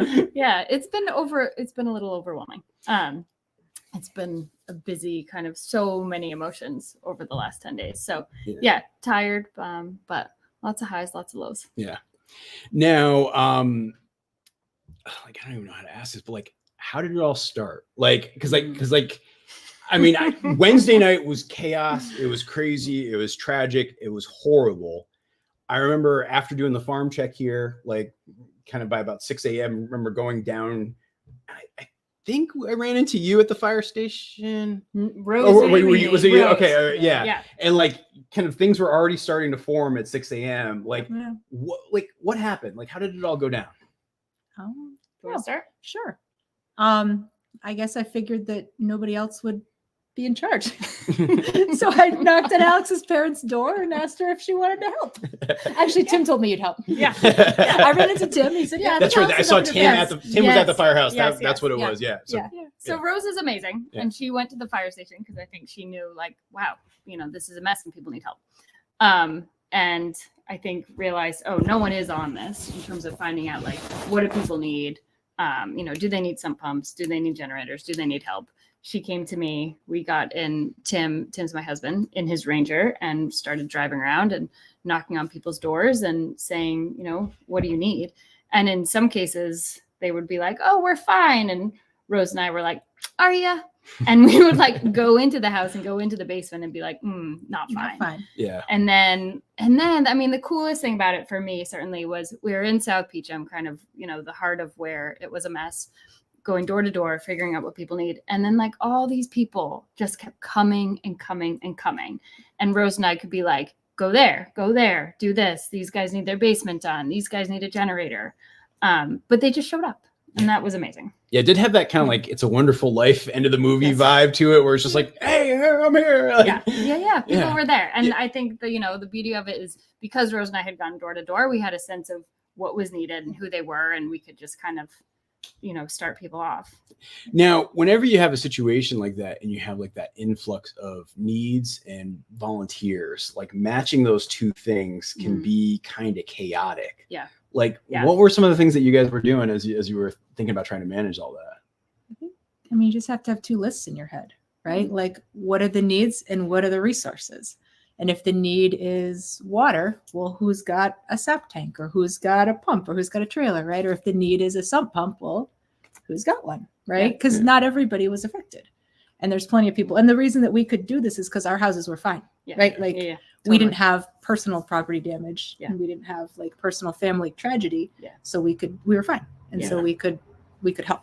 Yeah. And the other thing I'd say is while we were organized, we weren't incredibly organized in terms of like, we weren't saying like, oh, we want volunteer shift X, we want 5 people here. We were kind of like, hey, we need people, show up, and then we'll kind of direct you where to go. And that I think made it a little easier because we didn't have to we weren't going overboard on like micromanaging the situation. No, there was like no bureaucracy, because that's what I found was like, because I remember being in some of those groups, like we would like all kind of pair off for a task. Then we'd kind of like break up amongst ourselves. Like, okay, you go do this, you go take trailers this way. Like it worked out really well that it was like somewhat coordinated, but you could kind of adapt to the situation. It was like the perfect blend there.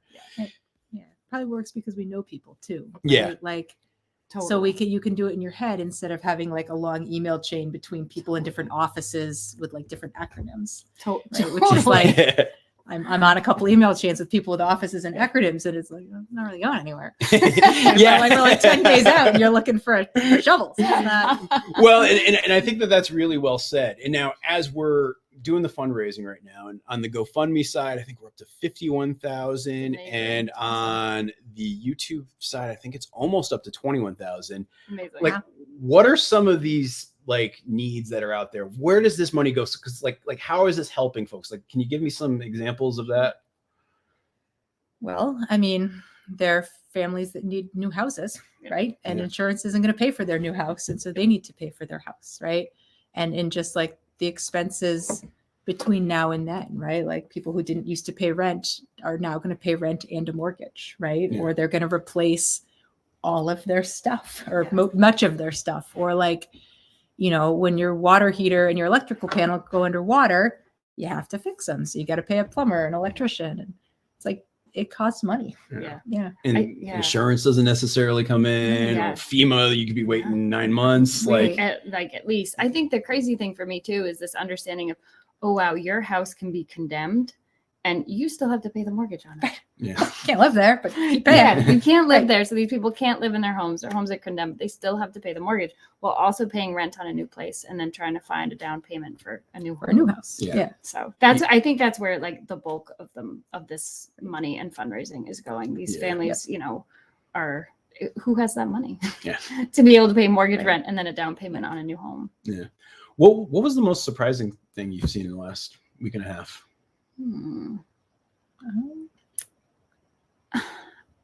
I think I don't know if surprising is the right word for me on it, but the thing that I was the most proud of and excited about was that we had so many volunteers coming that we managed to move a family out of their home over this like dry, no longer river brook. Which you guys are actually looking at. If you're looking at it on the screen right now, that is, it's the house that we Yes. moved everybody out of, Yes. and that's the brook. Yes, that home over the brook through all these people passing every single belonging that this family had from that house, passing over that brook, and then I don't know, half a mile, 3/4 of a mile on side by sides and rangers and through fields and trails. Yeah.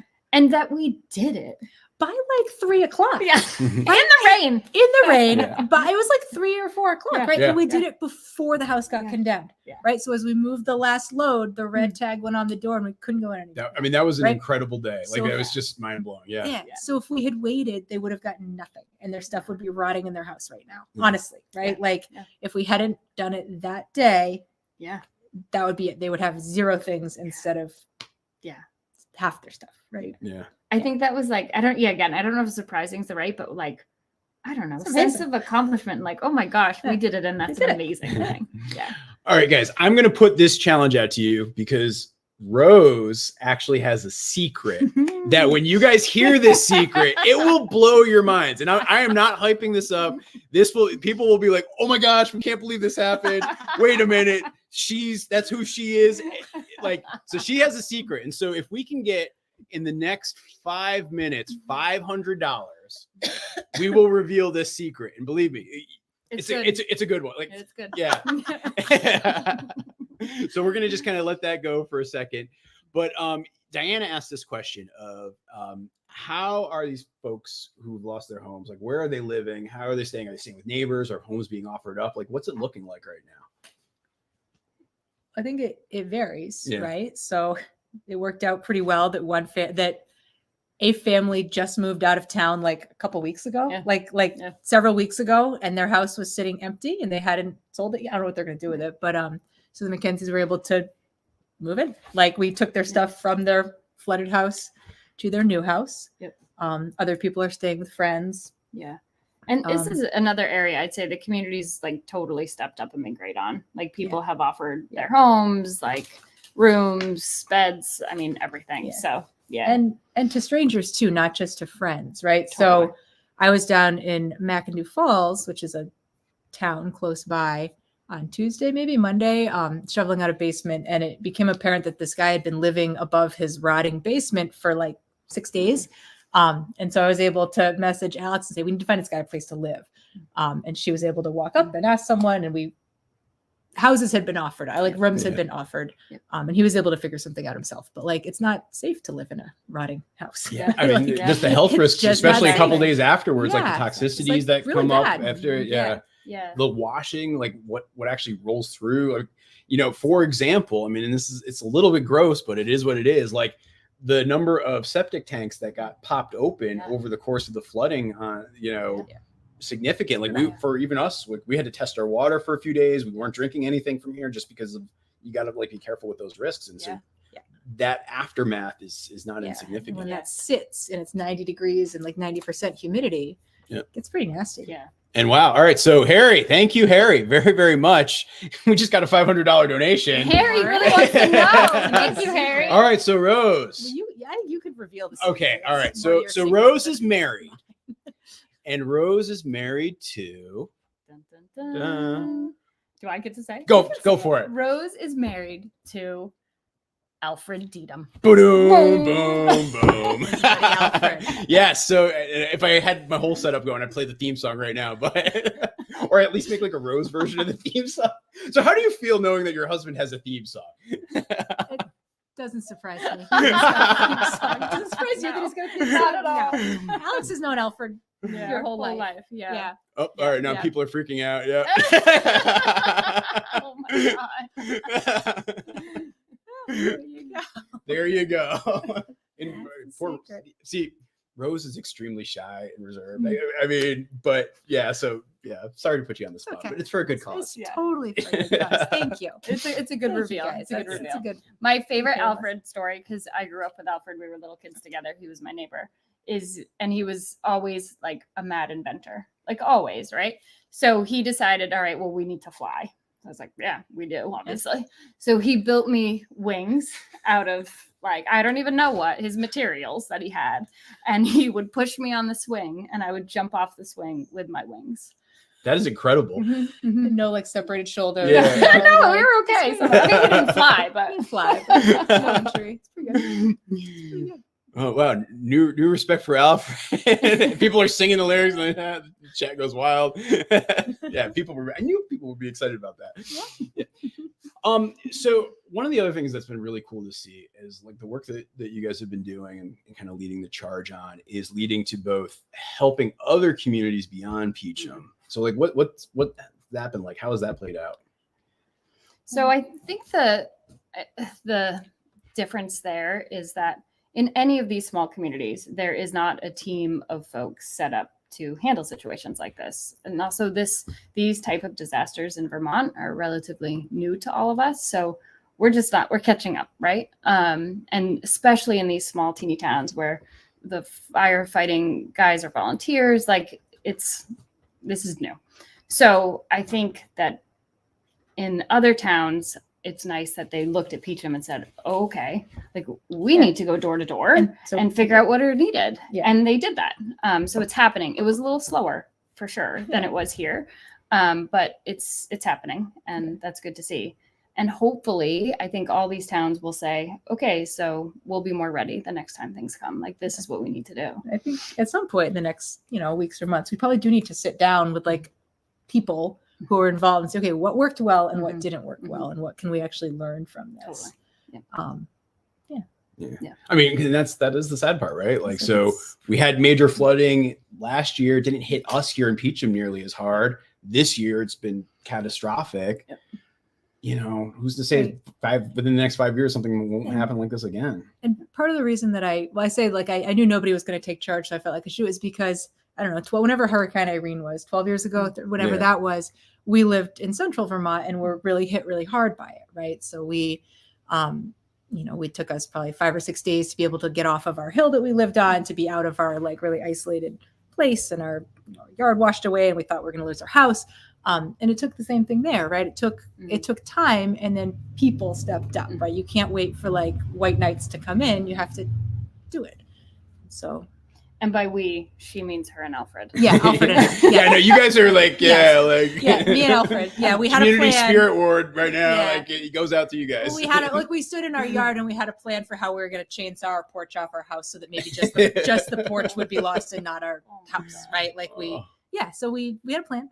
Did you play this role in that town as well? No, but you knew, you were like, oh, this is what has to happen again. But other people did, right? Yeah. Because I was at a different point in my life too, and I didn't have the connections that I have here, right? Like, and I think part of why it worked is because like we know people, right? And when you ask people for things, they deliver. And when someone asks you for help, that you're going to help, right? Yeah. You're not. It's easy to ignore people you don't know. Yeah, right? well, I mean, and that's such like the double-edged sword of like the small community, right? Like when I compare to like when I lived in like Brooklyn or in Washington D.C., you're almost anonymous, even though you're surrounded by people. Yeah. Meanwhile, here everybody's spaced out, but everybody knows each other, and so like coming together is actually an easier thing to do because you have all those personal connections. Yeah, absolutely. I mean, I think there was a case where some of the surrounding community saw what we did here and came to Rose and I saying like, oh, could you play this role in our community? And it was like kind of no, because we don't know everyone. We don't know the folks that were asking for materials. We don't know the folks that like we're not going to barge into their homes right? Like we did here because we Right. knew people, so we felt comfortable doing that. Well, when we went down to Barnet, we really didn't get the same response. Remember, we Yes. tried to, we Yeah, we sort of tried. ran out of Yeah. stuff to do in Peacham, so we tried to go to Barnet. It didn't work as Didn't well. work. Yeah. People They're like, weren't who really, are who you? are you guys? Yeah. Well, no, I think I'm cool. Yeah. No, because I mean that is the thing too. Like little distrustful outsiders. Neither of you Yeah. could even remotely be considered outsiders in Peacham, and so that makes a massive difference. Yeah. Yeah. So what's next? Like, what are you guys doing now? Getting Recovering. some naps, like Yeah. Tomorrow relax. morning, we're moving Rachel's house. I know that is That's what actually we're true. doing Yeah, we've next. got another neighbor Got who's another right down the neighbor. road. That like as soon as this webcast goes, I'll be probably down there helping flip Yeah. boxes Yeah. because there's a need. And by the way, thank you Anonymous for that donation there. I just saw. Yeah. Yeah. So I think tomorrow's like our last, hopefully, Yeah. our last big volunteer push where we have to move Rachel out of her house to a new home. And then we've got some other moving for like kind of leftover moving from the Mackenzies. But after Yeah, that, most hopefully we'll take a things rest. are- Yeah.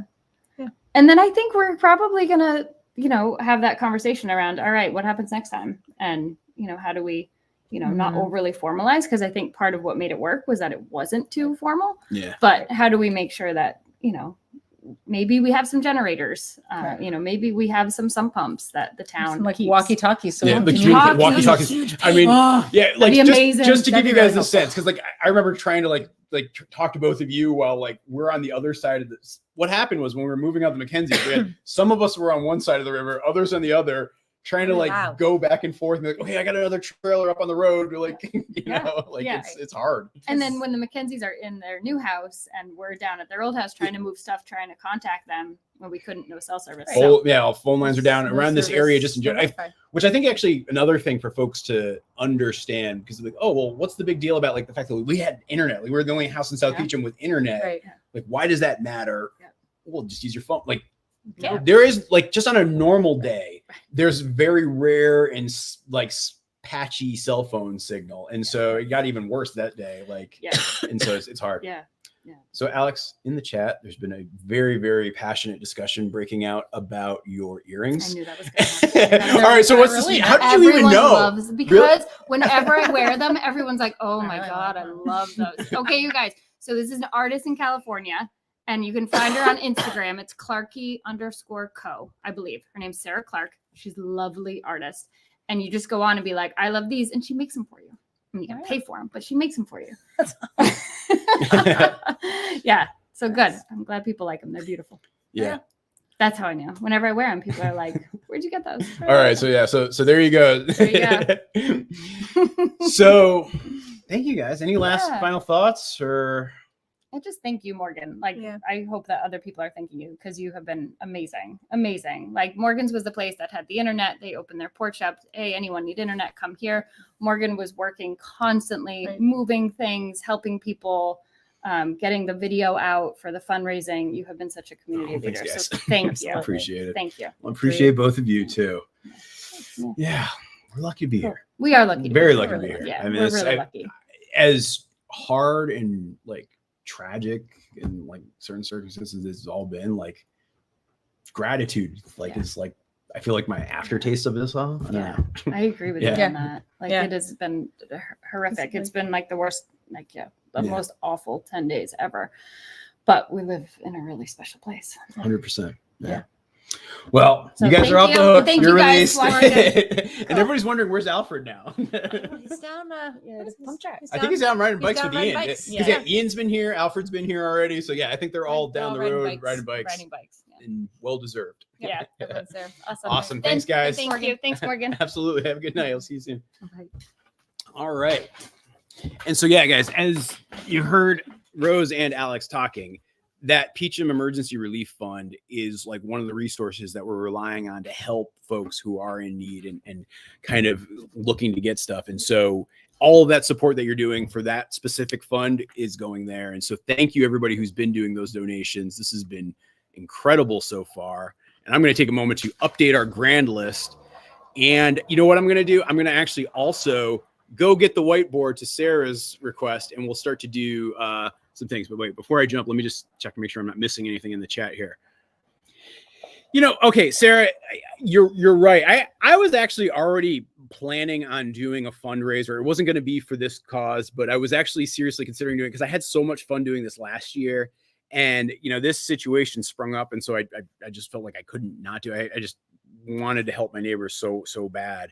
But yeah, I'm pretty sure that every summer now, probably every July, I'm going to do a fundraiser like 24 hours just like this, because I think it's just, how do I say this without like bursting out and crying like a child? I have just been so happy to be engaged in helping folks in this way over the last week and a half. And like I said, situation sucks, but the people that have been able to be helped and what that means and just how it feels and what you see in a community when they come together to do that has just been so rewarding and incredible that I don't know. I want to find more ways to experience that. And so yes, Sarah, I think you're probably right.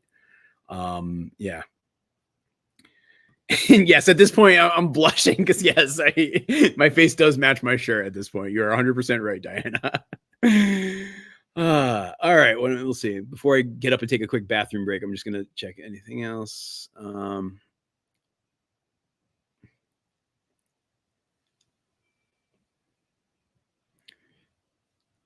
Well, thanks, guys. All right.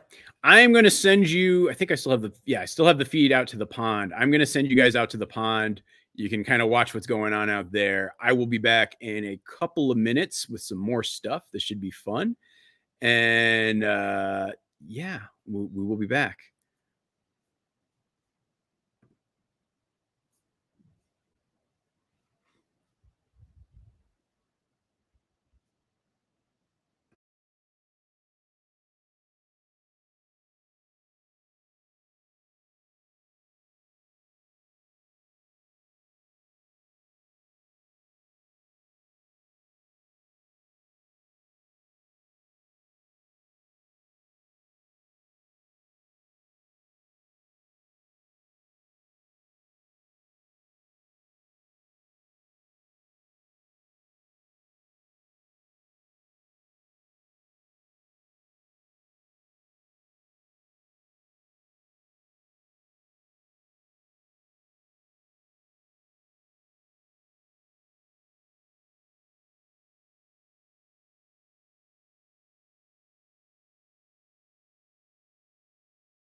I'm back, guys. I'm sorry. I I went to get a board to write. It's not like a traditional whiteboard. It's like a chalk whiteboard. It has these chalk markers. I'm just having trouble getting the chalk markers to work. I think I got it to work now. All right. We are trying to get to 100K. That is our goal, as you can see. And we have two places. So GoFundMe, because there's two ways to give. There's GoFundMe, and then there is YouTube. See?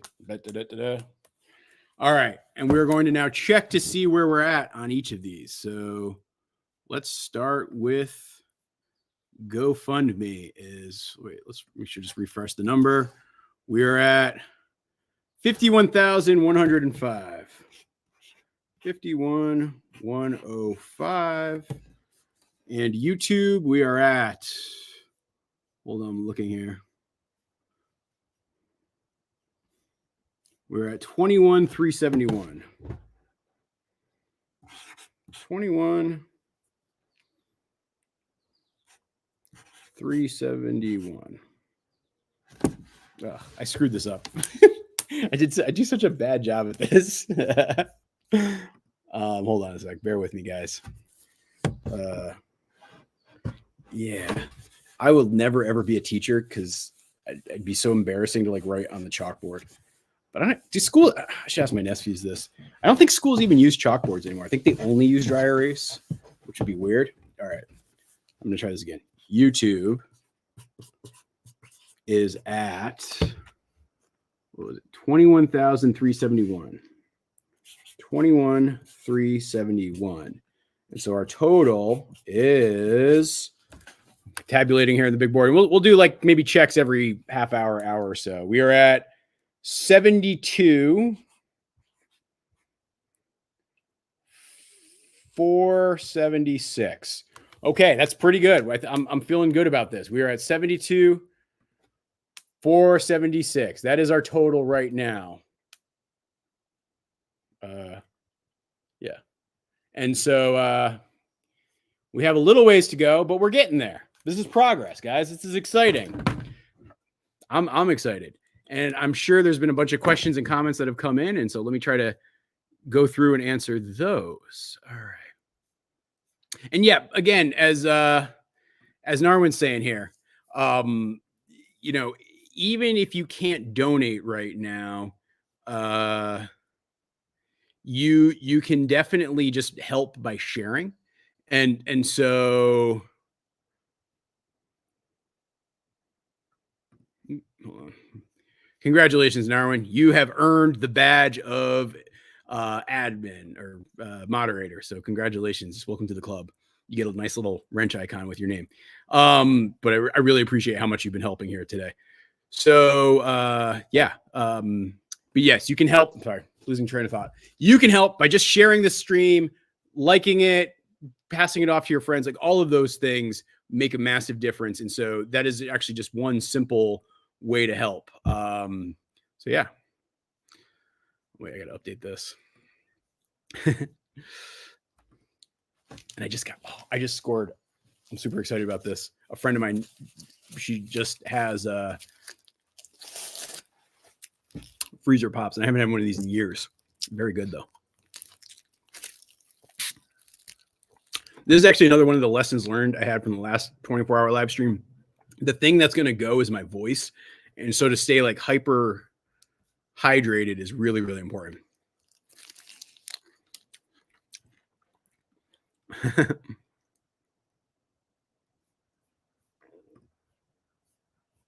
It appears as if Morgan pays a substantial water bill.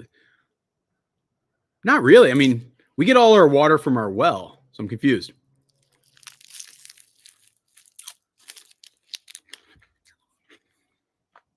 Oh, are you talking about the pond? Because the pond that's all from the flooding. So yeah. Oh, I see. I screwed it up.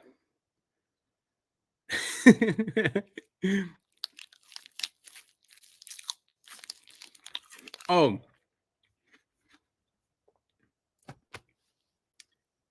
Did I screw it up by? Did I screw up the audio? Is that what happened? I don't know.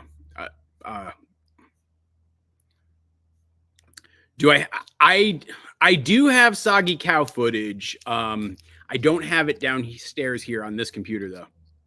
Hey, Sabrina. Yes, so Sabrina, she's one of my neighbors, and yeah, she's a part of the committee. And so you guys were asking kind of like, how does that go?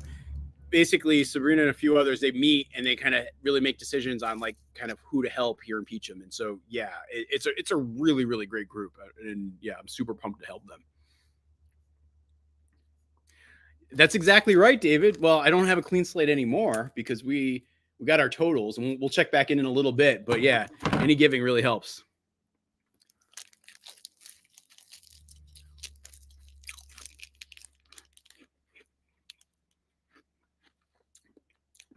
So yeah, as Sabrina's saying, we are expecting way more need than available funds, and so everything we're raising here is going kind of disbursements within the funds within the flood relief stuff. So yeah, that's how it's going to work.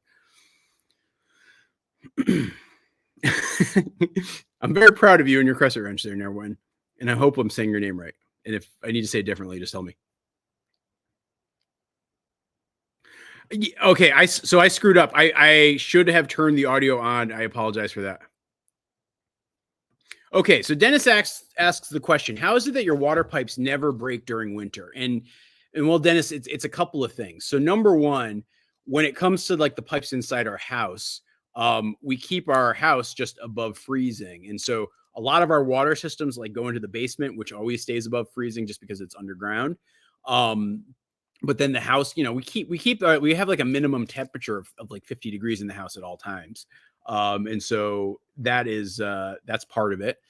The other part of it is like for the outdoor water stuff, all of that stuff is like buried about 6 feet deep. And so when it's buried that deep, the water won't freeze. And so the combination of having an underground well and pipes underground at like 6 feet deep below the frost line, that's what keeps our water from freezing.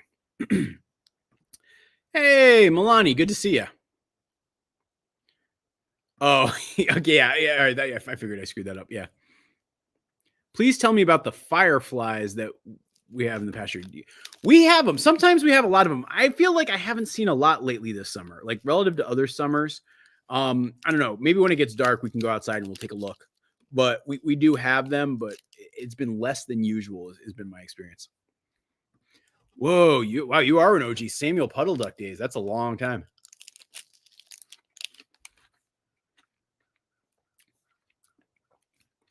I know, Debbie, I got kind of wistful too hearing the mention of Samuel Puddle Duck. So let me just tell people who don't know about Samuel Puddle Duck, the Samuel and Jemima Puddle Duck story. So it was back in 2018 when I got my first batch of ducks. They were all khaki Campbells.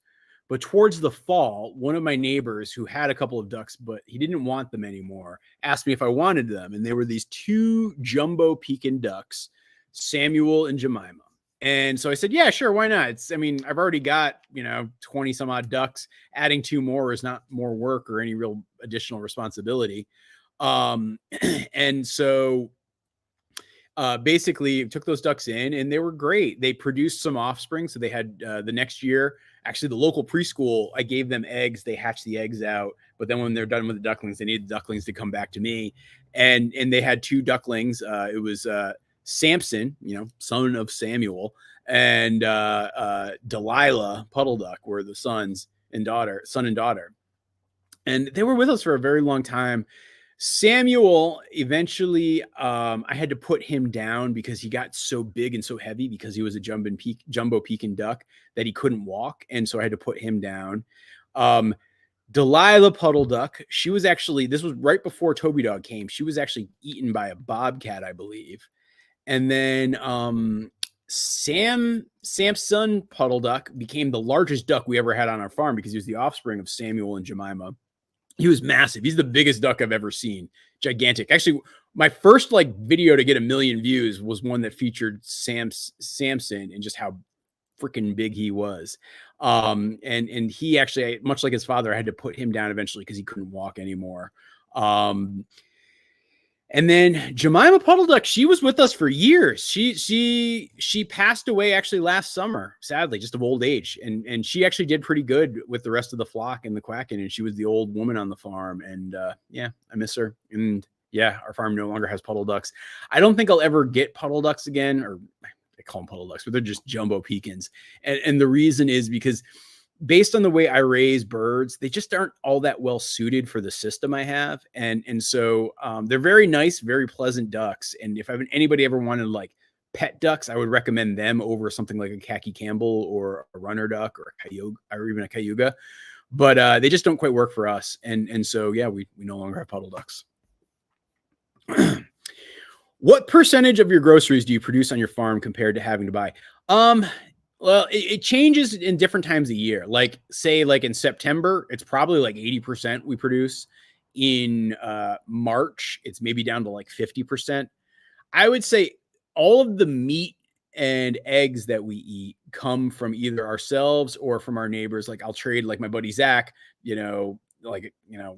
raises turkey, so I'll get turkey from him or a chicken from him, and so like some of that will come from there. But like I was just going purely off of it. It's still mostly our meat is what we eat, between the beef, the pork, the chicken, the duck, the goose. Like we have like a lot of variety of meat that we produce here. And so that is a significant portion of our diet. In the summer we grow a lot of the vegetables like this. At this time of year, we're probably at 75%, where it's like really only weird things like this, or condiments, or butter, or like, seasonings that we're not producing here. And it'll probably be like that into like the, end of the year. And then starting in January, the cupboard starts to thin out. We go through our vegetables, the frozen stuff, the potatoes that are stored in the root cellar kind of stuff. And yeah, by March, it's like probably down to about 50%. And then it ticks back up once the growing season goes. And so yeah, it's somewhere between usually 50 and 80% would be my guess.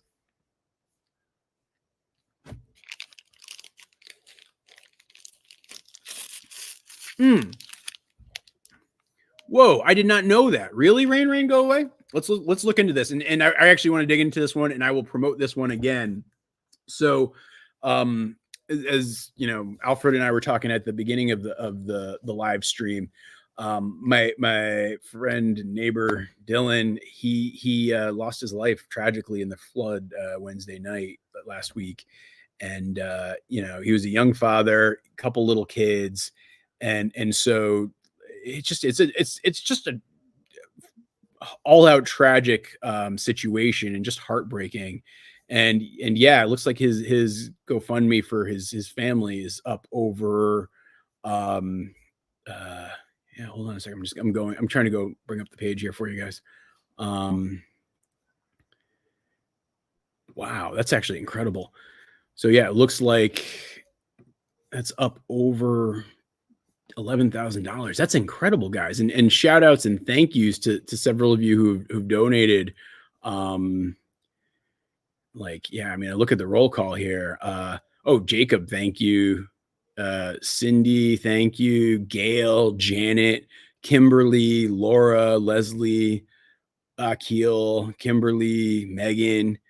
Like, seriously, guys, that's incredible. Kelsey, thank you. Sarah, Robert. Like, this is going to make a difference for these kids. And Brittany, who's just, I was actually talking to her yesterday. She's just such a kind-hearted person, and they're going to need help. And so, yeah, if you want to donate, here, let me just copy this link, and I'm going to drop it right in the chat here to make it easy for anybody who wants to even just like kick them $5. Like, yeah, please, by all means, go for it. I think it will make a difference for them, and it's greatly appreciated. And, if I'm thinking about families in this town who have helped us on our farm since we've come here, short of maybe Rose and Alfred, I can't think of a family that's made a bigger difference for us. And they're just across the board an incredible family. And so, yeah, anything you guys can do to help them. And it's amazing that, I think when we started this live stream, we were like maybe $2,000 or $3,000, and just see kind of where it's gone. I mean, because this just opened up last night, even, it's incredible. So thank you. Okay. Deep breath. Let's see. I gotta just check my messages to make sure I'm not missing anything or folks trying to get in touch with me.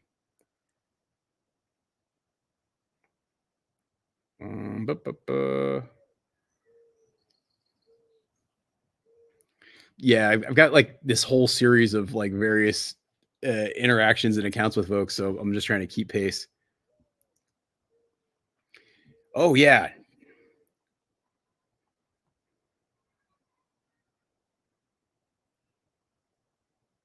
Yeah. Oh, look, I just got a text from my buddy Zach. It looks like he might be popping by even probably tomorrow morning.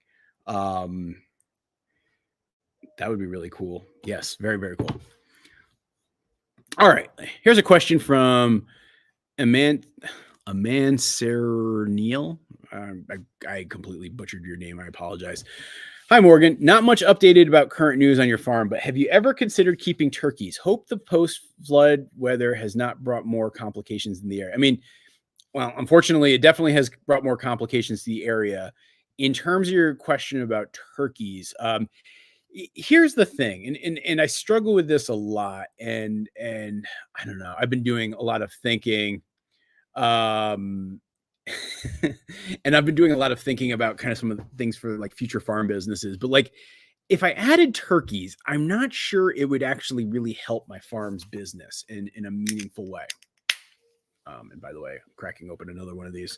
And the reason being is this: if I look at the margin and what it takes to raise a turkey, produce the turkey, like feed the turkey, butcher the turkey, sell the turkey, and I look at the margin that produces, it's not significantly better than what happens with the geese. And so just diversifying for diversity's sake, like if I'm thinking about the farm business bottom line, I don't think it helps. But then at the same time, and this is the weird, unique nature of my farm, raising a different kind of animal and giving people a different kind of animal experience would help, like from like the content standpoint. And so it is this epic dilemma that I'm always struggling with. And, you know, I think in past years, I like just kind of had this strong sense of imposter syndrome, feeling like, oh, like I got to just be like a farmer. That's the only identity that actually matters. And the more and more I do this and the deeper and deeper I get into this and the more I think about it, like being able to like help people and like use a platform like this to like do something like what we're doing this weekend. I don't know. I feel like that has as much value, and not to feel sheepish or shy about something like that, and just embrace it. And so I don't know. I maybe someday I will keep turkeys just because it'd be fun to try something new and different. I'm not rushing to do it just because I've got so much on my plate right now. But it's like sort of the motivation of, well, why would I do that? And thinking about the business, that is a big challenge. So yeah, so hope that's a good answer for you there. Yeah. I don't know, Sabrina, you might get called on. Just wait. All right. Do you have any advice on goats? Right. My advice on goats is don't get goats. I am not a fan of goats. I highly doubt I will ever have goats here on this farm. Just because they have this hard dilemma of they're escape artists. They destroy trees. We grow a lot of trees here, particularly young trees. And if you don't move them constantly, you're going to have lots of parasite problems. And so it's just like this like very complicated process that, I don't know, it just doesn't quite make sense for me as an animal to have. So, yeah. Well, thank you, Debbie. And I'm sorry to hear that. Yeah, I can only imagine how challenging that must have made things for you when that happened. And so, yeah, when I look at like Brittany and the kids, like it's just, my heart just goes out to them in the biggest way possible, because I mean, it's like, not only is this like great human being just gone from your life, which is horrible in its own right, but like, you know, those kids, you're going to need a dad, they're going to need help, and it's hard. And yeah, my heart goes out to them in a massive way. Oh, Amy, we have a ton of turkeys in the woods. Yeah, like we have a very abundant turkey population. It's really good to see. It makes me happy because it makes me feel like, yes, we have a thriving ecosystem as a result of it. And so, yes, it's a great habitat for wild turkeys here. And so I guess from that standpoint, raising turkeys is not necessarily a bad thing, because like in terms of being climate appropriate and context appropriate, it's easy to say that turkeys are. I mean, thank you for saying that. And Christina, I don't know if you guys know that. I'm not sure if you don't want me to share this, because Christina's a doctor, right? Like, she's got a doctorate. She is a highly accomplished, highly educated person with a lot of credential behind her. And saying yes, imposter syndrome is real. It's something that I think so many people have to contend with, and it rears its head in so many different ways. Spot on.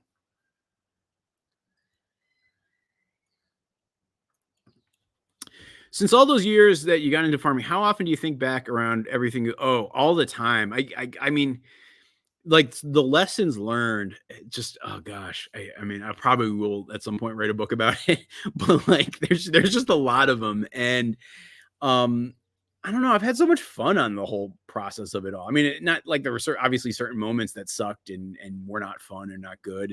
And that's definitely the case. But like, and if I'm really thinking about it, like, there were some incredible moments too, and just the ups and downs of it all. That, I mean, that's what makes a life worth living. And so, yeah, I do feel good about it, and I do like to think about it. Yeah. Thank you. Yes, please, folks. All right, and if you're new to the live stream and you're just catching up with us, one of the things that we're doing is reaching out to the Polar Beverage Company to try to get them to donate to our relief efforts here in the fundraiser that we're doing here today and tomorrow, because it's all I'm drinking. You can see there's a couple already lined up on the wall here, and I'll be chugging a lot because I need to keep hydrated.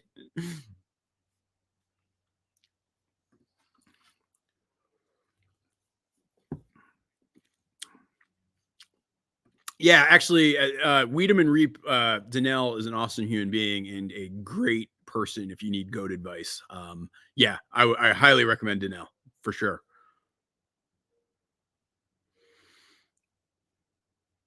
Yes, this is number 3. Oh, well, Tanya, thank you for your generosity, and I'm very sorry for your loss. And it's so true that, like, when you experience things like that, it creates just a deeper well of empathy for you, in just going through that. And so yes, thank you very much for that, Tanya. I'm realizing my camera's all cockeyed. Sorry.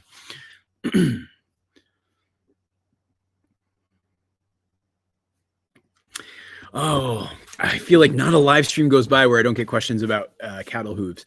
I've never, excuse me, I have never had to do any like hoof maintenance on my cattle yet. And knock on wood, I hope I don't have to do any soon. I do vet checks like twice a year with my cattle. I watch to make sure that they're okay. But Scottish Highlands are generally known for having pretty good feet.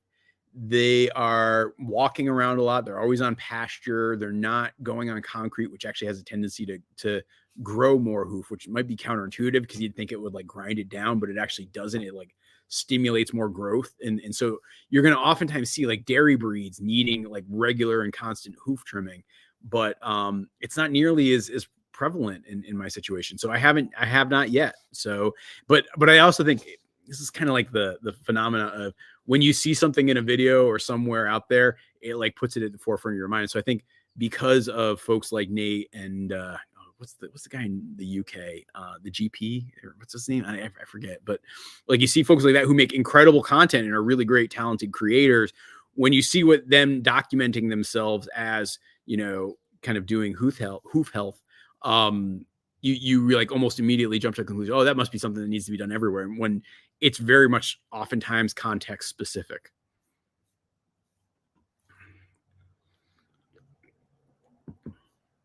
Ooh, this is a good one, Christina. So Allison and I actually play a lot of board games. Like it's something that, like, after dinner and we just want to kind of hang out and chill, we'll play board games. Some of our favorite board games, Parcheesi. We like to play Parcheesi a lot. We play Uno a lot. We like to play, there's a game called Photosynthesis where you like have trees and you're trying to grow a forest of trees. It's a kind of complicated game, but it's a lot of fun. Those are probably our 3 favorites.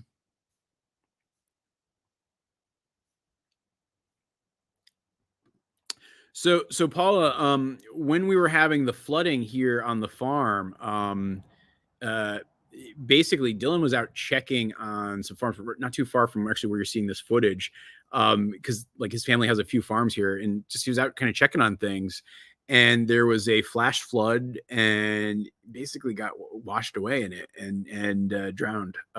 It's horrible. I don't know how else to say it other than that. I feel bad even just talking about it and saying those words out loud. I don't think I've ever actually said those words out loud like that.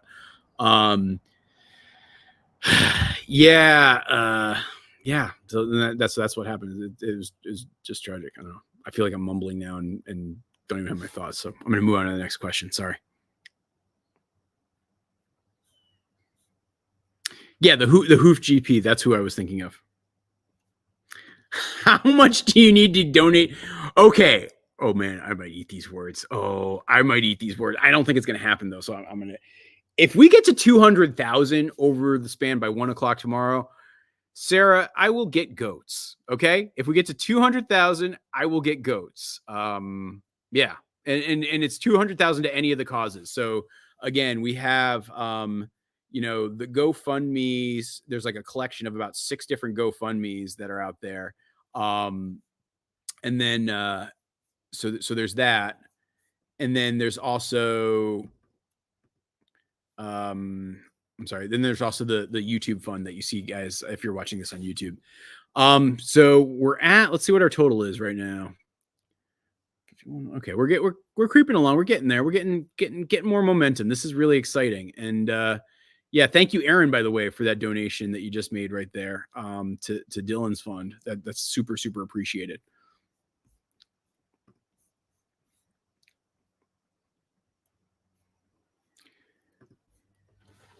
You know what, Sarah? I don't think that I doubt we would do that. I mean, because like here's the thing, and this is something that I see a lot of people who like make videos and they struggle with having this, and I think I even struggled with this at certain points too, but I feel like I've gotten to a much better place where you can sometimes like almost convince yourself that like you need to make everything in your life content and you need to like film everything and share everything.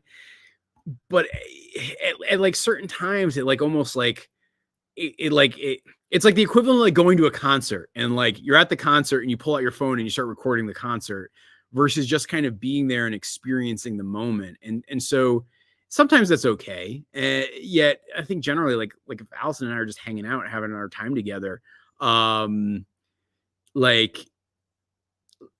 I don't know, it doesn't feel great to do. And so, yeah, I don't think we would do that. I think that's just like something we like to do.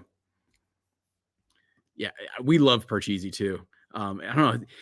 I think Parcheesi is a wildly underrated game because there's a lot of strategy to it, but it's also not that hard and it's a kind of an easy, casual game. So yeah. Bluekin, all right, let me back up for folks who aren't familiar with my saga with video games. I have had and struggled with like video game addiction over the years where, I will just go down these rabbit holes. Like, and the last one that I really fell hard for was like, I think it was Grand Theft Auto 5, where I'll just like play video games and it just becomes the only thing I do with my free time.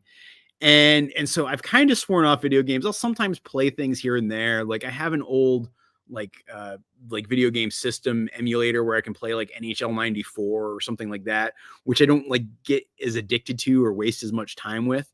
But, yeah, a game like Red Dead Redemption 2, I think you've specifically picked the one that if I was going to start trying to play video games again, that would probably be the one I'd go for. I love the first Red Dead Redemption. I love open world games. I love the Old West. Like I love everything about it. And so I know I would fall hard into that game, which is probably why I don't play it.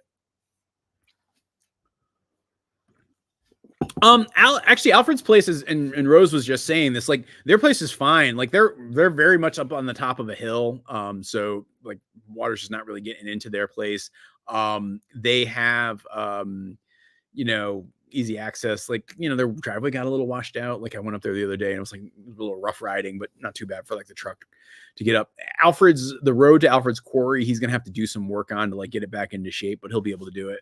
But yeah, no, they as far as their place fared, they're just fine. Okay. All right. Yeah, no, you're right, Serena. Keep me honest here. I'm going to actually put this on the bottom. I'm going to write it. Let's write it in pink. All right, I found out the trick to these markers. You just got to like keep working them. There we go.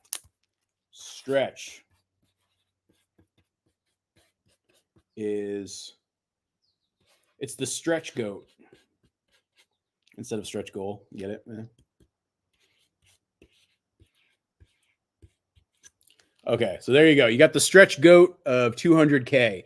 If we end up raising by 1 p.m. tomorrow, $200,000 in total, I will get goats. I can't believe I just said that. That's insane. Of course, you know that first video is going to be like, the internet dared me to get goats, and now here I am, or something along those lines. Yes, D, I agree. I am going to regret that challenge. I'm 100% with you. I don't know what I'm going to reserve judgment on what breed of goat I would get, but yes, I will. If we get to $200,000, which we're at like 72 and change right now, if we get to 200,000 by 1 p.m., I will get goats. Yes, that will happen. Yes, Tanya. I mean, and that's when I was trying to stumble through that answer about why, like, I probably won't film my wife and I playing board games. It's just like that. It's like kind of just a private moment, us hanging out, enjoying life together. Like, you know, I just, you know, you get it. You get it, Tanya. Yeah, you think so, huh, Paula?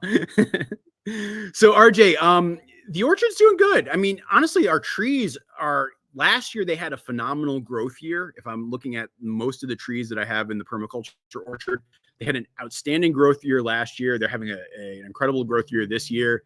You know, they love like the rain. They love getting the water, and then they love the hot days. Like that's exactly what they're looking for. So they're doing good.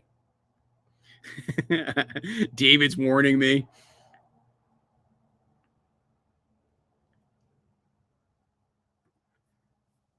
Oh yeah, but even still, there's something about like the act of like filming something that you're doing that like I don't know, it de-intimatizes it, if you will.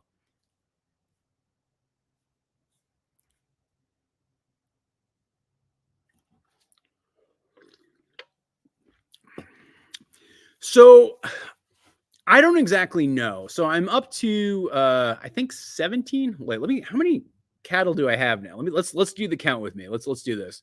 So I have the 4 original cows that I got back in 2021. I have Bonnie McMurray and Belinda Carlisle, who are my 2 first heifers that were born. I still have Joey Ramone.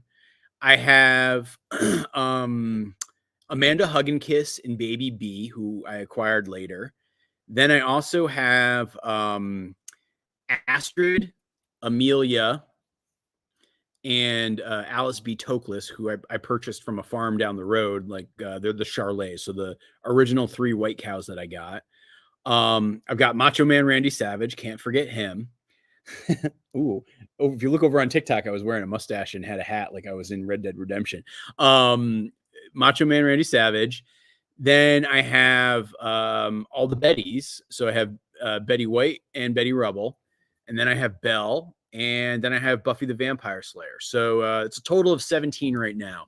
I think ultimately I could probably be up somewhere between 30 and 50 animals and reasonably support them here on the farm. You know, it's still buying hay from around in the area. But honestly, like there are a lot of farms who are looking for places to sell hay. I can get it at a relatively good price here. And so as long as that's the case, I'm going to definitely buy my hay that way and plan my farm accordingly. I will tell you this. Alfred and I are actually working on a little project that you'll see in a video in probably a couple of weeks where we are going to try to make hay together. Neither Alfred nor I have ever made hay, but we both are thinking about trying to do it. And we're going to do it with like antique like tractor equipment. And so it's a work in progress. It's taking us a little while to like track down the equipment, and Alfred's going to do a lot of the fixing up work, and I've got the place that we're going to hay. And so like all that's going to happen down here. And so yeah, that is in the works. So yes, I probably will make hay, but I still have so much grazing space, particularly on the upper pasture. And then I have like another 20 acres I could easily fence in and then have even more grazing space. And so there's just enough to be able to support that number. I know it's a very long answer to that.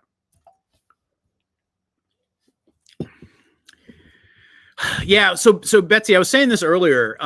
That area is completely underwater right now. There's like almost 2 feet of water in the area where I need to get to for the spring. And so I can't get like a tractor or even my side-by-side or anything else out there to get some of the equipment I need to have to do some of the development work for the spring. And so I got to wait for it to dry out. And so hopefully we won't get as much rain as we got last summer in total.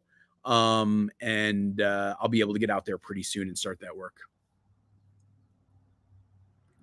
Wait, interested in Sandra's question. I missed Sandra's question, but am I ever gonna, I will, if I can find the right situation, I will breed Toby. But what I'm really looking for is somebody else with a proven livestock guardian dog female, that I could probably either bring here or have him go there for a little bit, to do the breeding. And so, if I found the right situation, then I would most definitely breed him. Yeah, I would do for sure.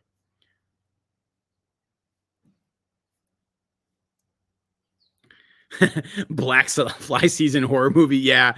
I mean, they get really bad. I mean, you guys have probably seen them in some videos. Like whenever it's like pretty much from like Memorial, like just a little bit before Memorial Day to like the 4th of July, we have the worst black flies around here and they're awful. And you'll see like me shoot videos and there's just this like miasma of flies that surround me. And it's gross, but yeah, it is there. And so, yes, it could probably be a horror movie. They don't seem to bother the animals all that much, which I feel very fortunate about. So yeah.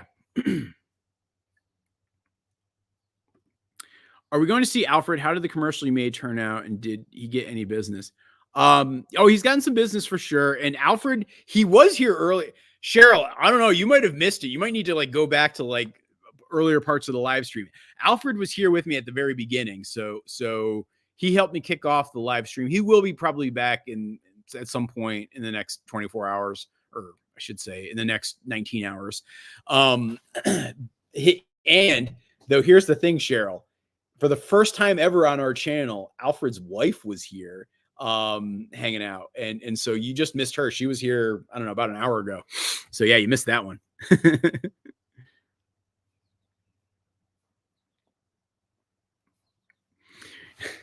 Hey, look, guys, if we get to 200K, I will get goats. I will 100%, as you guys can attest to. I'm last year, remember, I was going to release my book for free and I was going to do like a whole like live audiobook reading of my book. And I made good on that. This one, if we get to 200K, we're getting goats, which would be my nightmare, but it would be like done in a good cause.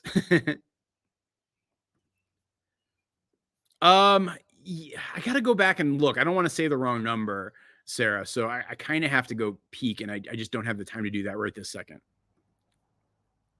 No, not till 1 a.m. One Gaming. You have more time until, wait, if you're watching, no. So, it's going to be 1 p.m. New York Eastern Standard Time. So tomorrow at 1 p.m. will be when the end of this live stream is. So we have another, like I said, almost a little less than 19 hours to go.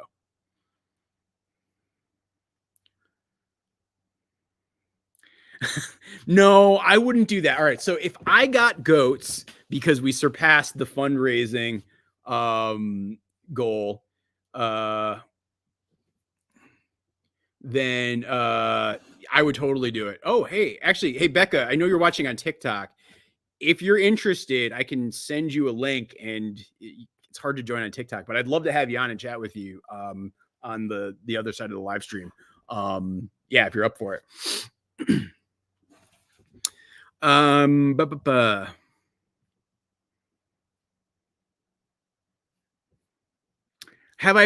have been to Germany. I was in Munich once for a couple of days. Actually, it was for a work thing.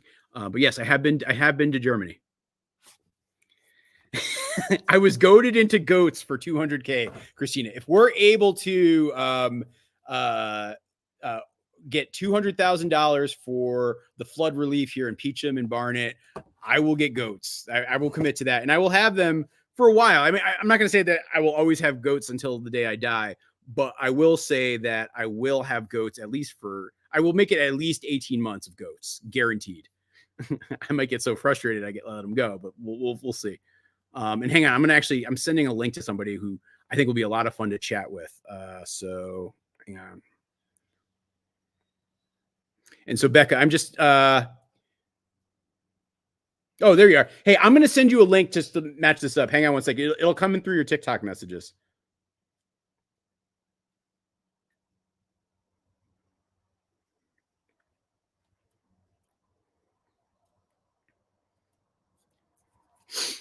All right.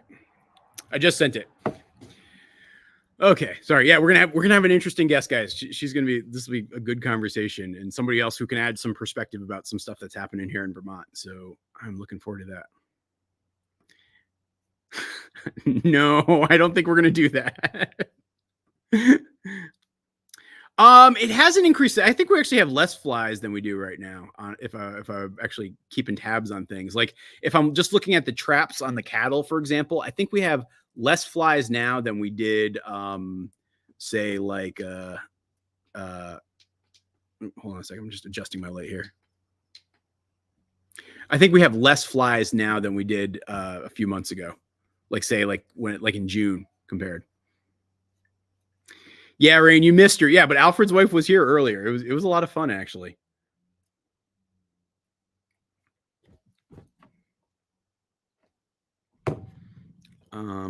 Yeah, everybody who wants to donate, you can click the donate. You can go to any of the GoFundMes that are there. If you go into the link in my bio, you can get there. Yeah, like this is going to be fun. And even if you can't donate, like Narwin's saying, just sharing this live stream, it helps reach more folks, and maybe those folks can donate. And so, like, honestly, guys, as we're dealing with some really hard stuff, kind of from a flooding perspective, it would make a difference and it would help.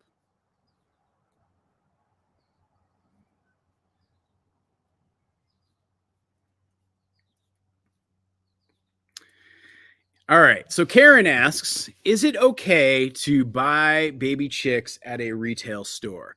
And the answer I'm going to say is yes. And here's why. When you're buying chicks from a hatchery, essentially they're getting put in a box and shipped to you and at a post office, and you're picking them up. When you're buying chicks from a retail store, for the most part, they're going through the same experience. And so, like, I don't see a measurable difference between either approach. And so, yeah, I don't personally see it. I think you got to make sure the store has like good practices. Like, I've obviously been critical of Tractor Supply in the past for when they changed up how they were doing brooders. But yeah. All right, guys, we have a special guest joining us now. The Honorable State Senator Becca White. What's going on? Not too much. I'm like hanging out in my house. My husband's like, why are you so excited over there watching TikTok? And I'm like, this guy I know is live on TikTok and he's fundraising for Vermont. Like, that is so cool. So we are at right now it's 72,476 for flood relief here in like Caledonia County, basically. In Peacham. In Peacham and Barnet. Peacham. Yeah. And yeah. Poor young man. Yes. Yeah. 33 years old. And he was a really good guy. Yeah, it's heartbraking. So Becca, wow. For folks who don't know you, can you introduce yourself? Because you'll probably do a better job. Well, I know. Well, I'm hanging out in my house. So normally I look a little different, but I am the state senator for Windsor County. So Windsor County is it's 2 counties down in Vermont. And my job is River Junction, if people are thinking towns, right? Like, yeah. If you know Noah Khan lives slightly north of where I'm from and went to high school across the river. Well, actually, so this discussion broke out earlier around somebody was asking, can somebody from Vermont explain to me stick season? Like, what does it mean to be in the season of the sticks? So what would your interpretation be of that? Well, it's funny because I didn't realize that stick season, and my husband and I are huge fans. I had not realized that was not as well known.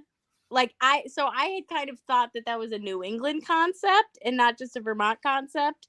But to me, it's when all of the leaves are off the trees and it just looks gross and kind of like dirty out, but there's no snow. So it just is like, it's not the good time. It's like the It's like that bad late looking time. October, November dead Yeah. season kind of that It's exists. the bad time. It's the bad time. Yeah, Yeah. my husband is over here thinking I'm crazy on my TikTok live. He's like, so now, Becca, I'm quite curious from your vantage point, as we are now getting through our second year in a row of catastrophic flooding here in Vermont, yeah, and realizing that this is becoming the norm with the volatility of climate that we're dealing with and kind of the changes that are happening. As you're at the Capitol kind of having these discussions around what needs to be done, what are some of the biggest themes you're hearing, and where's some of the biggest focus going? Oh, well, this year, I'm very disappointed. And I know the term, like the bitter irony of having flooding on July 10th last year, then having it again this year. I was hoping that the conversations we had this year would not be so relevant so soon again. But we passed a bill called S213, which is the Flood Safety Act. And that did a lot to look at river corridors and floodplains and how we actually map those. Places like Peacham and smaller towns, you may not have mapped river corridors and floodplains in a way that helps you as a community decide where to put your infrastructure. That means you might have a home that's built or a business or what have you in the wrong place. And that's not because you are choosing to put it in a place that you know is wrong. It's because you don't know. And that was kind of eye-opening to me. We worked on dam safety. Something that comes up quite a bit in Vermont is we have over 1,000 dams, but they're private for the most part, and they're not maintained. So that means a dam that a private landowner has isn't being cleaned up or taken care of, or is becoming an impediment and makes the flooding downstream even worse. So I was speaking to Representative Jonathan Williams, and to answer your question around themes, the theme that we talked about was how systems of like oppression, and in particular low-income communities that keep getting hit.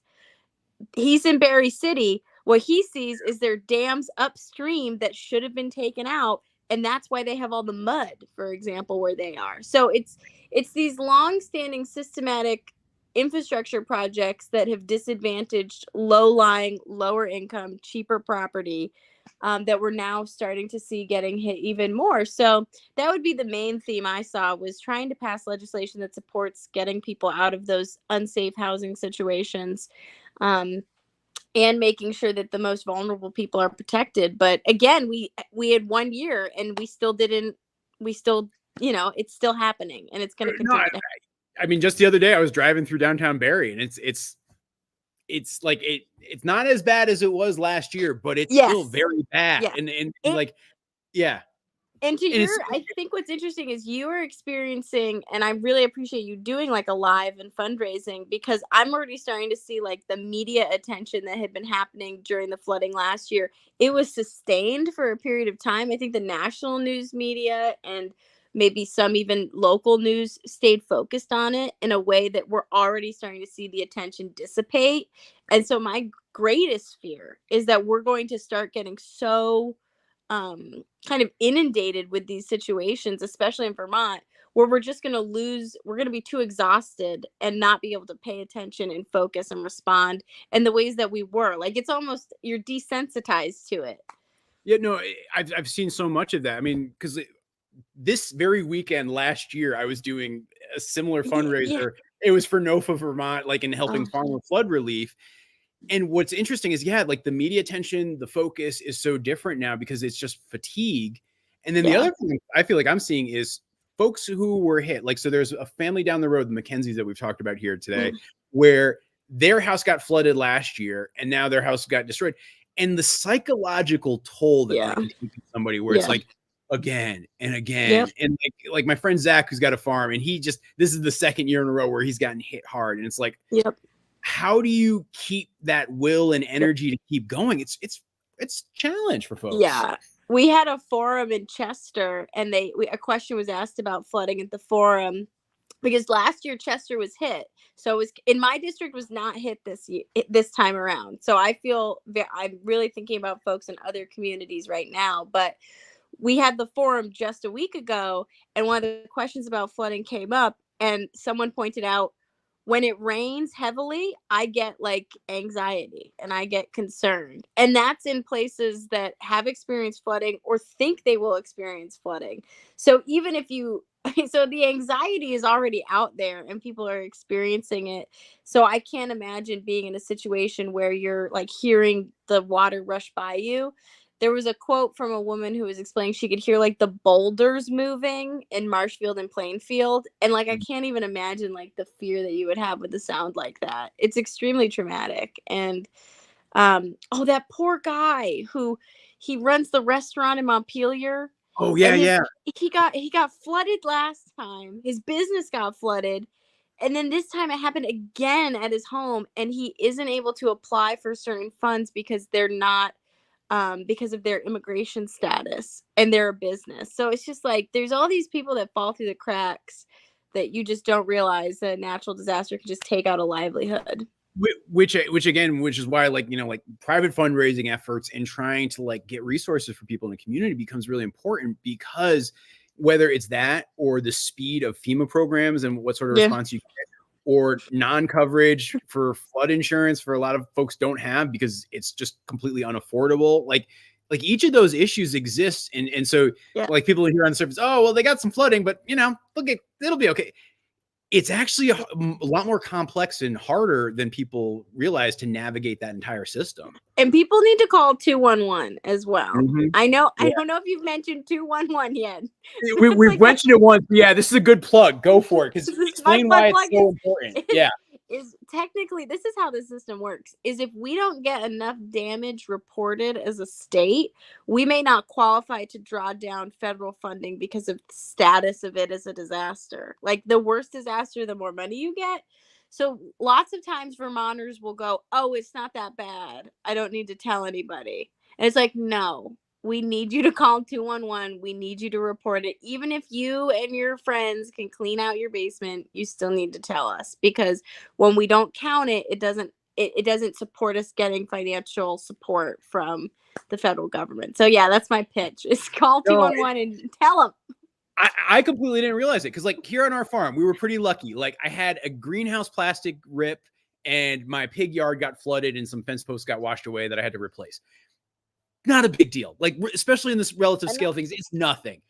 But like I had my neighbor tell me, you better call 211. And I didn't even understand why until I realized, oh no, it is important for me to report this, not so much for me, but for the community as a whole. And so, yeah, it's like one of those little known things. Yeah. And it's such a Vermonter move to be like, oh no, don't worry about little old me over here. But when everybody does that, then none of us get the money. It's very exactly, because that is how the system works. And you just have to work with it. Like that's just, it is what it is. Yeah. Well, this was such a treat. I was just thanks for taking time to do this. Good to see you again, as always. And coyote hunting with hounds, and another or Act 250, which is like I think another like such an important one here, which I know is very close and near and dear to your heart. Yeah, we'll talk. But like, thank you for doing this. I really appreciate it, and hopefully everybody in Windsor County is doing okay. We're doing good. We're really thinking of you in Peacham, like really thinking of you. And I'll look out for more of these, and I'll have to donate now. This is what's gonna happen. Really appreciate it. Thank you, Becca. Good to see you. Bye. All right, later. Bye. All right, so Senator Becca White from Windsor County. Yeah, I mean, I gotta say also, it's just sort of a testament to like how cool a state this is. It's like everybody just kind of has this feeling of like, hey, let's pitch in, let's work together, kind of when it comes to situations like that. And like, yeah, she's one of those folks that I would call out as that type. And so props to her. And let me keep answering questions here, guys. Thank you for doing this, everybody. Like, this is, I don't know, I'm in the zone. I'm having fun now.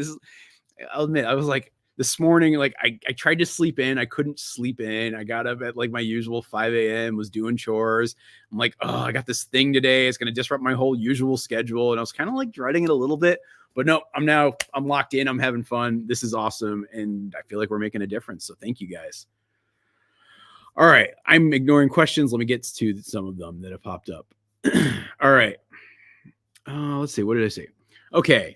Patrick asks, are you still playing with AI generation? Been tinkering with it. It's fun. Use the lyrics of my Alfred song and send the AI cover. The original is still catchier. That'd actually be interesting. all right. This is gonna be. I'm gonna save this for the weird time when we get into the middle of the night and I'm doing weird stuff. I'm gonna make a cover of my buddy Alfred as sung by SpongeBob SquarePants. I'm gonna, because to answer your question, I'm still playing with this stuff.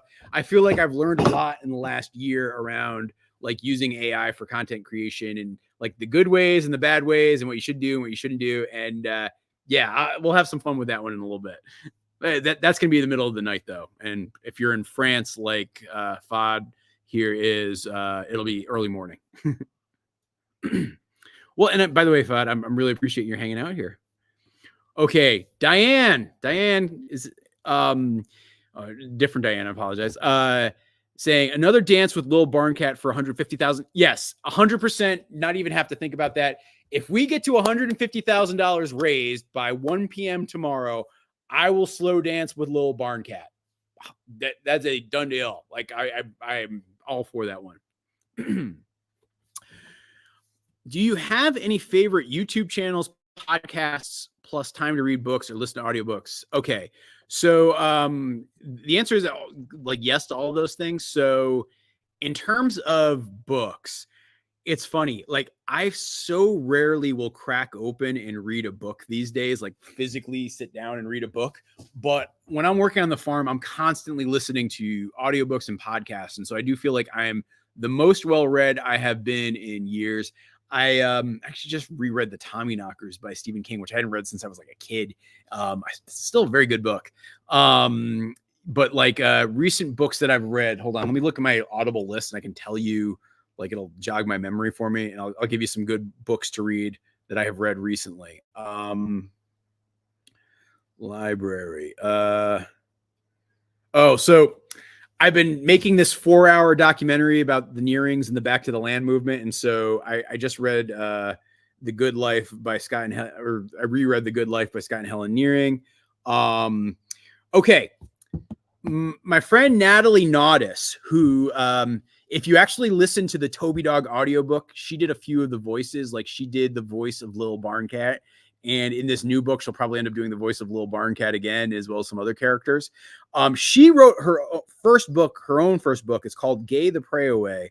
And it's about, growing up queer in a very, very cloistered religious family. And it's really, really good. And I didn't read the physical book, but I listened to her read her own audiobook, and she did an outstanding job. And so I would recommend that. I just read this was a horrible book, but I read it because I'm fascinated with the topic. I don't like Jordan Peterson all that much. I'm not a big fan, but I also have to admit, like, I haven't read a ton of his stuff. I just always see like clips on the internet that I don't like. So I'm like, all right, well, let me sit down and read Maps of Meaning, which is like kind of his like big book that like it's not like it's his most popular book, but it's like the one that's almost sort of like the backbone thesis for a lot of his thoughts. And I read the whole thing. It's long. It's like it's 31 hours long to read if you're listening to the audiobook. But I kind of found it interesting. I didn't like it. It's very dry. But if you're a story nerd like I am, it's actually got some interesting aspects to that. And then I also speaking of whatchamacallit, all right, so how do I term this book? It's basically like about artificial intelligence. It's by what's the guy's name? Hold on. Mustafa Suleiman, who I think he just got hired by, was it Google? No, he was at Google. And he just got hired to OpenAI, but he's like kind of a big name in the artificial intelligence space. And he just kind of wrote a book talking about some of the dilemmas that biotechnology and artificial intelligence are going to present us with. And it's actually a very interesting read. So I enjoyed that as well. As far as YouTube channels, like, I don't know, there's a lot of like, my friends, like, like all their channels, like, like Jess, for example, Roots and Refuge, I'm always a fan of. But in terms of, all right, CJ the X is a creator. They do like video essays and some interesting stuff. Huge fan, and I think they do some phenomenal stuff. So CJ the X, check it out. It's video essays though. It's not like content like my stuff. And then podcasts. What podcasts do I really like these? I gotta admit, I haven't been finding many podcasts I like all that much lately. But if I was gonna say, hey, here's the podcast I really like, I'm not gonna recommend any right now. Actually, Search Engine by PJ Vogt is probably one of the better ones I like. So if you guys ever listen to like Reply All from back in the day, so PJ Vogt has this new podcast, which it's like basically they take like a question that the audience asks and tries to answer it. And so it's a solid one. I enjoy it. Oh, buddy, Louis, what's up, my buddy? What's up, brother? How you doing? I am so appreciative that you made it here. I just saw you popped in. What's going on? So, guys, the legendary Louis Guzman has joined us. And I got to say, man, I'm so appreciative for you joining and helping. We are on our way to trying to raise $100,000 before the end of this live stream. We are up to 72,476 right now. Right on. And we're ticking away. And all of it here is for flood relief for Peacham and Barnet, Vermont. And I know you have a very special connection to this area. Do you want to talk about it at all? Well, I lived in Peacham for a while, but I mean, I've been living in Vermont, my God, since 1994, 95. And I got my introduction to Vermont through Goddard College back in 1974. And I still live in Vermont, love Vermont. It's kind of sad what we're all going through with all this flooding and flash floods. And my heart goes out to the Kempton family, of course, on their loss. Just trying to figure out how do we, as the people of the state, kind of remedy this situation. I mean, it's not easy to remedy Mother Nature by any means, but, because if you don't mind, I like to talk about. Yeah, I'd love to hear. It's like, how do we remedy this? And because it's interesting. We went through this last year, went through it again this year. And between last year and this year, sure, a lot of repairs were made and stuff like that, but what was really done to remedy, from this happening the way it happened again? I've spoken to quite a few people. I hear things like, we got to dredge out some of these streams. We got to make some of these streams wider. I mean, I don't, I'm not an engineer or something, but I know something has to be done because, for this to happen 2 years in a row, this is not and should not be accepted as the new norm, because you and I will be having this conversation again and again for years to come. And so, I like to know the perspective of the state and those people, and because you can't procrastinate on something like this. It's like it's we're almost through the middle of July, and between now and let's say beginning of October, who knows what we're up against, because you got all these weather patterns and stuff like that. Yeah, we were just at the start of hurricane season. Yeah. Yeah. And this is the result of the very first hurricane of the season, which came really early, super early. And again, we don't want to have to face these tragedies and what's happening to all the farmlands that are being lost, or the organic farms, the loss of life, and like insurance companies, they really don't help out as far as homeowners and, flood insurance that does not really exist for people. Yeah.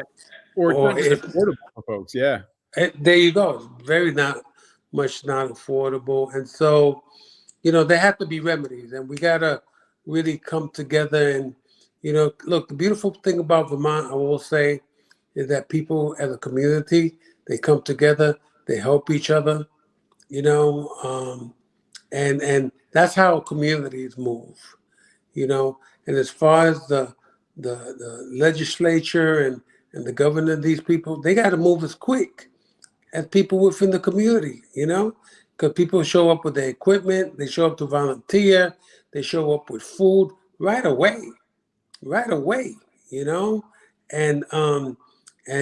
I feel also FEMA has to really step it up.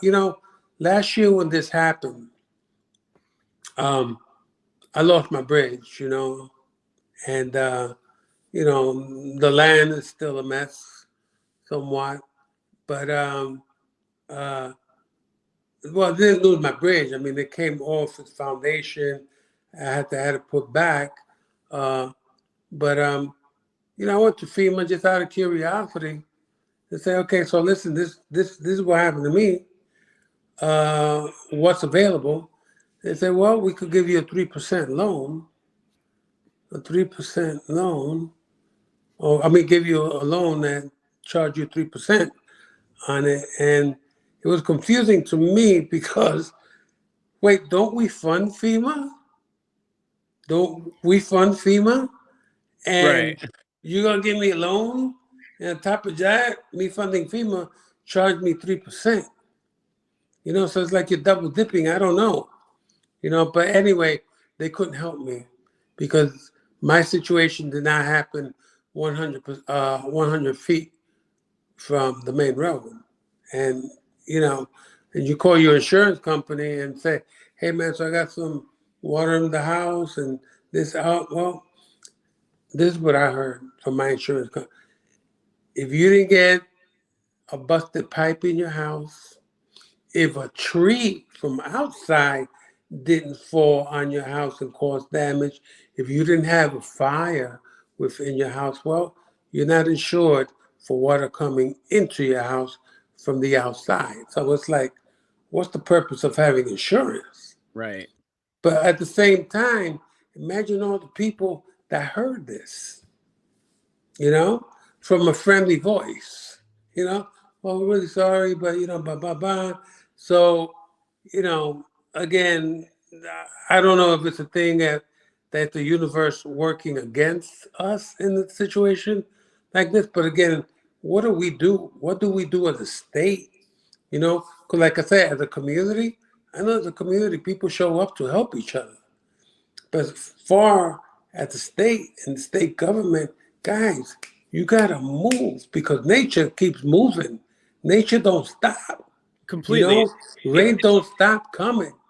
It's like having like all these spots on your face and you're saying, hey, they all itch and it hurts. And you're saying, I need to take care of these spots, when the reality is you have chicken pox. And if you don't address the actual cause behind it all, like trying to like touch up the surface isn't going to really do anything. And so you got to have some real solutions. Global warming is real. We've experiencing it 2 years in a row. Listen, we've gotten rain in the past. We got rain in the past. We gotten some flooding, but no, man, the last 2 years, this is like monumental stuff. This is life-changing stuff. This is life-threatening stuff, And so, like I said, what's the plan? Because Montpelier got flooded again. Barry got flooded. Then who didn't get flooded? Who did not get flooded? And so what are you doing about it? And again, you know what? You don't need to set up a committee. You need to set up an action. Okay? Yep. That's what the farmers need, families need, people who are losing their homes, their businesses that are being affected. Sure, they put in all these culverts along the road, but something went wrong. Roads still collapsed. The new culverts that they put in couldn't hold up to this water. Just to like show you here, like some of these pictures I'm going to show you here, right? So this happened just at the end of our street here where my farm is, and it was a culvert that gave out, because a storm surge happened that it just couldn't even handle the volume of water that was coming through. No. To actually even have a culvert, though, it wouldn't even be practical or feasible where it is. And so it's like we need more solutions for like how the water drains. I mean, look at the width of what that water came through. And if you go back, look at the size of that culvert.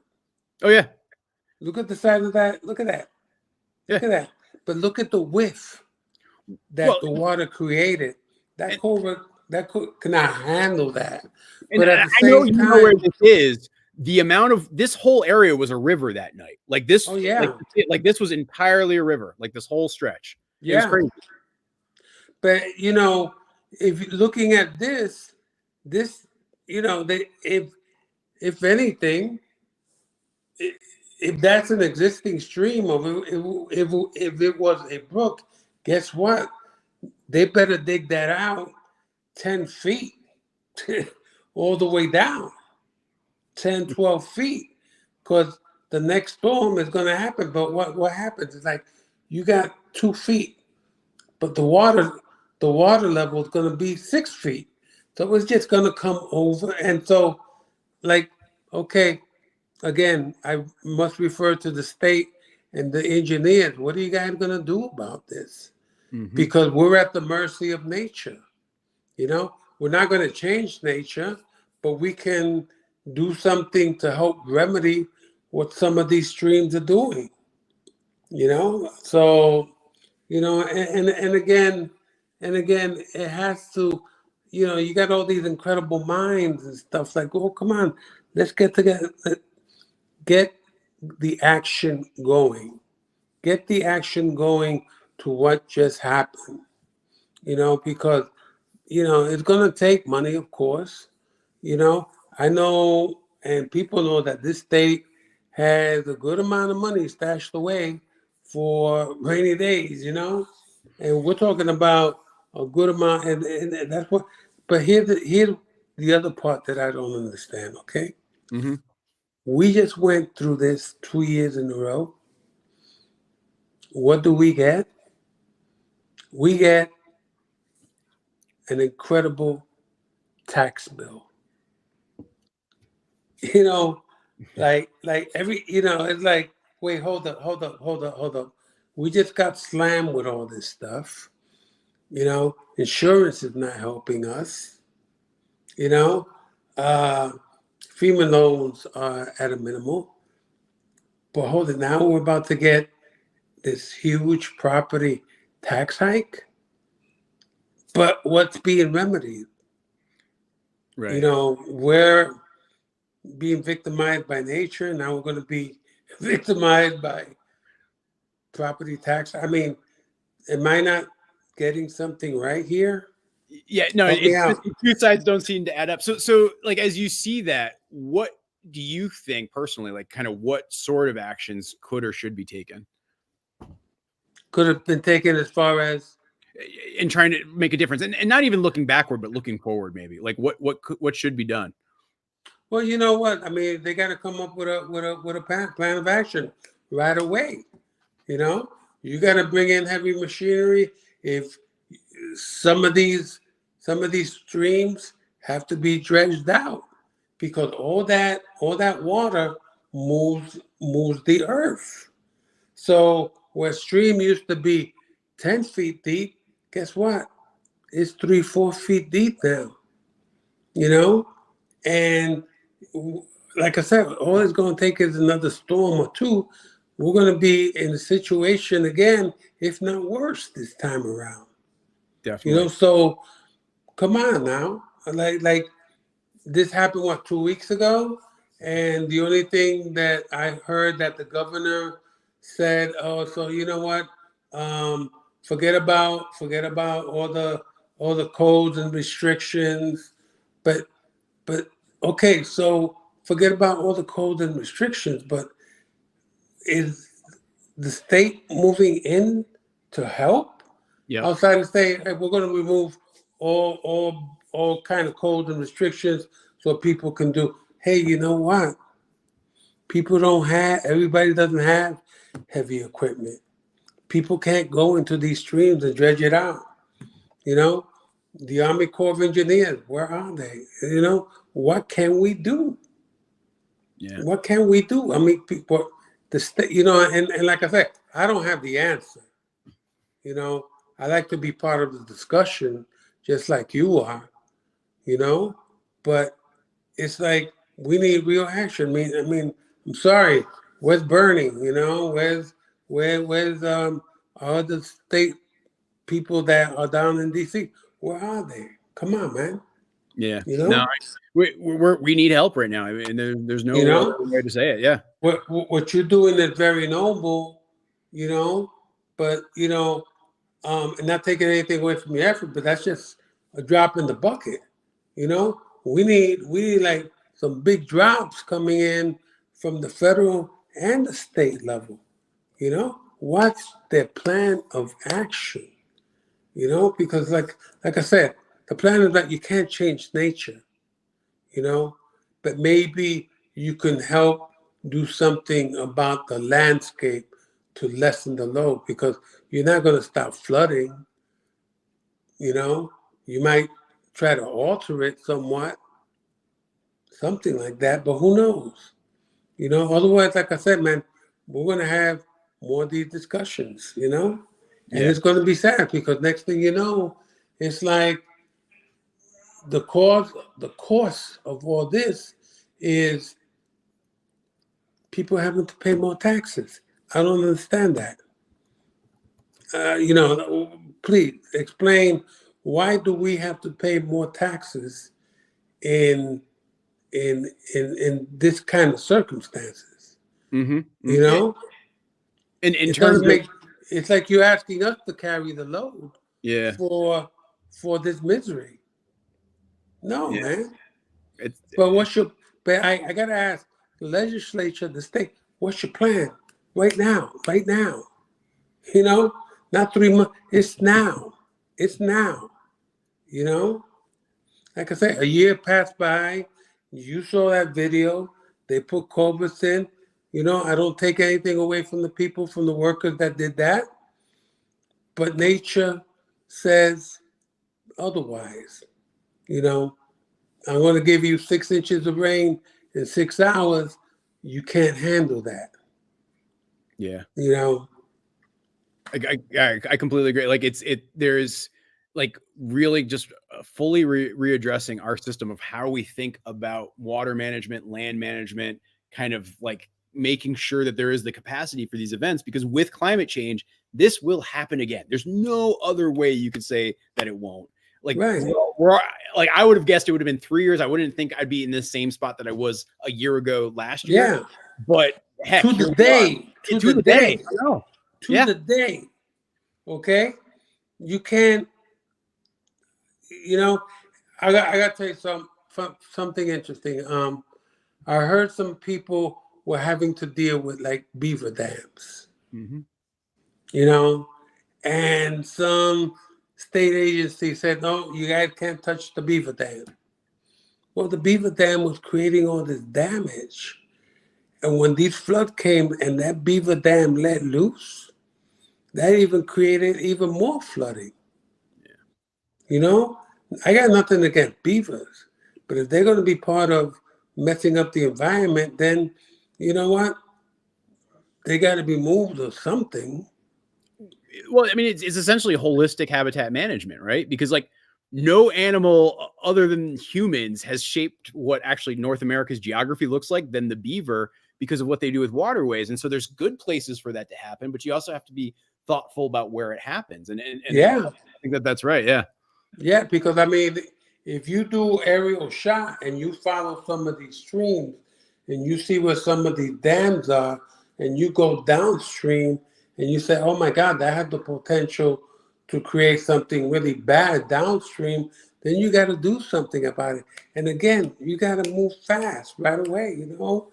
Like, look, I give the environmentalists all the credit in the world, but they also they got to work with the community too. It works both ways, you know? We don't want to create any more damage, but then again, we're already getting damaged. Yeah. You know?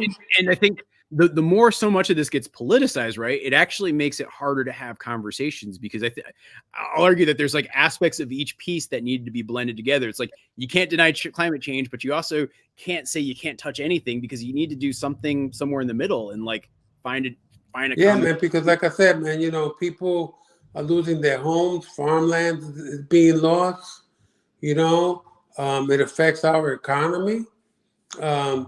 What? It takes 10 years for an organic farm to come back after all this water damage, some crazy amount of years and stuff For like the that. soil to cycle through, from the pollution. Yeah, exactly. It's So, all these things have to be taken into account, So, again, listen, man, I'm all about the progress. I'm all about giving people in our community all the credit for coming together and stuff like that. But we need a real movement among the legislature in Montpelier and our federal officials, man. What's your game plan? Spell it out for us so we can see it. How can we, as a community, work together with the legislature and the federal officials? Let's go, people. It's going to happen again. Yeah. And that's all I'm saying, because it's like, again, it really confuses me of this happened and everybody's taxes went up. And so there's some weird correlation that I don't understand. Because wait, are we paying for this damage, or are we being punished for this damage? Or is it a common, So again, I think we need clarification. We need action. And, I know Vermonters come together to help each other, but we need help on the bigger scale, real help. And we don't need loans, like I said, and again, man, I hate to repeat this, but explain why people's property taxes are being doubled in some cases and why, Yeah. So, but I commend you for what you are doing. Keep doing it. Last year I was fortunate enough to donate $30,000 to the food bank in Cabot, and I got a lot of my friends to make donations and stuff like that. And here we are back again in the same situation, and I'm reaching out to some of these same people, and it's like, I don't mean to sound like a broken record, but we need help again, so. Completely. I mean, so like kind of folks on our like social media accounts, like they donated over 25,000 to farmer support last year. And I know here I am again. And I feel bad, guys, for you watching this, say, hey, we're out here again and we need your help again. And like the outpouring has been phenomenal, but like there's just more that needs to be done. And this is kind of where we're at this stage of the game. And we just need help. It's a rough situation. Yeah, man, because like I say, it's scary, man. Yeah. It's scary. And next thing you know, I mean, what is the value? What's going to happen to the value of land in Vermont? Knowing all this stuff is happening, and we're still waterlogged from last year. Yeah, we are still, So again, not that I just want. I'm not a pessimist. I want to be an optimist about all this, but like I said, I know what the people of Vermont can do and what they're capable of, and they have shown that. I would just like to see, again, the legislature really step this up and know what's your game plan and get moving on it. Moving on it immediately. So on that note, again, I want to thank you, brother, for doing what you're doing, Morgan, and, I'll letting my people know about what you're doing and throw support behind you, and and so many other communities in Vermont, that could also use donations and stuff like that. So, you know, we help each other the best we can. And again, thank you for doing what you do. Keep doing it. And we'll certainly be in touch. And hopefully somebody from the legislature is watching this. And again, you know, my heartfelt condolences to the Kempton family. Yeah. All the farmers and any families and neighbors out there that have had any suffering and damage to their homes or properties and all this. Let's stay strong. Let's help each other out. And again, thank you for your time, bro. Much appreciated, Louis. Thank you for doing this. Thank you for calling in. Thank you for the support. And yeah, let me know if there's anything I can do to help you. It's so appreciated, man. All right. We'll be in touch, bro. All right. Talk to you soon. Later. Thank you. The legendary Louis Guzman. Yes. And yeah, it's so true what he's saying around the fact that we need a long-term solution here. We need to find ways to address the problem because, you know, the fundraising we're doing is great, guys. And this is going to help and make a massive difference in many people's lives. But we still have way more to do. And we've got to kind of address it, not just at the surface level, but it's finding a solution too. So that's awesome. Guys, I'm going to take a quick bathroom break. And when we come back, we're going to have some more fun stuff planned. While I do, let me see if, oh shoot, that camera's not working. Do I have more duckling camera? I think I might still have more of the duckling camera.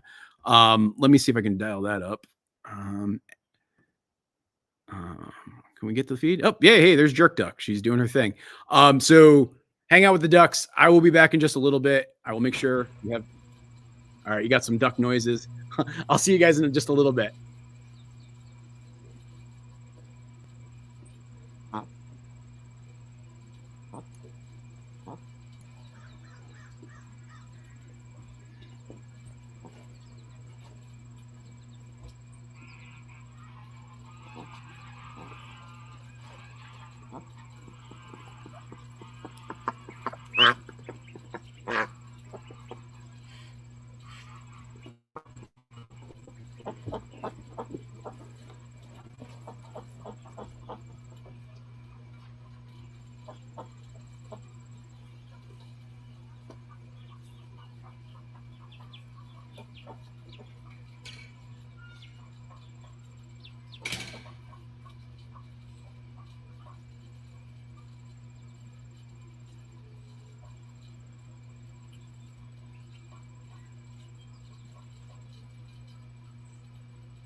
Right.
All right, I'm coming back. I'm coming back. And I'm bringing with me a special guest. I know we go from one superstar to another because if you guys will notice, look who's joining me. It's Mr. Toby Dog. Is it? All right. I'm coming back. Hang on a sec. I'm just got to get things reconfigured. Toby Dog's going to want to wander, so I've got him on a leash, just if you're wondering. Come on, bub. You stay here for a little bit? You're just going to hang out with us. All right. So I am seeing some requests. Time to update the numbers. Okay. You guys were entertaining yourselves according to Edward here. All right. Well, let's update our numbers. So first off, let's go to the GoFundMe number. Let me just refresh this, make sure this is updated. We are at $51,567. So 51,567. Hang on. Toby is very confused. He does not usually do this. So he's like, what the heck is going on? 567. And then the YouTube number, let's see what that number is. We were at 21,421. All right, so we're making progress.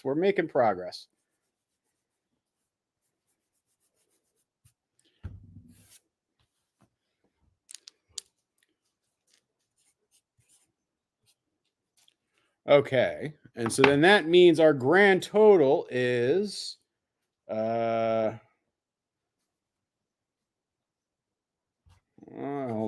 on. 567 plus 421 equals 8. Gosh, hang on. I don't have like a proper eraser, so I'm just using a wet paper towel. So it's 8, 9. Oh, we are dangerously close, guys. Dangerously close to $73,000. So we're creeping up there. And I know you guys have been in here. I know so many people have been so generous. So I almost feel bad asking for more. But here I am asking for more. So we're at almost $73,000. Remember, our goal is $100,000. Our stretch goat, meaning stretch goal, that means I have to get goats if we achieve it, is $200,000. I don't know. At this point, I might be safe. But yeah, and I've got that special guest hanging out here with me. It's Toby Dog, everybody's favorite, Mr. Toby Dog. Everybody goes wild when Toby appears. Of course, Toby's like twisting the leash around my chair. And the reason I don't usually have him on a leash, like the only time I ever usually put him on a leash is like if he's, oh, buddy, oh, dear. Toby got a tick. Got it. How'd you get that tick, kid? Aw. No, it's actually not Sir Lord Tobington. It's Sir Bartleby de Mimsey Porpington is actually his full name. Yeah, he doesn't usually do this, so I've got him on the leash so he doesn't wander. But I think he's kind of happy. You want to sit? Can you sit for me? Thank you, buddy. Yeah. Who's a good boy? Yeah, he's a good boy. That's right.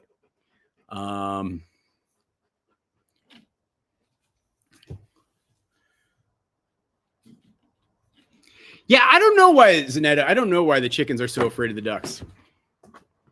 Oh. Wait, I need to refresh the YouTube one. Did I get it wrong? Oh, gosh, I'm so sorry. Okay, hang on. So thank you, Pikachu, for that. Oh, yeah, it looks like everybody's saying I have my numbers off. Okay, so I'm off by a little bit. I will update that in a little bit.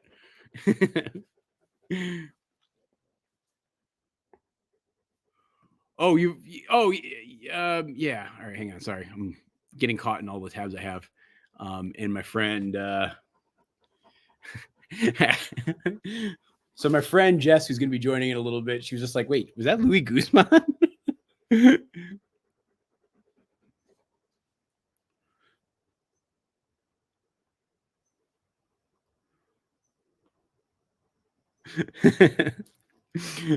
just people are like, yeah, I think that was really cool. It was like, yeah, I'm pumped. I've never met him before. Like, yeah, he's a really nice guy. I mean, I've actually met him a little bit, but like not a lot.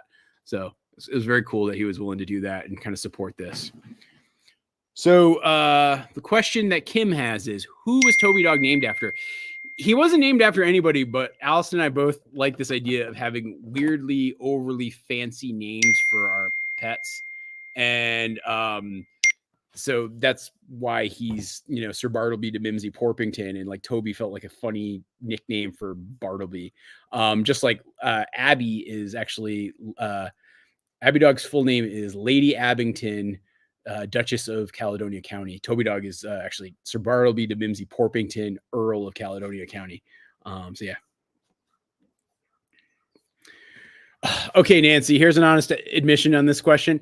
I have just been so busy with other things that I have not gotten around to actually doing like the vining thing that I wanted to do. So yeah. So unfortunately, Diana, I don't have everything rigged up with PayPal directly, but what you can do is you can either donate through, I don't think you can do it on the YouTube, but if you go through the GoFundMe link, which I'm going to drop the I'm going to drop the GoFundMe link for my friends Deb and Armand right now. But if you want to donate to that one through this, this would be the way to go. So here, I'm just copying the link and I am pasting it in the chat. And so you can, I know with GoFundMe, you can use PayPal to donate. So yeah, just keep that in mind.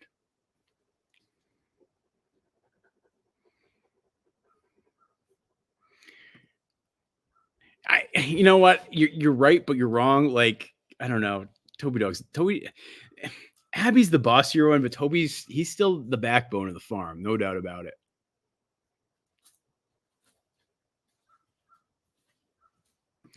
Wait, there seems to be change. I don't think I've had cattle drinking from the pond. I might be confused, or I might be following the wrong thing. So apologies if I am. I don't have plans to introduce new chicken breeds, but I will show you guys this maybe in a little bit. I have like a whole bunch of eggs in the incubators right now, and yeah, they're going to be hybrids of like my existing chickens. And so they should be interesting, but I don't have any plans this year to get new chickens. I will probably get from my friends over at Murray McMurray a fresh batch of chickens next year. So yeah.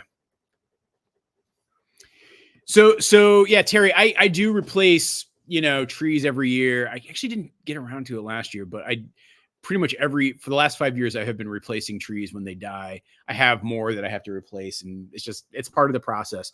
But I also have some that are like now over, I don't know, 30 feet tall, which is insane to me, given that they were all planted those initial ones were planted in 2017. So the reason, Diana, is if you donate to the GoFundMe's through any of the links that I'm sharing, like if you look at the description of this video, or if you look at like some of the things that I've got pinned comments, if you use any of those to donate, those will go towards the totals. But if you like directly donated through GoFundMe without using those links, it won't track. It's a very complicated system. So you got to do it that way if you want to keep making the total go up. But yeah. Aw, Toby's so sweet. He just will nuzzle right up to you and just like hang like this. It's very nice. So RJ, I will probably in just a little bit have to go to something else. I probably actually have to be. I think I have some pre-recorded stuff I can go to just so I can quickly do it. I've done most of the chores already. I made it so I moved the cattle like right before I went live, so I don't have to do anything with them. I pretty much just have to feed the dogs and cats and lock up the birds, and so that doesn't take too long. And so I'll probably just give you guys a pre-recorded feed and go from there. Oh yeah, if you have payments set up, you have like YouTube Premium, you can easily donate that way. Like that is one of the easiest ways to donate, particularly if you're watching the live stream. What's the matter, Bubba?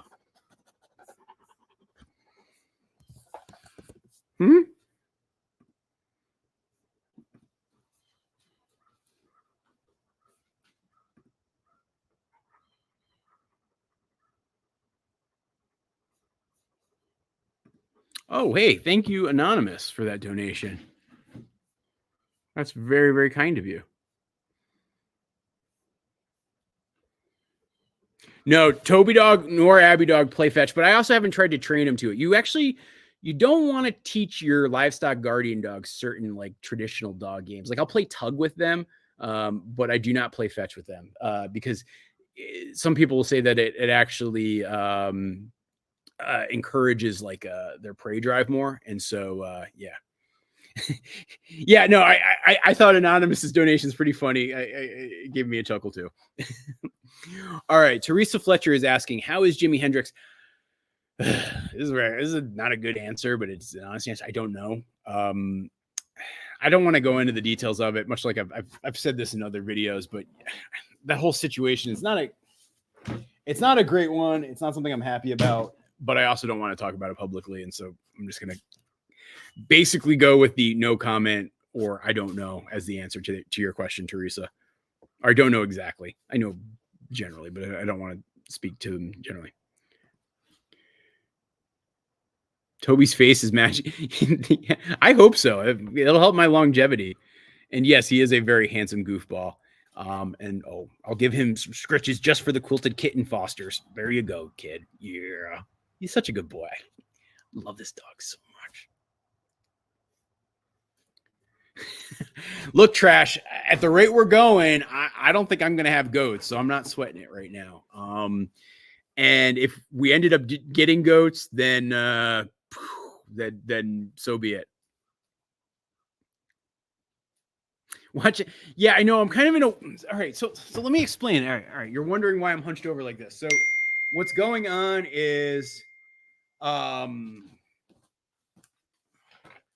like I've got Toby's leash on this thing, and we've got this gravel floor, and so it's making the chair do weird things, and then I'm trying to like get into this there. As my posture is better now. How about that?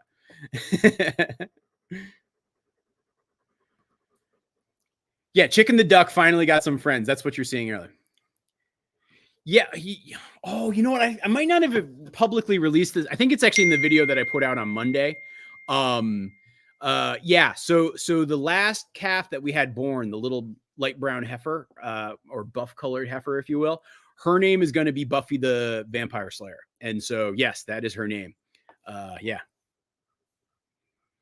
Toby is extremely more chilled with Abby. Like, I don't feel like I could do this because she'd be like driving me nuts. Toby Dog is kind of like just chilling out right by my feet, and it's kind of nice to have him here. And so that's why I picked Toby Dog for this part of the session.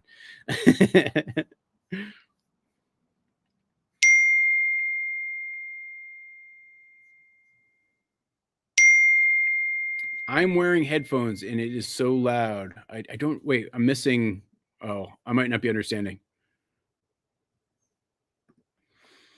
Oh God, always doom and gloom. You used to be educational, but bad news all the time. Life happens. Sorry, it's just not good. But I don't know what to tell you. I don't really know what to tell you there, Jillian. I mean, look, life is a lot of ups and downs, and I feel like it's important to talk about both the good things and the bad things, really. I mean, and in those ups and downs, that's where the education comes.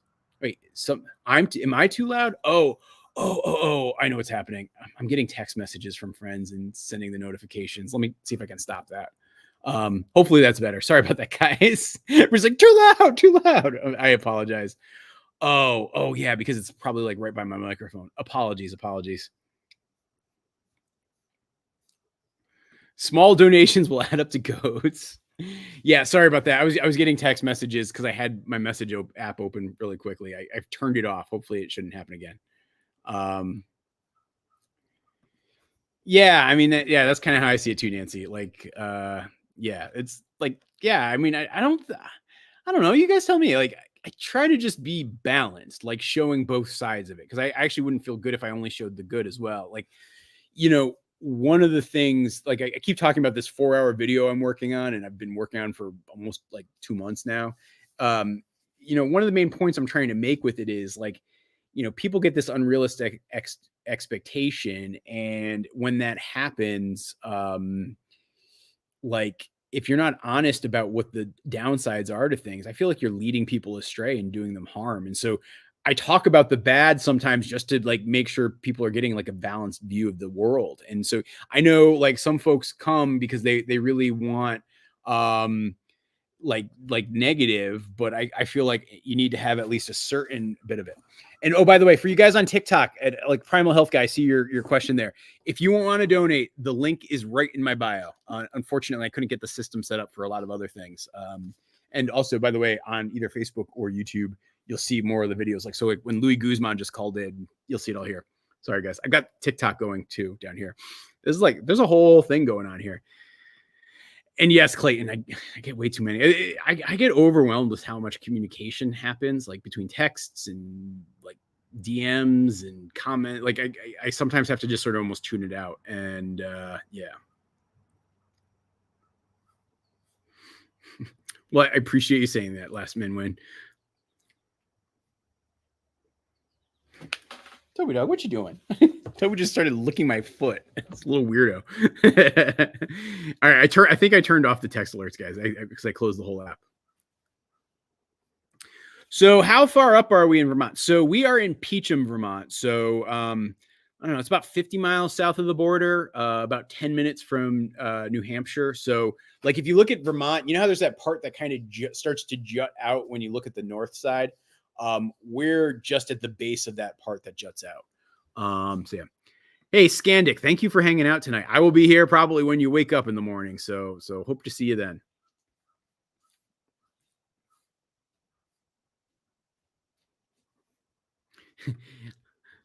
How many cattle are you wanting? So yeah. So like somewhere between 30 and 50. I don't know the exact number. It's like, the beauty is you just keep going until you feel like you hit your limit, and then you can kind of shrink down a little bit from there. And so that's pretty much how I'm going about it. But so probably at least twice as much as what I have right now is going to be the long-term goal.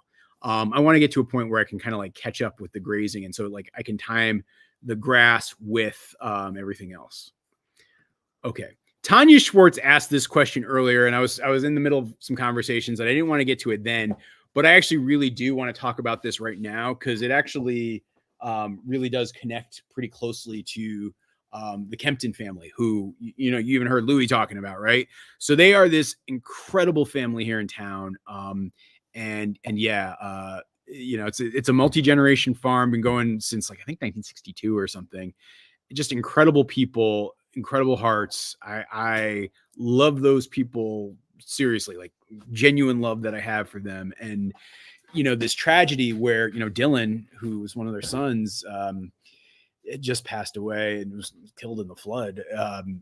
Like it's just heartbreaking. And so, you know, if you actually want to get more familiar with them, there was a video I did with them a few years back where particularly Matt, who's the father, and Will, who's Dylan's brother, like we went like maple sugaring, and they do it at a much different scale than I do. So for me, I do maple sugaring like at a tiny scale. Like I have like enough to make a couple gallons for us and like maybe give it to my nephews or something like that. Like it's not a lot of maple syrup that we make here, but for them, it's incredible to see what they do because they do like thousands of gallons.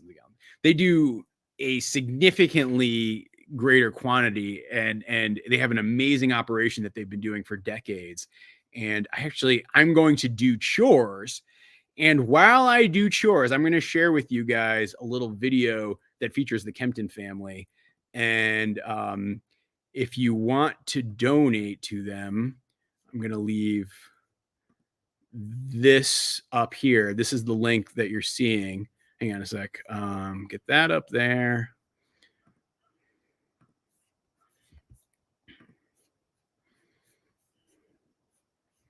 Copying the link. I'm just pasting the link in the chat. So if you want it, you can see it. Here is the link. If you use this link, it'll go right to the Kempton donation and you'll learn more. But let me share with you kind of how the Kemptons do their maple sugaring. Hang on. I got to find the video first. I wish I was slicker, but sometimes when you're doing everything yourself and you have ADHD, you can't actually split your brain the way you hope you could to do like 4 things at once. And that's pretty much how it's working out for me right this second.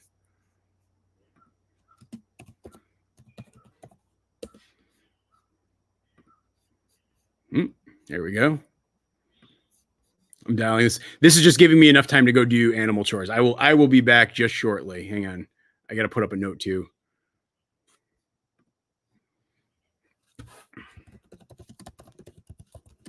Doing chores. Be right back.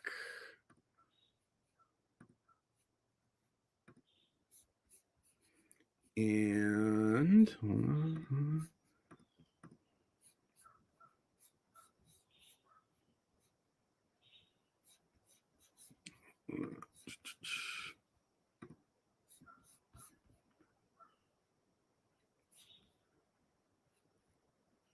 So I've been getting a lot of questions about what I'm doing for maple sugar season this year. So come with me and I want to show you.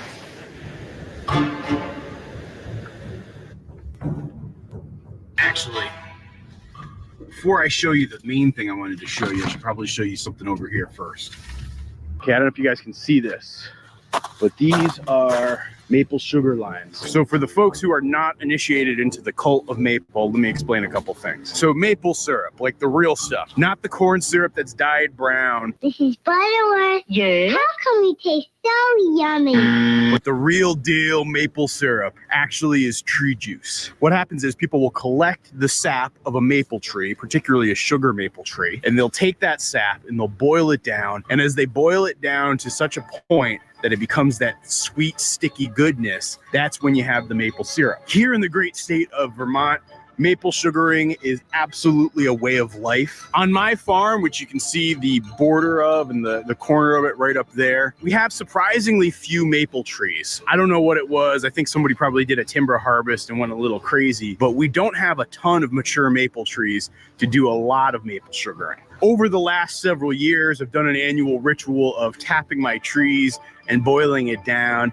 And it works really well on a home scale. You know, typically what I'm doing is I'm sticking a bucket on a maple tree, and I'm usually doing it to about 6 to 10 trees. And I'm making maybe a couple of gallons each year, which is enough for my wife and me, and maybe enough to have to gift to a few friends here and there. But it's not even remotely close to being a farm business. It is quite simply a hobby. But I have a lot of farming friends who have maple sugaring as one of the main industries that their farm is involved in. And unlike me, where I was typically hanging like a small bucket, they're doing things like you see right here behind me, where they're running these plastic lines into trees and then collecting the sap in various reservoirs, tapping thousands upon thousands of trees, collecting tens of thousands of gallons of sap, and making barrel upon barrel of maple syrup. And maple sugaring season really only happens in a special time of year, like the time we're in right now. Because in order for the sap to run and get a lot of sap, you need a couple of factors. You need hard, cold freezes at night, and then you need temperatures that warm up above freezing during the day. That thaw and freezing cycle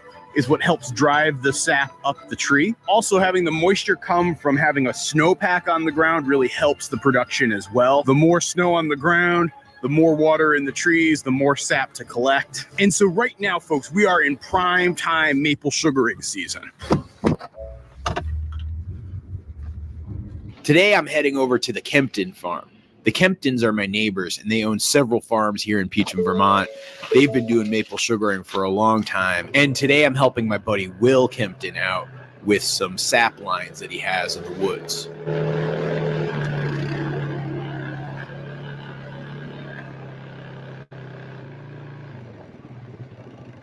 This is looking great the way you guys have this tubing set up throughout here. Yeah, basically 3 lines buried. One's called the dry line, carries the vacuum up about halfway up the woods. The other 2 split off. There's one that goes along the top of the field there, and then this one I was just going to check, see if we had leaks on this one. I know we do on the upper end of the other one. I did a little rough math yesterday when I was riding around. This black pipe, most of it's inch, this is all inch through here. We buried 1.25 inch, 3 1/4 inch lines up through the field. And they're about 1,500 feet apiece.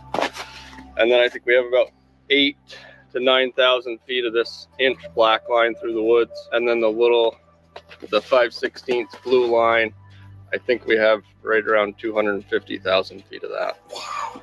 How many trees? It's about 1,500. Wow. What are you hoping for gallons wise for the sap? And we're hoping for around 1,500 gallons of syrup. Like if I look at this next week, right, we're looking at nothing below freezing. Right. That's the nice thing about vacuum. The vacuum will run for 3, maybe 4 days without a freeze. So you day get and more night. in the season this Yep. way versus the traditional bucket method. Yep.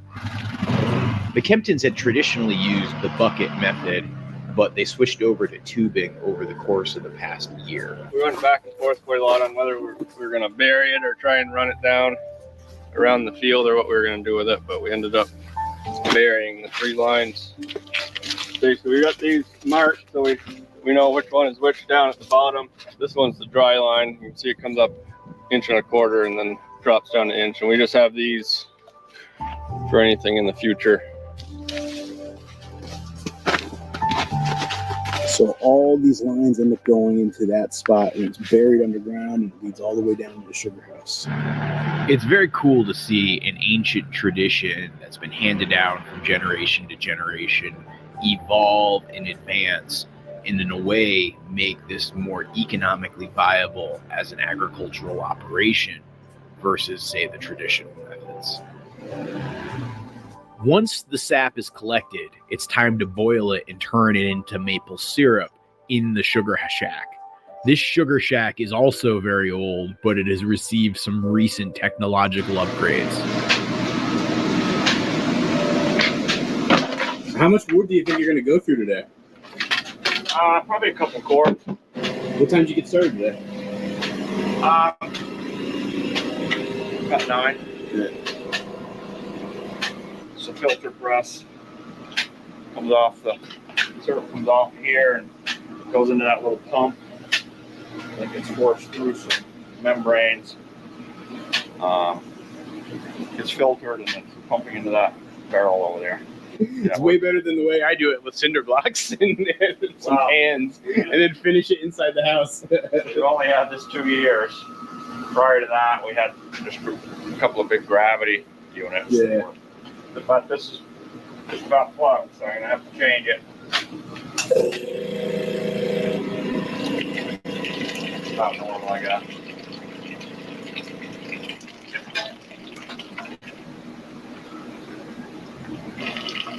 See the syrup line, right on syrup. That's the syrup line, that top line. And then I gauge it to the thermometer here that changes with barometric pressure, but I can keep track of that a lot easier.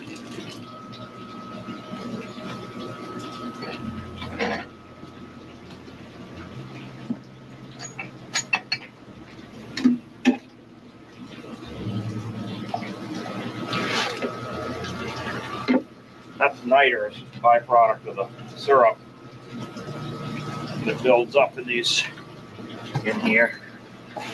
So those are just all filters now, essentially, like, right? Used. This area right here needs to not be plugged up when we put it back together.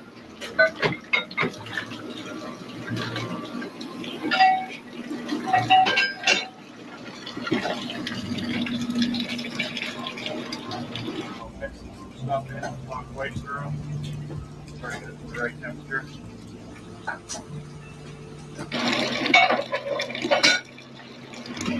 Yeah, we're a little above syrup. Stuff is coming in a little below syrup, so we'll mix that in until this is right on syrup.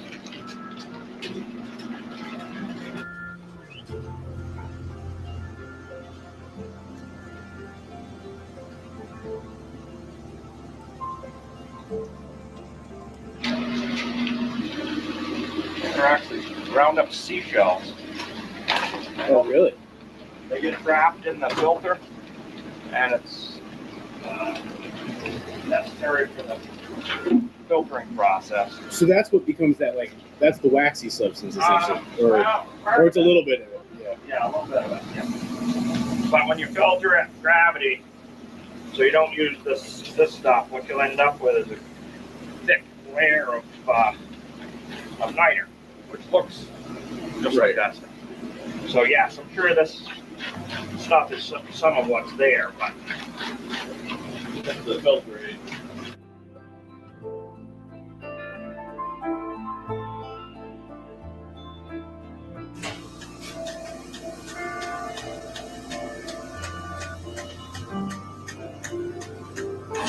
So how long have you guys been sugaring in this building specifically? Dad bought up here in 1975, and I think we were in the sugar house maybe 2 years after. Okay, so, and this has been here, back when it was the Millers too. Like, so this is ancient. Yeah. Might have been an ice house or an ice building. And then it was made into a sugar house prior to us. I think it had a few flow stuff prior to us. Sure did.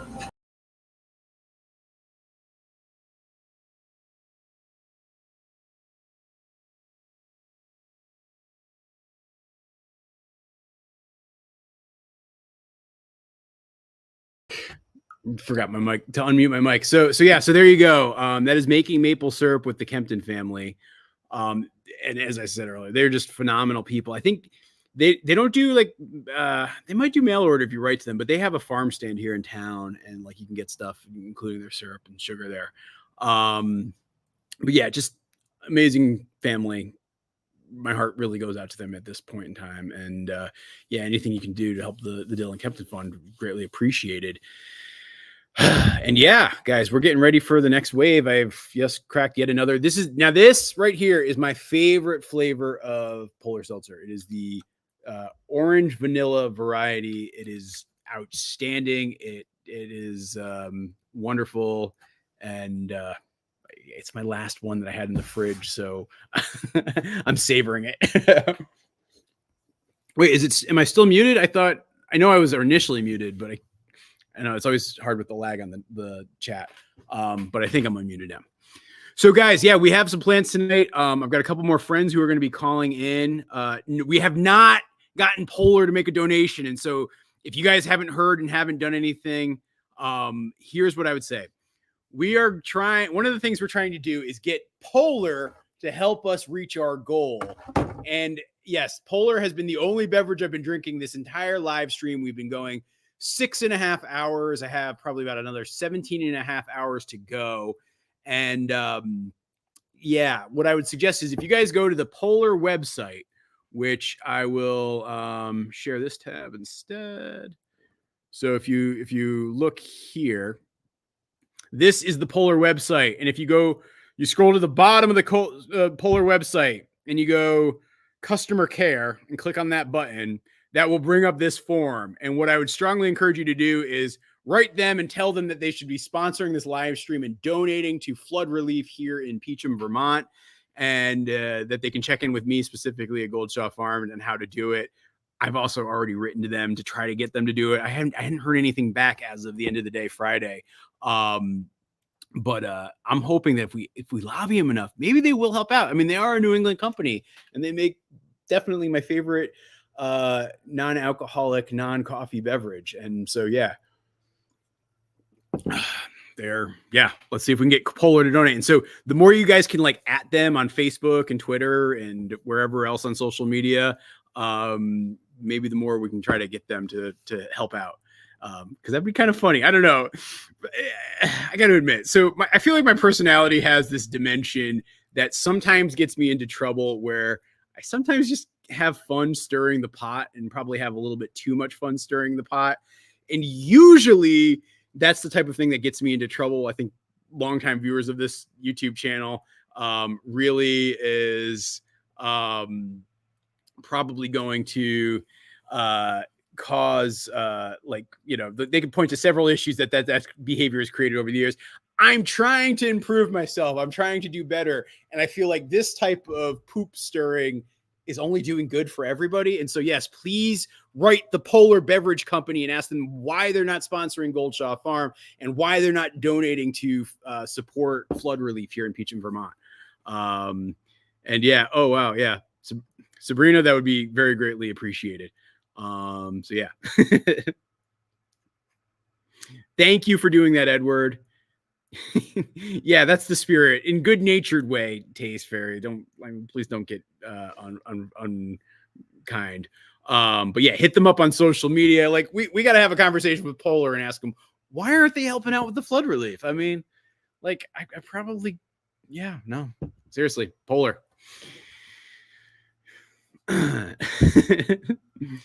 Yeah, they are probably close. Oh, hey, look, somebody else just popped in here to join. Oh, no, she didn't. Ginny Barncat is on the prowl. So if you see a camera tip over or a light get knocked down or me freak out because my laptop's about to hit the ground, just know that that's what's going on. Ginny, you're being aggressively friendly yet again. Oh, I see some folks are saying, hey, why aren't you going to see the dog? Okay. You guys really, I could probably catch you up with the dogs. Let me see if we can catch up with them and see what they're up to. I'm sorry, TikTok friends. I'm going to have to set you oh, Ginny, don't knock over the camera. Oh, Ginny. Oh, this is the thing. I think Ginny expects to get fed right about now too. So that's probably partially what's going on.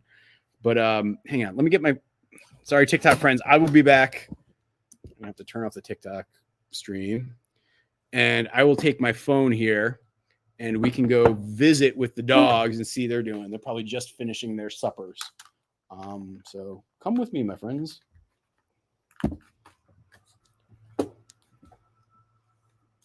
Ginny, don't knock over the light, please. Come on. You're going to break it.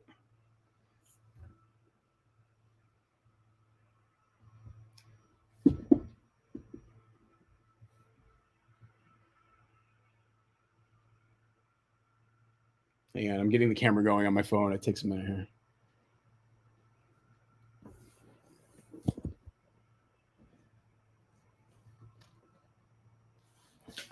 here. Excuse me, Ginny, you're knocking things over. You're causing problems like that. Ginny.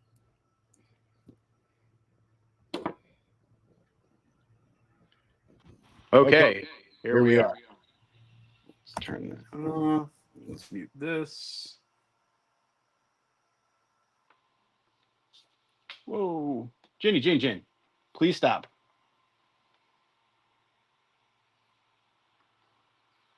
Okay, you guys can see that? You can see that? All right, come with me. We are going on a little adventure. We're going to go catch in, see what's going on as kind of the farm winds down for the night. And just sort of enjoy things.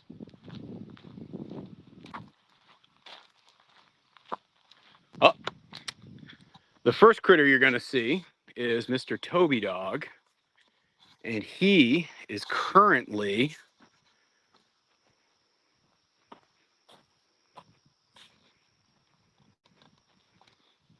Oop, there he is.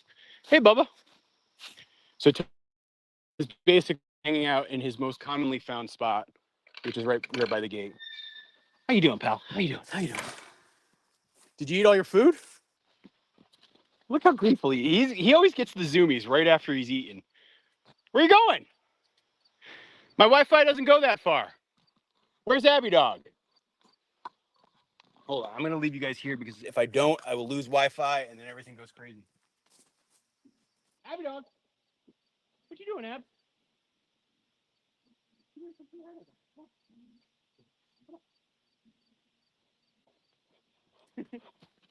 He's over here. Hi. Huh. Oh, who's a good girl? Here's a good girl. Yeah.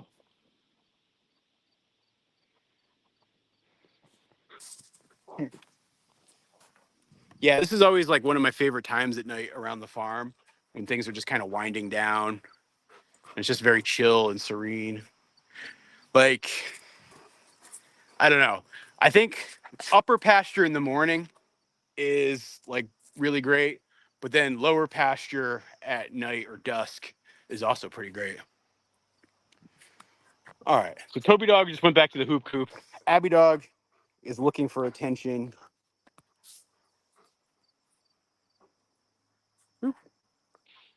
Uh-oh, feed's getting choppy. Uh-oh, I'm sorry, guys. It looks like everything's all screwed up.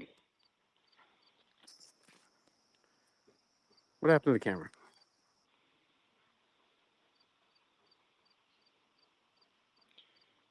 I'm having camera problems here. I'm sorry.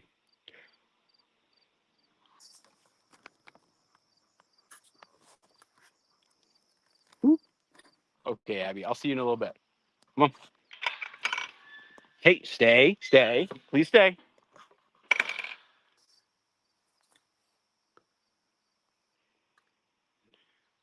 Having the same issue I'm having. I can't tell. It's very hard to run this whole setup on my phone. But yeah, actually, this is Allison's garden, if you're curious.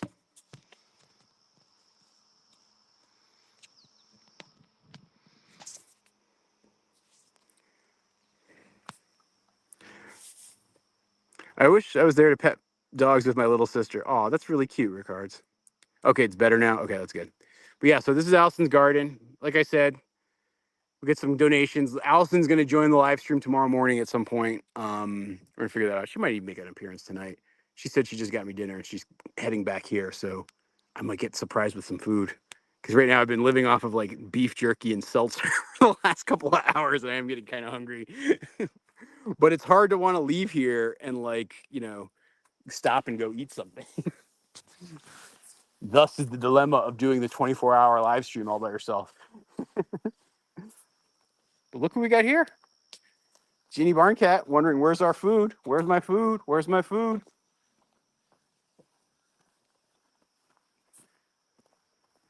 It's okay, Jin Jin. You're going to eat soon.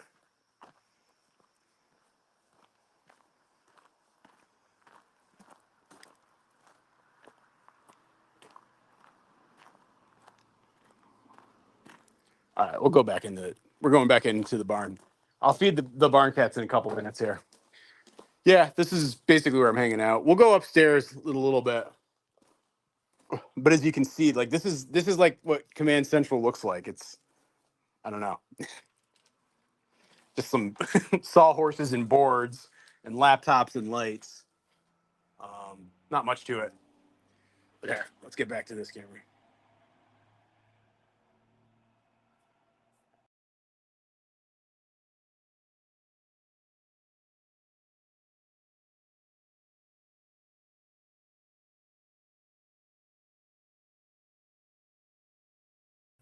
And I'm unmuted and I'm back. All right.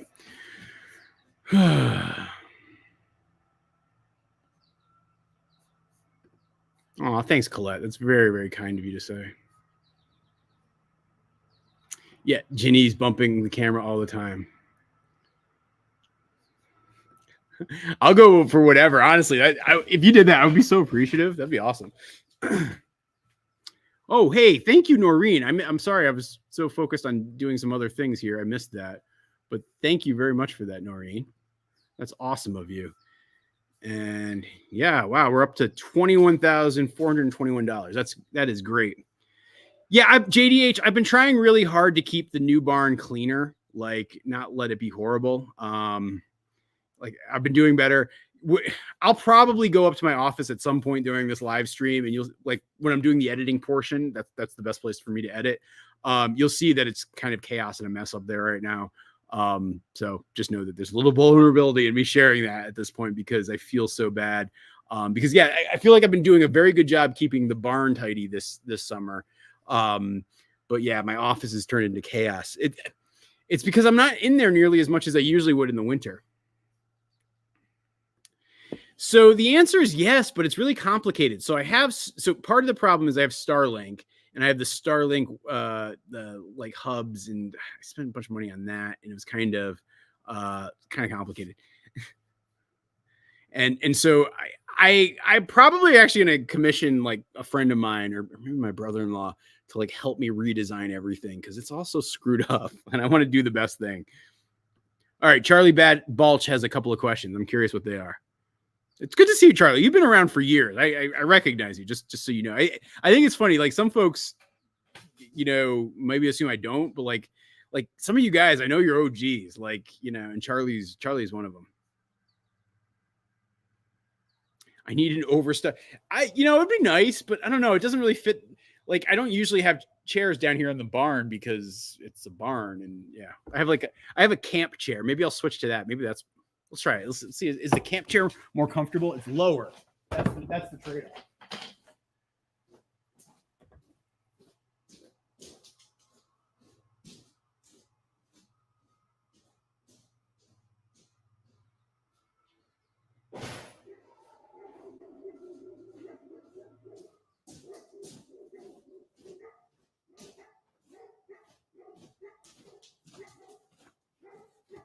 There we go.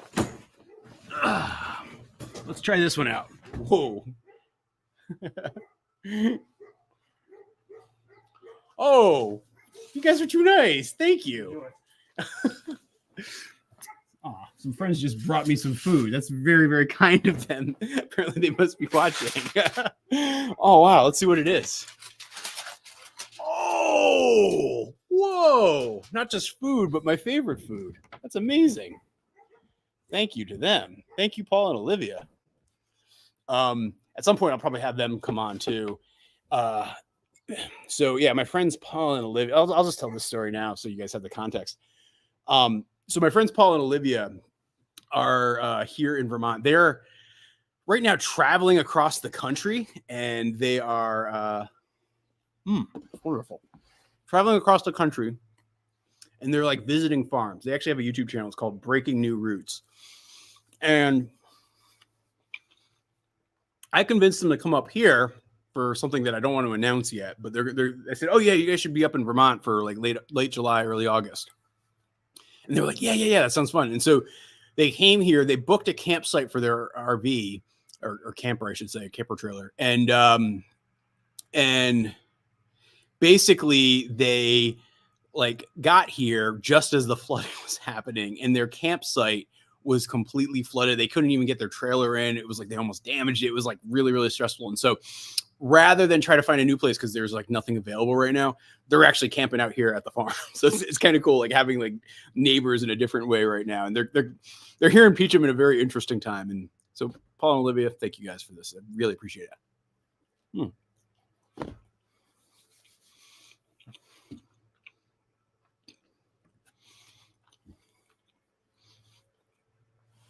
So the material on the barn floor is crushed stone. So I opted to do this because I didn't want to pour a concrete foundation and have it crack right away. And so I decided, let me see if I'm okay with just doing this. And so far, it's actually been pretty good. Actually, the trickiest thing has been to clean it. And I've found a leaf blower is the best way to clean this floor. And it actually works out pretty well.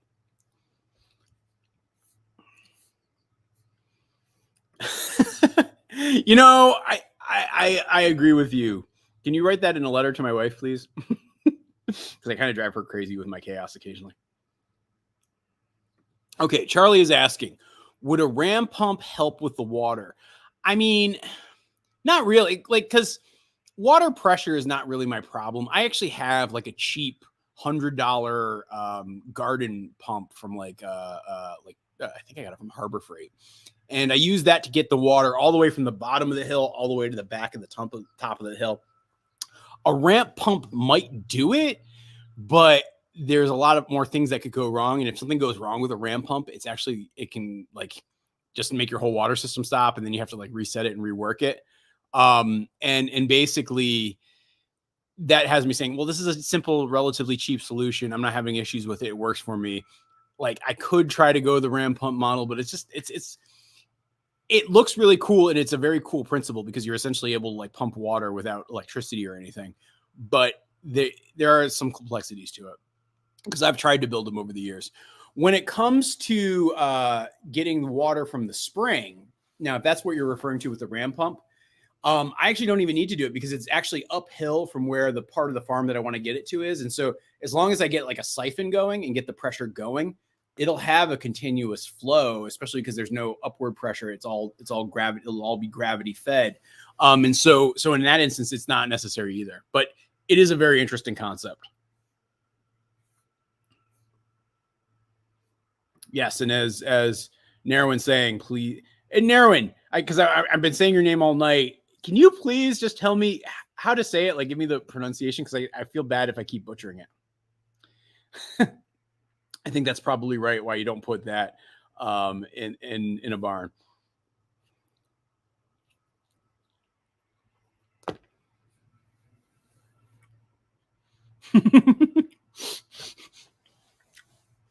Yeah, I get what you're saying there, Sarah.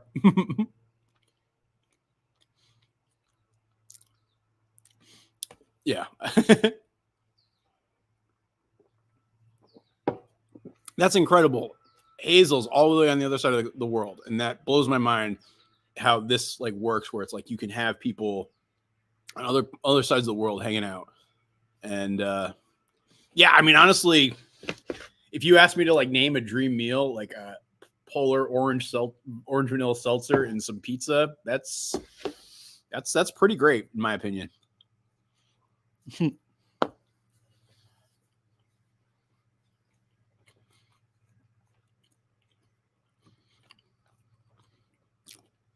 Okay, Charlie's checking in with his second question. How have the pigs been doing? The pigs have been doing very good. Like I said earlier, their area flooded, and they spent about 2 days living on an island. Like, it was like 2 feet of water that I'd have to wade through to get to them.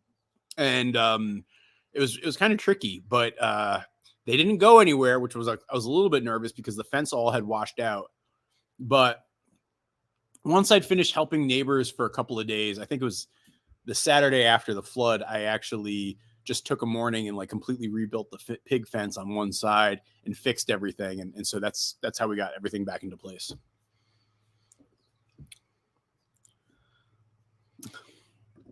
Yeah, I wouldn't. Oh no, Ginny. That was Ginny's fault. She's like rubbing up against everything right now, looking for attention. Sorry, I lost my train of thought. So yeah, so I wouldn't generally let other people camp. Like, if they're friends of mine, I see it as a very different situation. But yeah, people have often said like, hey, have you ever thought about like hip camp or like opening it up as a campsite, the farm? And honestly, it's not something I would want to do. Like, I don't mind hosting friends and having people here, but like strangers and having to essentially be like in the hospitality business, it's just not my strong suit. Both in terms of the amount of chaos I bring and kind of the things I actually really like doing. Plus, I have plenty of chaos too in the form of this little one.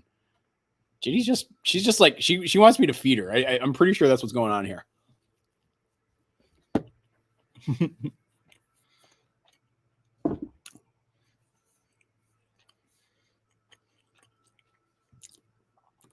I mean, I wouldn't say so much of that. Like, they are helping me by being here, which I don't want to explain it right now, but eventually you will understand what's going on and why they're here.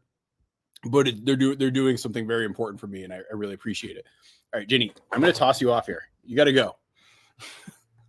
And also, it's only a matter of time before I get the snuggly woogly Ginny barn cat allergic reaction. It's 2 a.m. in France. Wow. I'm so glad you guys are having fun hanging out like this. I'm having fun hanging out like this. So this is a win-win.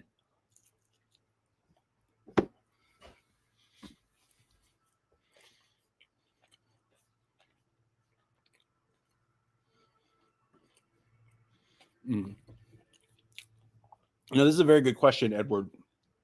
So the answer to this one is the spring that I'm going to use has already got a spring box around it. And so that's why I'm so keen to like go into the middle of the forest to get it, because it's already developed.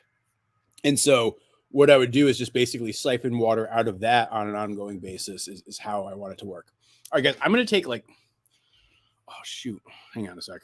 I got to figure out a way to do a live camera for you. But I got to like, I'm going to be right back. I'm going to feed cats and I will be right back. Hang on. Talk amongst yourselves. Maybe the impact of wetlands on climate. How about that? Oh no. Come on, Ginny. Let's go. Come on, Bubba.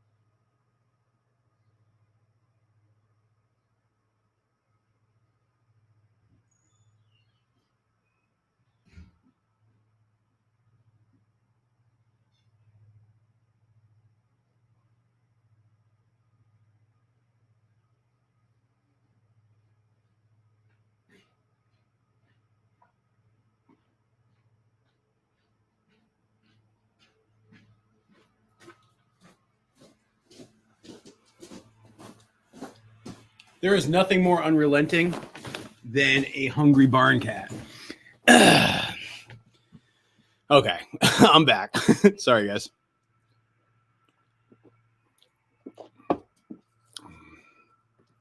I don't know if I have much to lecture on. I feel like I'm still learning so much about that stuff. Aw. Snakey, I really appreciate you saying that. That makes me feel good about all of this. So thank you. Oh, all right. Pretty much what you're saying, either near one or near one. Okay, near one. Okay, cool. Awesome. Hey, what's happening there, Trash?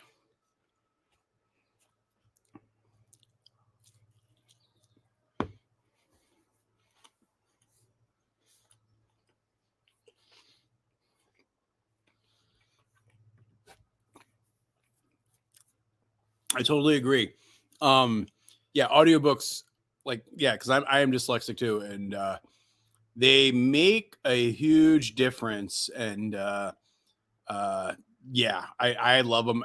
I think the other reason I like audiobooks so much is I can do something else and have my mind occupied while I'm doing kind of this. Hang on a sec. Our next guest, I gotta send them a link. Hang on. Sorry.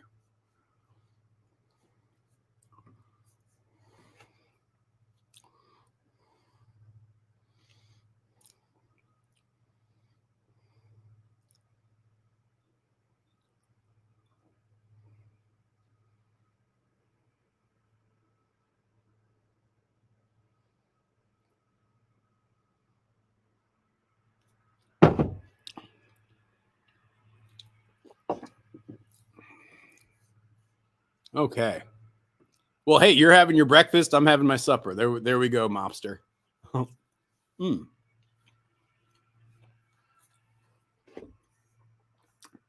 to Paul and Olivia, this pizza is outstanding.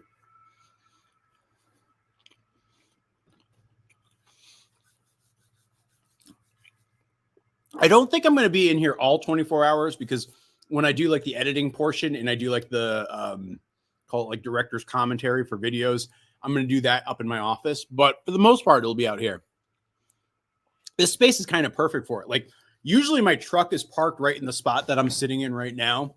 But like, yeah, if I just move a vehicle out, like you have a space that you can set up like essentially a talk show set. And so it works out great.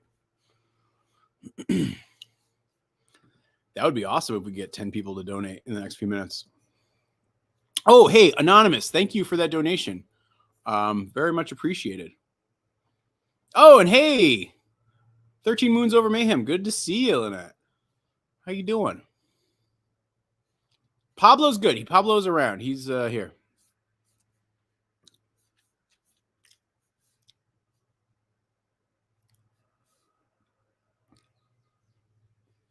Is there anyone willing to? I don't think anybody should.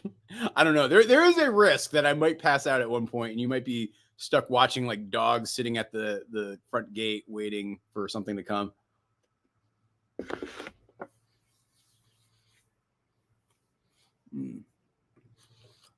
Not anytime soon. I'm actually very happy with my barn cat configuration right now.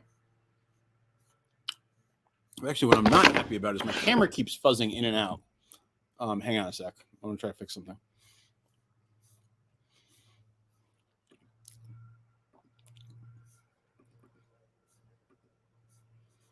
I think that'll fix it.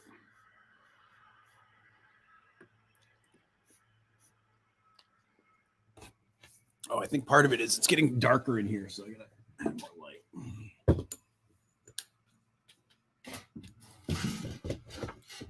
Maybe that'll be a little bit better. Okay.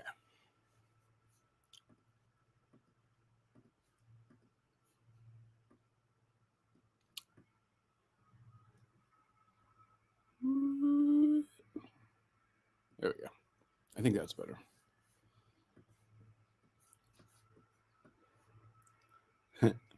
I'm playing with the camera settings right now. I'm just trying to get it like perfectly focused, so I had to zoom in. There we go. Much better.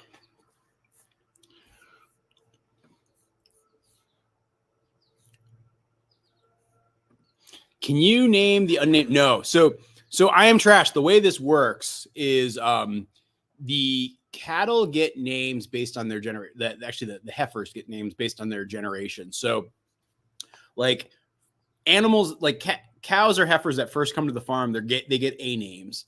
When they have children, they get B names. When they have children, they get C names. And so you're going to be waiting a little while before I get to a Matilda.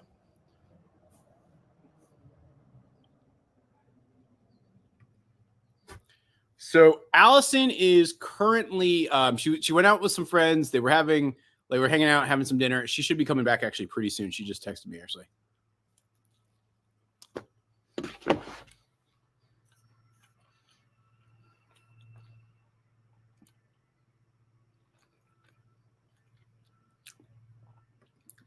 No, they actually don't live in Peacham, which is, I know, it's like one of those ironies. They actually live in a different county.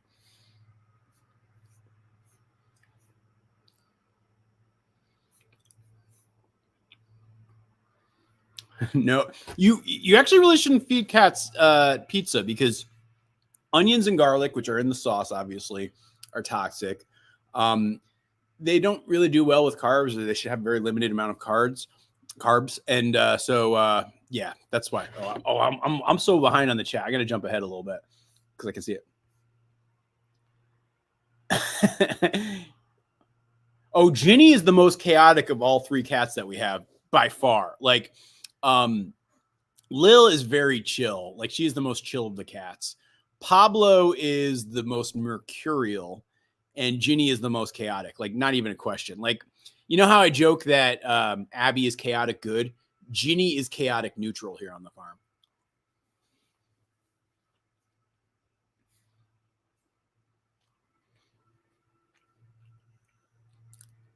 Okay, what's the update on the tree farming business? I mean, things are going okay. I mean, I'll try to do an update video on some of this and maybe some of the stuff on the seedlings.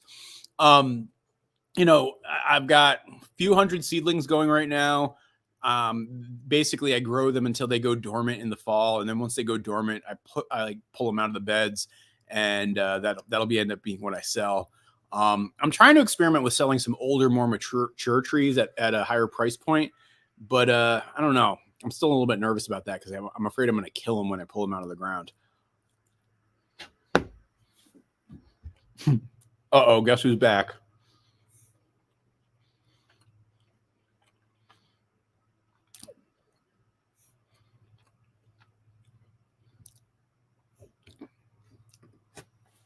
The fishing is generally pretty good. I don't fish a lot.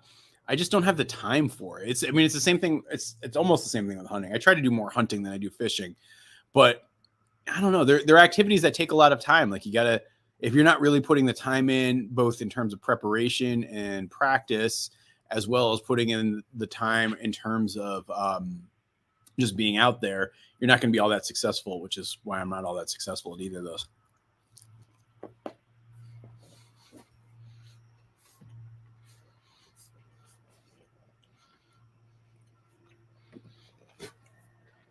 Pepperoni. I feel like I'm Keith Lee.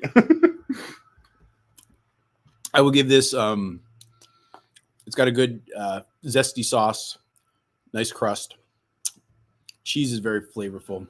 I'll give this a 9.2 out of 10. I think Keith Lee does out of 10. You know, I met Keith Lee one time. I actually had a very funny interaction with him once.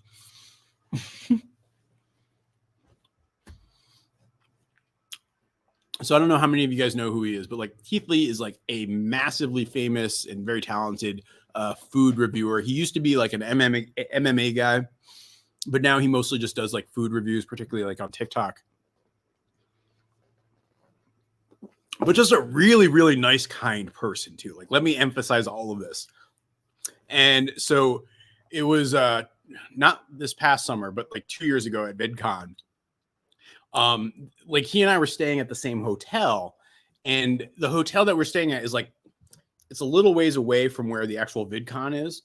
And so they had like a shuttle service that they would like drive you over to the hotel. And so like, he and I are like kind of waiting like for the shuttle. And then suddenly like the shuttle pulls up, and like I start to go get in, and then he like waves, and he's got like his entire family, like little kids, his wife, I think like it's maybe his wife's sister or his sister or someone else, like, but it was like 6 or 7 people, and then it's me too.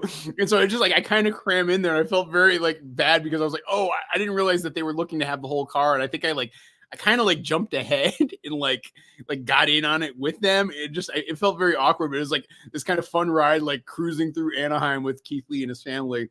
And just like feeling very awkward and uncomfortable. Whenever I do that, I like immediately start to try to make small talk. If somebody was asking about where's Pablo Barncat, well, here's your answer. He's right in front of me. And so it was just like very awkward of like riding in a shuttle with Keith Lee and his family. And they were just very nice people, and it was funny, but it was just also very uncomfortable because I was like, oh wait, I probably should have just waited for another one and not like jam myself in here.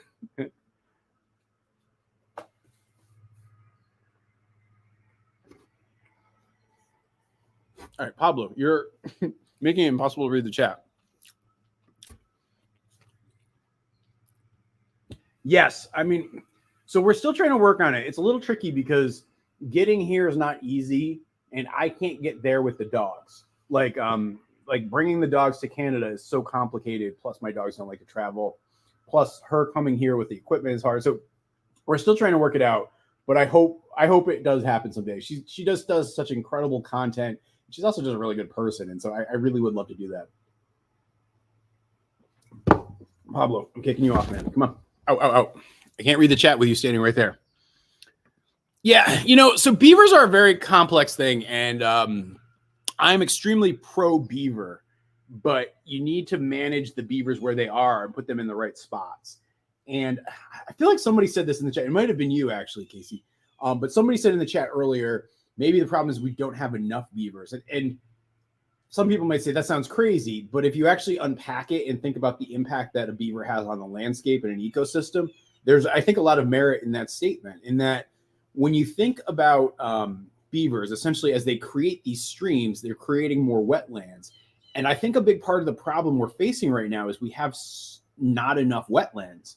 And I think more wetlands protections and more wetlands creation will help with some of the flooding problems that we're having. If we're really talking about longer term changes to help manage the impacts of climate change and the volatility of the weather that we get, I think targeting potentially adding more wetlands, I don't think is a very popular statement, but I actually think it might be an important thing to do. So yeah, I think I agree with you, Casey.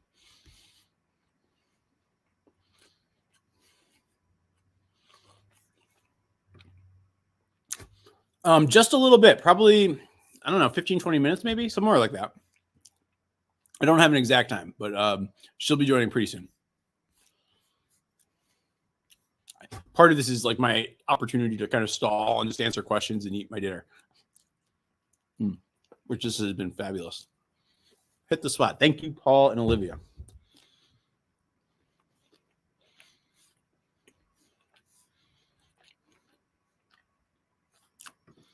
Charlie, go for your bonus question. Let's hear it, man. It's funny. It really is like a whole community. Because I think Al Lumna is going to call in tomorrow morning. I think Justin Rhodes is probably going to call in tomorrow at some point too. So yeah, no. There's some people I'm not a huge fan of, but there are other folks like those folks I love and I consider them friends, and they're really, really good people. Yeah, I don't know how else to put it other than that.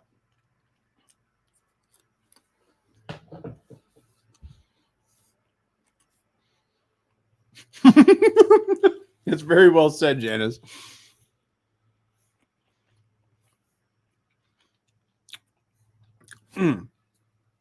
So Lynette, it's Buffy the Vampire Slayer is the new calf. I got to admit, guys, I'm not liking the camp chair because it feels a little too low for me. So I'm going back to the folding chair, which I don't know, for some people they don't like. I actually don't mind these. I think they're actually pretty comfortable. All right. Yeah, see, that feels so much better. Okay.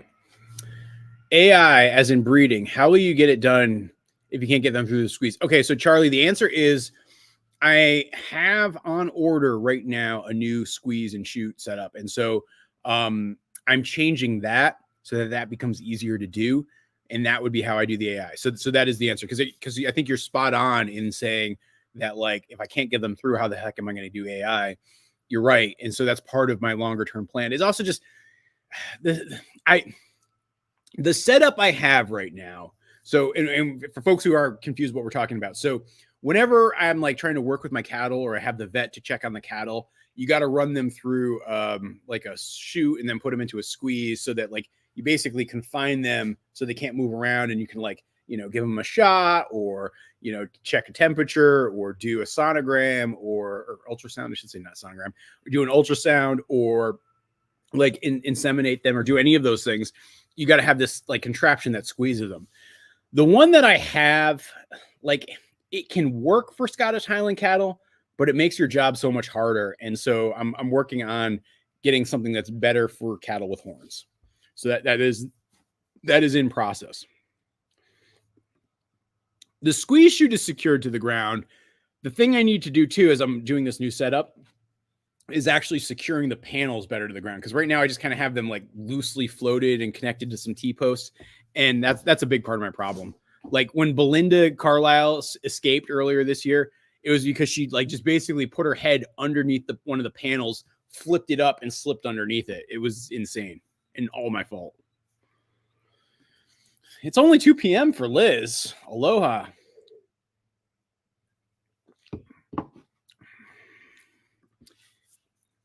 If I was going to pick one video game sport, Nintendo Wii sport, which one are, I mean, I haven't played a Wii sport in years. I was pretty good at bowling. But if I was going to just pick a video game sport overall, NHL 94, I'm pretty incredible at.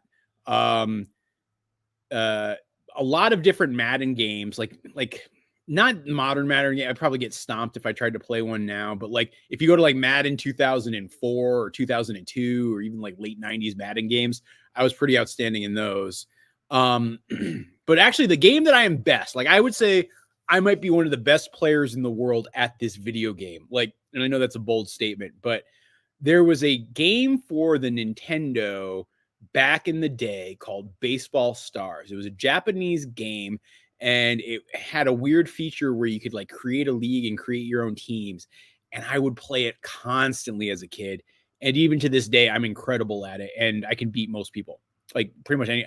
I don't think I've ever been beaten by a human since, or even a robot or like, or a computer or anything since, I don't know, probably since I have not this century. I have not lost to a human playing Baseball Stars. I'm that good. Yeah. So that would be the game.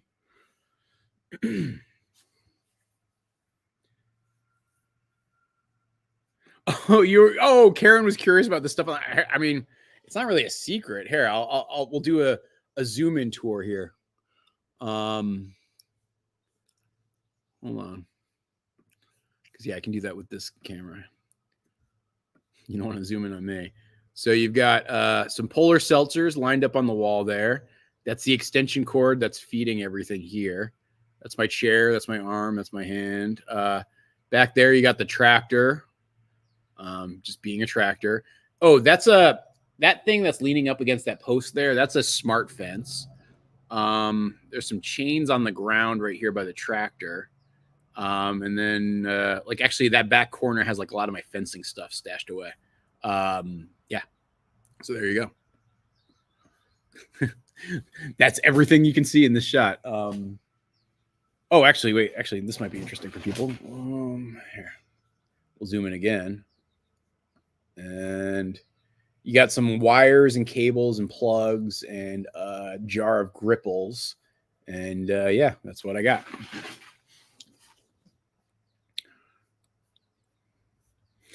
All right, guys, should we check the big board before the next guest comes? And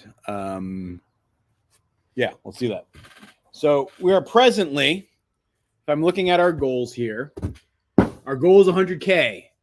We had 51,567 on GoFundMe, 21,421 on YouTube, bringing us to a grand total of $72,988. Let us erase these numbers and start fresh.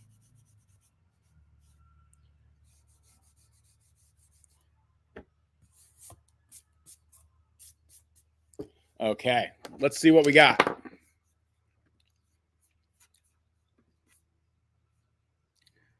All right, hold on. Let's share our screen.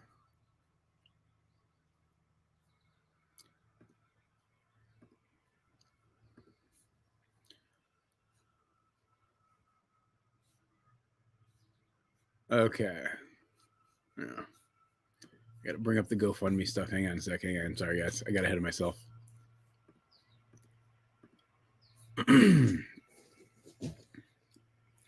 Okay, so we are presently at on GoFundMe.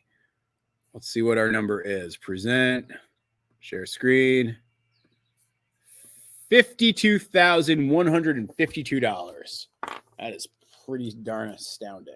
52,152. Almost a palindrome. Not quite. Okay, so that's what we're doing for GoFundMe.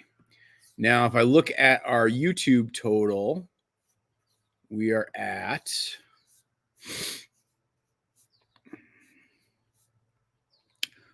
$21,421. So that puts us at a total of 73,573. $73,573. I don't know, guys. I don't think I'm going to have to reach the stretch goat and get goals here. So there you have it. So yeah, we're getting there. Yes. Generally, you shouldn't feed pets pizza. I will give dogs like pizza crust. Like, I mean, for dogs, I think it's okay if it's a very rare occasional thing. It can be toxic though for cats. So you should I just basically have a full-on ban for cats having pizza. Okay, fair enough, Black Opal. That's interesting. So they replanted the wetlands because like when you have fires too, your wetlands become fire breaks, and so it plays a really, really important role for sure, no doubt about it. Well, Gene, I really appreciate you coming in. It's really nice to see you, and thank you. Yeah, exactly. Like cats really should only be eating meat. Diana, I did once play Dungeons and Dragons, and actually we have this like Dungeons and Dragons league that I don't know if you call it a league or is it a campaign or what you call it, but sorry, I was just looking at another comment. Basically, like a group of us are going to start playing right here in this barn Dungeons and Dragons on a regular basis. So it's Alfred, my buddy Jeff, who runs Whirligig Brewery in St. Johnsbury. He's the guy who like I get like the grains for the pigs and all that sort of stuff from. He is going to be our dungeon master, and so yeah, I actually even maybe when we're getting weird tonight, we might like even spend some time talking about the character I want to try to create.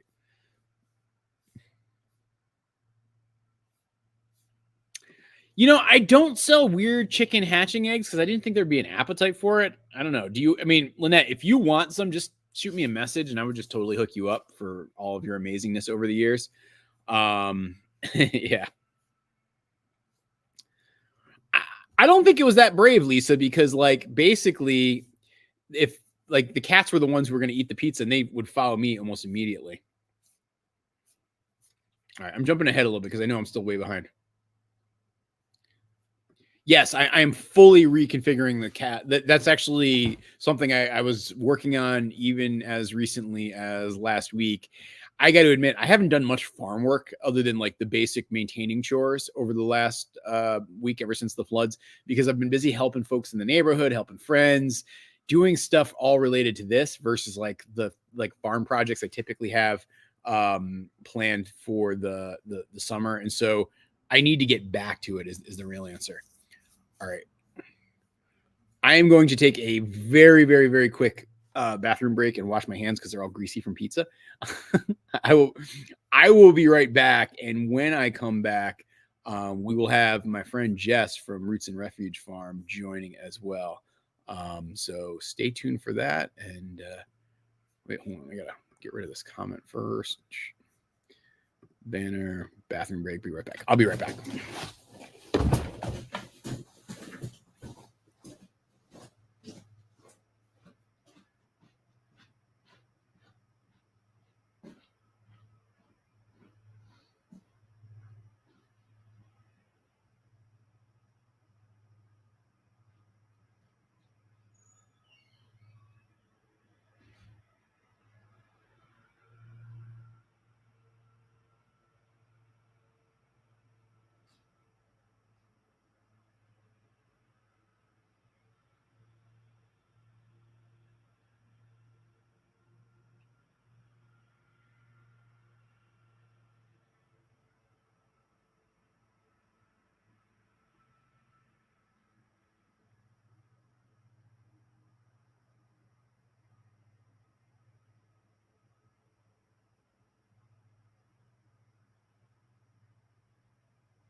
And I'm back. And it looks like I got a friend here. What's happening? Hello. How are you? Oh, I can't hear you. Oh, hold on. I don't see any reason why it wouldn't. Oh, nope. All Now I can. All right, there we go. Okay, cool. How's it going? Oh, it's going well. How did you get Willie Guzman on your live stream? Stuff just happens. We had a senator call in. We had him call in. We might have a couple other folks. It's just random kind of Saturday night hanging out in the barn, Yeah. It's like, what in the world? So Well, so I mean, the real story is he actually lives not too far from here, and so when I reached out to him, he's like, "Oh yeah, totally, I'll do that." And so yeah, he was just very gracious, and nice dude, and yeah, willing to help out. That's really cool. Awesome. Yeah, it was I kind of wanted to be like, oh, dude, you remember that time you were in like Wednesday? That was awesome. You remember that time you were in and Carlito's Way? That rule. I just saw you in Beverly Hills Cop, like the new one. Oh no. I feel like that kind of bubbles up. There's that battle that happens inside of you. Now he is very gracious, but I was a little goofy when I met Charles Dowding up in Iowa a couple weeks ago. I think I stood there and petted his arm for like 3 straight minutes. Just like not even really thinking about it. But he was so kind. Well, no, I just think it's so funny because when you're telling me about it, I remember just even watching you describe the story to me, and you're like, and then it was Charles Dowding. It was the nicest man, just the nicest guy. It was like, wow. I was definitely like a little starstruck, which is so silly, but Well, I mean, it's always funny, like when you just find yourself in situations where like, whoa, I know that person now. Like they've met me. Like, what? This is crazy. Like that's why when people come up and they have that experience and they're like, you must think this is so weird. And I'm like, no, I think it's actually very human and I experience it. So I don't think that it's weird at all. So I get it. So Jess, for the folks who don't know you, which are probably like 2 people, like who are you and what do you do? Well, my name is Jessica Sards. My friends call me Jess, as evidenced here with Morgan, who is one of my very dear friends. And I have had a YouTube channel for the last, I guess we're going on 7 years now that I've been doing this very regularly. My husband Jeremiah, call him Maya, and I are we now live in South Carolina. Previously we were in Arkansas, and we grow our food and we teach other people to do that as well, and just try to inspire people and encourage them. And yeah, that's, I guess, the nutshell of it. I think that's well said. I mean, and yeah, it's I really appreciate you joining because honestly, the thing I wanted to talk to you about tonight is something you and I were talking about a couple of weeks ago before the floods and kind of all the stuff that we've been dealing with here. It was actually I think it was like the day before all of that happened. Yeah. We were having this conversation about, I don't know, I hope you don't mind saying it. Like you and I, we sometimes get into these like deep philosophical discussions. Yeah. Like, what's my purpose? Why are we doing this? What are we doing? Like, what am I trying to achieve? And like, getting into this idea of like, how do you help people? Like, how do you make that more to what you're doing? And how do you make a difference and all of that? And like, then like, boom, like Wednesday, because I think that was like a Tuesday that we talked. And then like Wednesday we had the floods, and, Thursday, like get up in the first thing in the morning, I see is like that my friend passes away. He's killed in the flood. Like everything that had happened, it's just like, whoa. But some of the things that you and I had been talking about, it was like, wow, this is like immediately in my face. And like that Thursday morning, I just remember like going around the neighborhood, helping people, trying to do everything I possibly could, and realizing that like, yeah, this is what feels right. And I don't know, it was just kind of a revelation to me. Yeah. For those of you who are signing on, I shared this in my Facebook group. So I don't know if anybody came over from there, but Morgan and I are very good friends, and we have our weekly video chat that we get on every week. And it started kind of working together on some projects that we were both working on. And it kind of started as hey, let's get together and kind of have a touch point to be accountable on these projects, because we're both, I think, little butterflies when it comes to our creativity, and we flit around to our different ideas. And so it is nice sometimes to have an anchor point. And that kind of like grew into something that has been very rich for me. But yeah, the last time that we talked was 2 weeks ago, and having that conversation about what do you do to help. I thought about that as soon as I first saw what was going on in your community. And I was like, man, when things like that happen and you have this leverage, like you have something to leverage into a situation, it kind of gives you a whole other vantage point of what a gift influence is, really. I mean, I love being able to help people. And when I really look at what I have as far as my platform, to me, it's just such an incredible gift to be able to help people. Yeah. And I mean, I think your point about the leverage is right. And you like realize like, wow, you can actually make a difference in your community in a way that wouldn't normally happen. And that it means like, it made me feel like, oh, I have to do something. It almost compels you to want to take action to make a difference. Like, particularly when you're seeing your neighbors, like literally the people across the street, the people next door suffering. Yeah. It's like, you need to do something. Yeah. I saw about your neighbor and your friend. Like, for me, it's like if I had a pantry full of food and someone came to me and they were starving, I would feel compelled to feed them, because it's very easy. And I mean, this is like a scripture, really. Like it's very easy to say to a person, oh, go be blessed. But if you hold the capacity to bless them and you don't, then it kind of like begs the question, do you actually mean go be blessed? And so, I mean, I agree entirely. I mean, whenever a need arises and you have the capacity to do something with it, and especially if it's within your lane. I mean, like we joke around all the time, oh, that's not my circus and not my monkeys, when there are things outside of your control going crazy. I think that there's a balance between like, you have to hoe your row, like you have to take care of your garden, you have to take care of what's in front of you, but this is your community. This is your garden to take care of. This is your people to take care of. Yeah. And it's really important to do. And so, like I said, it was so weird. It was like 2 days after that conversation, it's like, oh my gosh, like it's been really ever since then. Like, 'cause I know you were traveling last week, and like, it's just been nonstop here, like doing stuff. And on one level, it's like exhausting, but on the other level, I feel like I have been more invigorated by that than anything in the last 12 months beyond that. Like, and it just, well, it's purpose. Yeah. Like it's where you're effective, and whenever you're able to be effective with what you have, like it is invigorating. That's a perfect word for it. It's invigorating. I felt that on that last trip I went on when I went to like Idaho and Iowa. I mean, I was absolutely, utterly exhausted in every sense, physical, emotional, everything.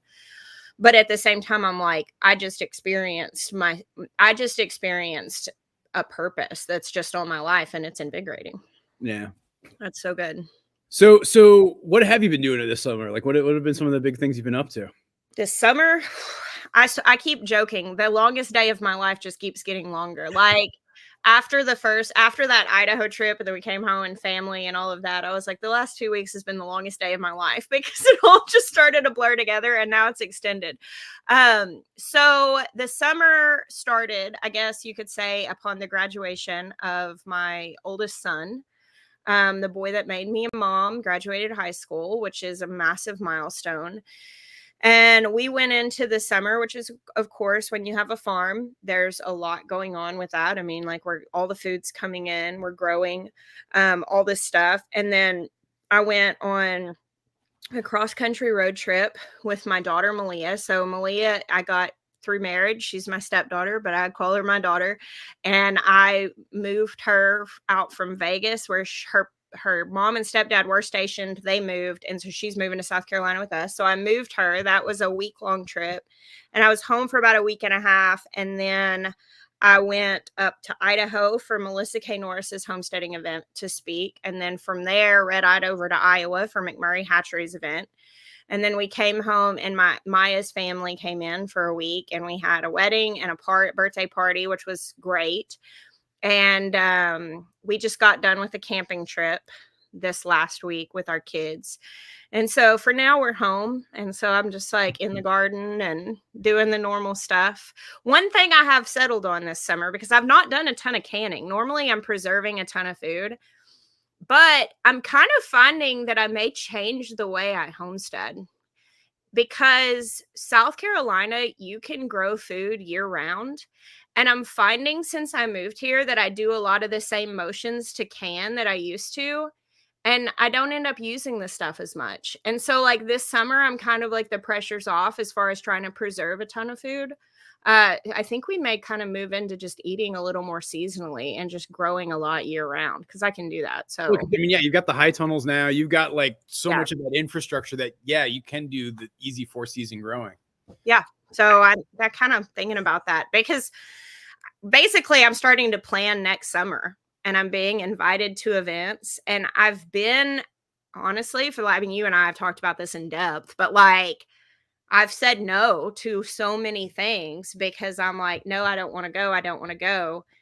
And I kind of hit the point recently that I was like, I think I actually do want to go more. I think I actually do want to be able to travel more and take my kids with me and see the country some and meet people all over. But the big thing, I can get people to cover my farm and care for my farm. We have great community here, but it's the preserving. That's the one big thing that I'm like missing out on this summer, is doing all the preserving. And I'm kind of like, maybe do I need to do that during the season as much? So kind of questioning. Yeah. Well, all right. So here's a question that just popped up on the topic of preserving.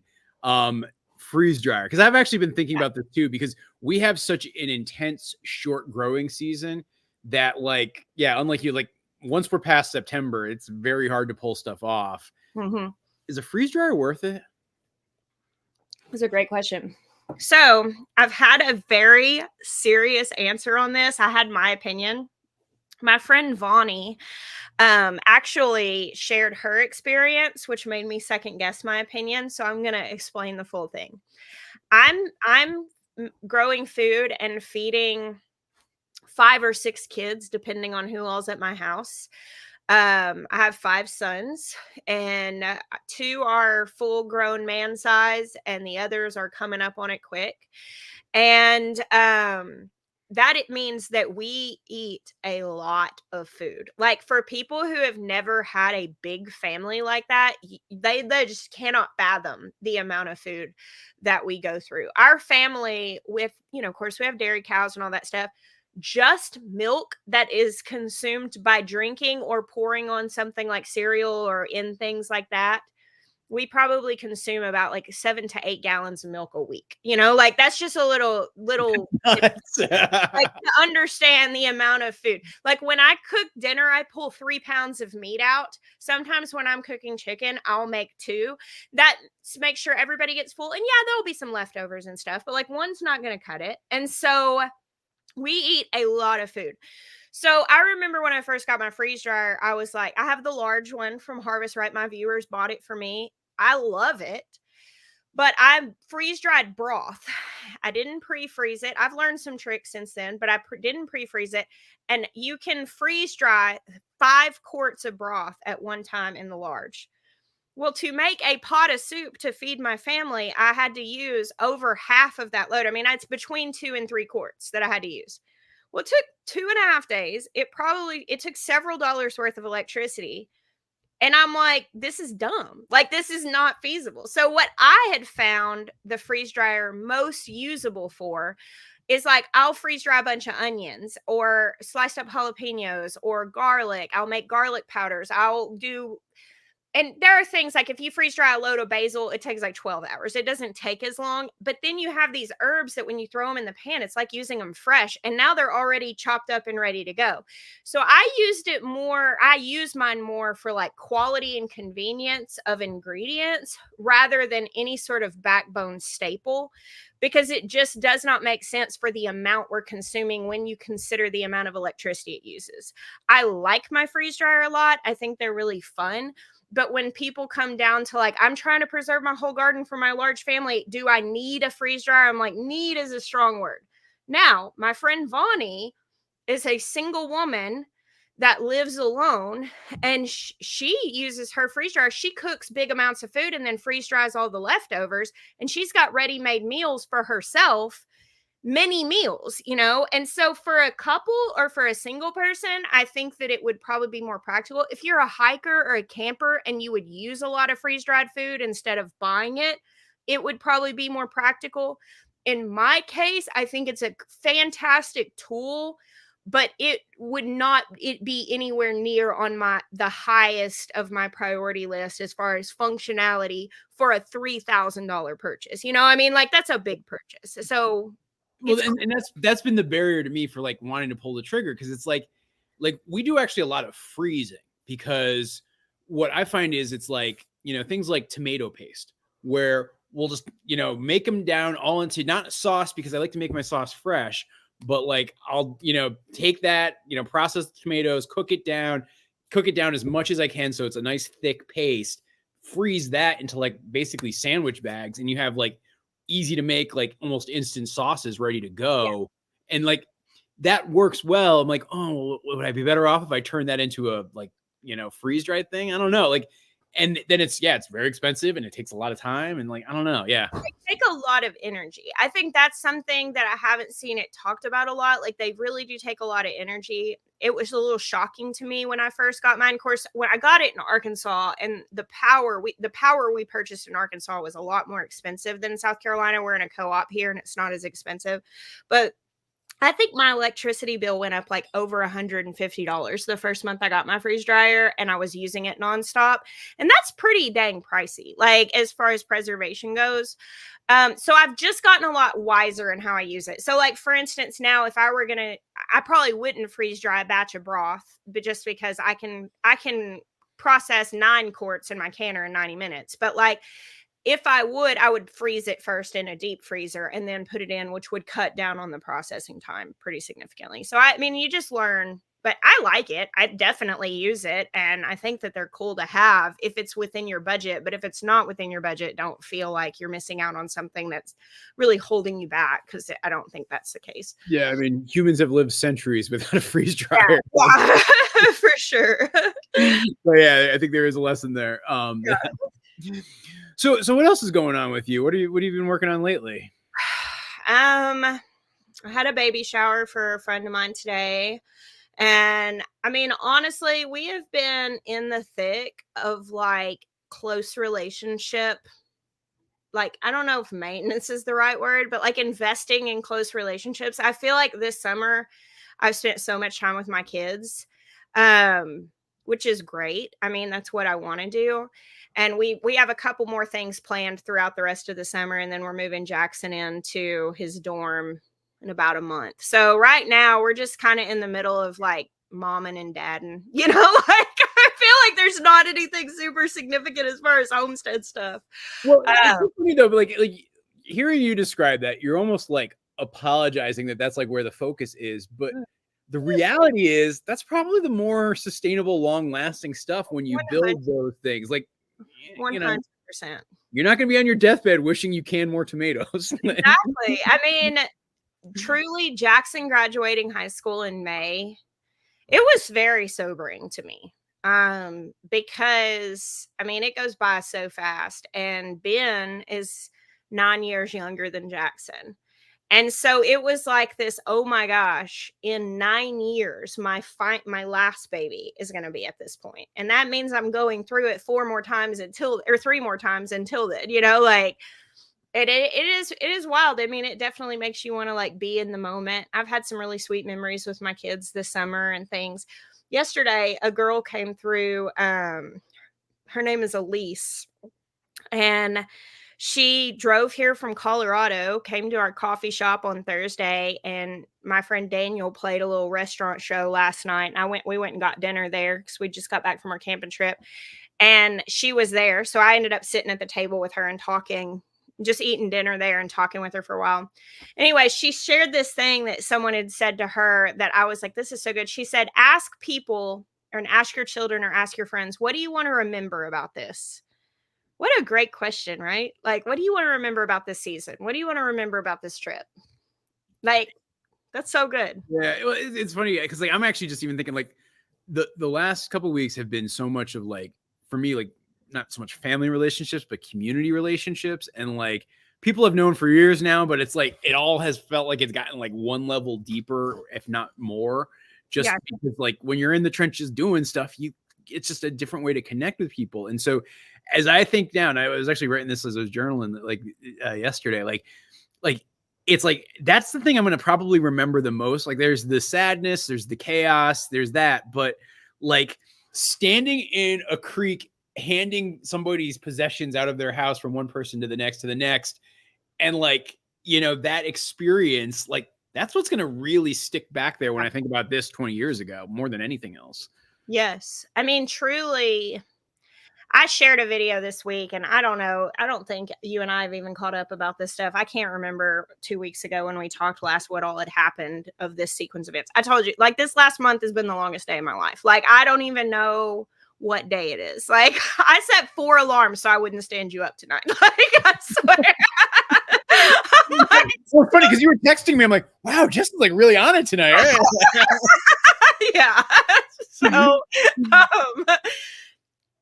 I did a video this week, and it's titled "We Need to Talk About Death," because in a 1 week period, you know, I got home from being on this long trip, and I had just gotten this little goat, and he died while I was gone.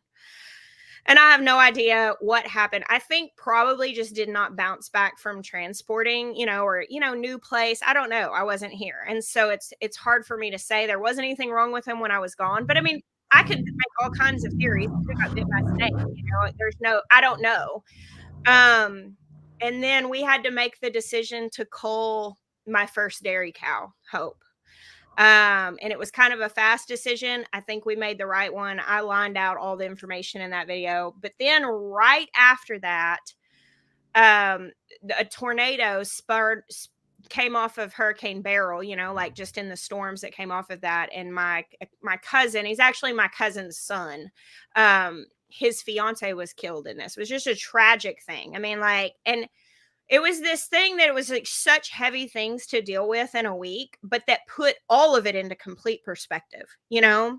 Yeah. And it's made me think a lot the last little bit, especially coming from those trips where I got to just experience the richness of humanity and what we get to do, actually connecting with people, and what a gift influence is whenever you use it to love people well. And it made me think, serving people and serving my community and momming and, you know, loving my babies and all of these things. This is what legacy is built on. Like, this is the only thing that actually matters in the long run. It really is. And it has been invigorating, you know, like in such a bittersweet way, because that's some heavy stuff to process. You know, I mean, I know you're in the same place dealing with some really heavy stuff, but it makes you go, wow, I understand what's important. Completely. Like, I mean, you know, I'm always asking, well, if you won the lottery tomorrow, would you do that? And like asking that question as a filter to say, hey, is this where you really want to spend your time? But yeah. I'm actually now finding myself asking kind of almost a second question to it too, of like, are you going to really regret doing that or not doing that on your deathbed? And like, it's like, oh, if I only spent more time, you know, like, I don't know, like whatever, like, yeah. Like you said, are you really going to lay on your deathbed and be like, I wish I'd canned more tomatoes? You know, like, that's not to say that's not a good thing to do. It is a good thing to do. But when compared to investing in relationship, it just pales in comparison. Yeah, I think that's exactly right. And so it's like, I actually think that those two questions are complementary too, right? Because like one's more about like what do you like to do and like what brings you joy. Yes. And then the other is much more about like what gives you significance. And I think you use the word of legacy more. And I think it's actually the combination of those two things that are key ingredients to a happy life. Not the only things, but they are key ingredients if you're doing those things. Yeah, I mean, they make it worthwhile. I had a girl say to me once, and this is carried with me, and you know, I was struggling. This is pretty early on in YouTube for me. I mean, it's probably been about 5 years ago. And I don't remember what it was that we had done, but it had irked some people. We probably were selling something. I mean, that's when you get the most backlash and the most, negativity, is when people are like, oh, you've sold out, or you're, and they come with such accusation when you're doing something that if they stopped and looked for the motive of your heart, they would see that the accusation's not fitting. But I had a friend of mine, her name is Melissa. She said, Jess, in 50 years, imagine going to that person and saying, hey, you remember that time I didn't do the thing because you didn't like it? Are you happy? Like, they won't even remember. They won't even remember in 10 years. Like, if you bow to that criticism, because in a split second they react because they feel something in that moment, they're not going to remember that in 10 years. They probably won't even remember your name in 10 years. But did you do something that was significant? And that's kind of my thing when it comes to like any negativity, is I have started holding that standard of like, do I really want to let this person be who decides the direction of my decision making, or do I want to do what I feel convicted to do, no matter what it causes as far as reactions and people that don't actually even really care? Yeah, no, I think that's spot on. And yeah, I mean, yeah, I guess as we're both kind of heavy mind space and like important. Yeah. Now there was a question about YouTube that I want to actually have us talk about in a minute. But before I do, I am going to do just a minute of plugging here and reminding guys, as you're watching this, there are a handful of activities and GoFundMe's that are at play right now that we're trying to drive engagement on. Specifically, there is the Peacham Recovery Fund, which you see here. That is an option. There is the Mackenzie family, whose entire home was washed away in the floodwaters that you saw, as they're trying to figure out kind of what to do and kind of where to go. There's my buddy Zach's farm, Cross Farm, and what happened to them, and kind of as they're working to recover their farm, kind of the help they need to kind of keep it all going is there. And then there is my friend Dylan's fund for his family and really for his widow and his children. He's a guy who's 33 years old, just out kind of checking on farms basically during the storm and got washed away in the flash flood. And these kids are going to need help. And so, if you look at the description of this, you'll see the links for all these GoFundMe's, or if you're on YouTube, you'll notice the donate button. But anything you guys can do to help, it really will make a difference in this community and kind of what we're doing here. And so, again, thank you for everybody who's donated so far. I can't believe we're up over $73,000. But I also want to say, I think we can do even more and make a difference. And Jess, you're going to be shocked to hear this, but if we get to $200,000 by 1 o'clock tomorrow, I've made the commitment to get goats. And so that is the stretch goat. And I know that I've sworn to never get goats, but if you get 200K, I will get goats, like full stop. Okay. So we're going to see where this goes. That's very, very exciting to me. Look, this is how much I care about this. Like, I'm willing to get goats to make this happen. Maureen, you would love goats. You would love goats. I know that you feel like this would be a great sacrifice, but you would just adore goats. They would be the stars of the show. They would. See, I'm talking to the wrong person. You're a goat lady. I'm the goat pusher for sure. Yeah. For sure. So Jeff, there was a question that got started. Somebody asked earlier. I can't find it, so I'm not going to bother hunting. But specifically, when it comes to YouTube, for folks who are getting started and they're trying to figure out like what should they make in a video, what should they talk about in a video, what should they do? What advice do you have for that person? That's a really great question. When I started my YouTube channel, I actually thought that I would be far more known for goats than anything else, because that was the thing I actually knew the most about. And it was my garden that ended up taking off. I felt very inexperienced as a gardener when I first started. I mean, I was inexperienced as a gardener. I'd done gardening some, but like not a whole lot. And I was still very much learning things. And now, like 7 years down the road, I don't think people watch me for my goats or my garden. I think that they watched me because they felt like they were hanging out with a friend, because they could feel that I actually really love people. Now, here's the thing.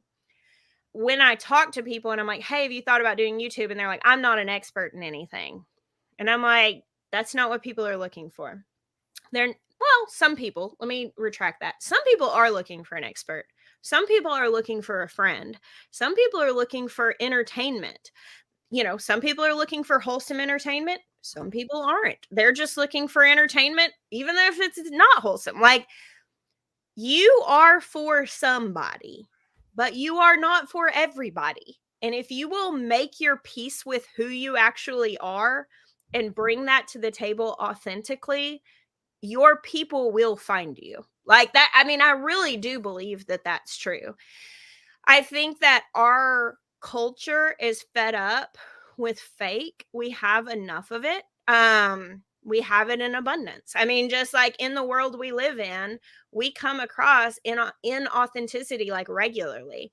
But when you come across somebody who's their real self, it sparks something. Even in people that aren't like you. I mean, I feel like I have a lot of people that are extremely different from me, but they recognize the authenticity and it sparks something in them.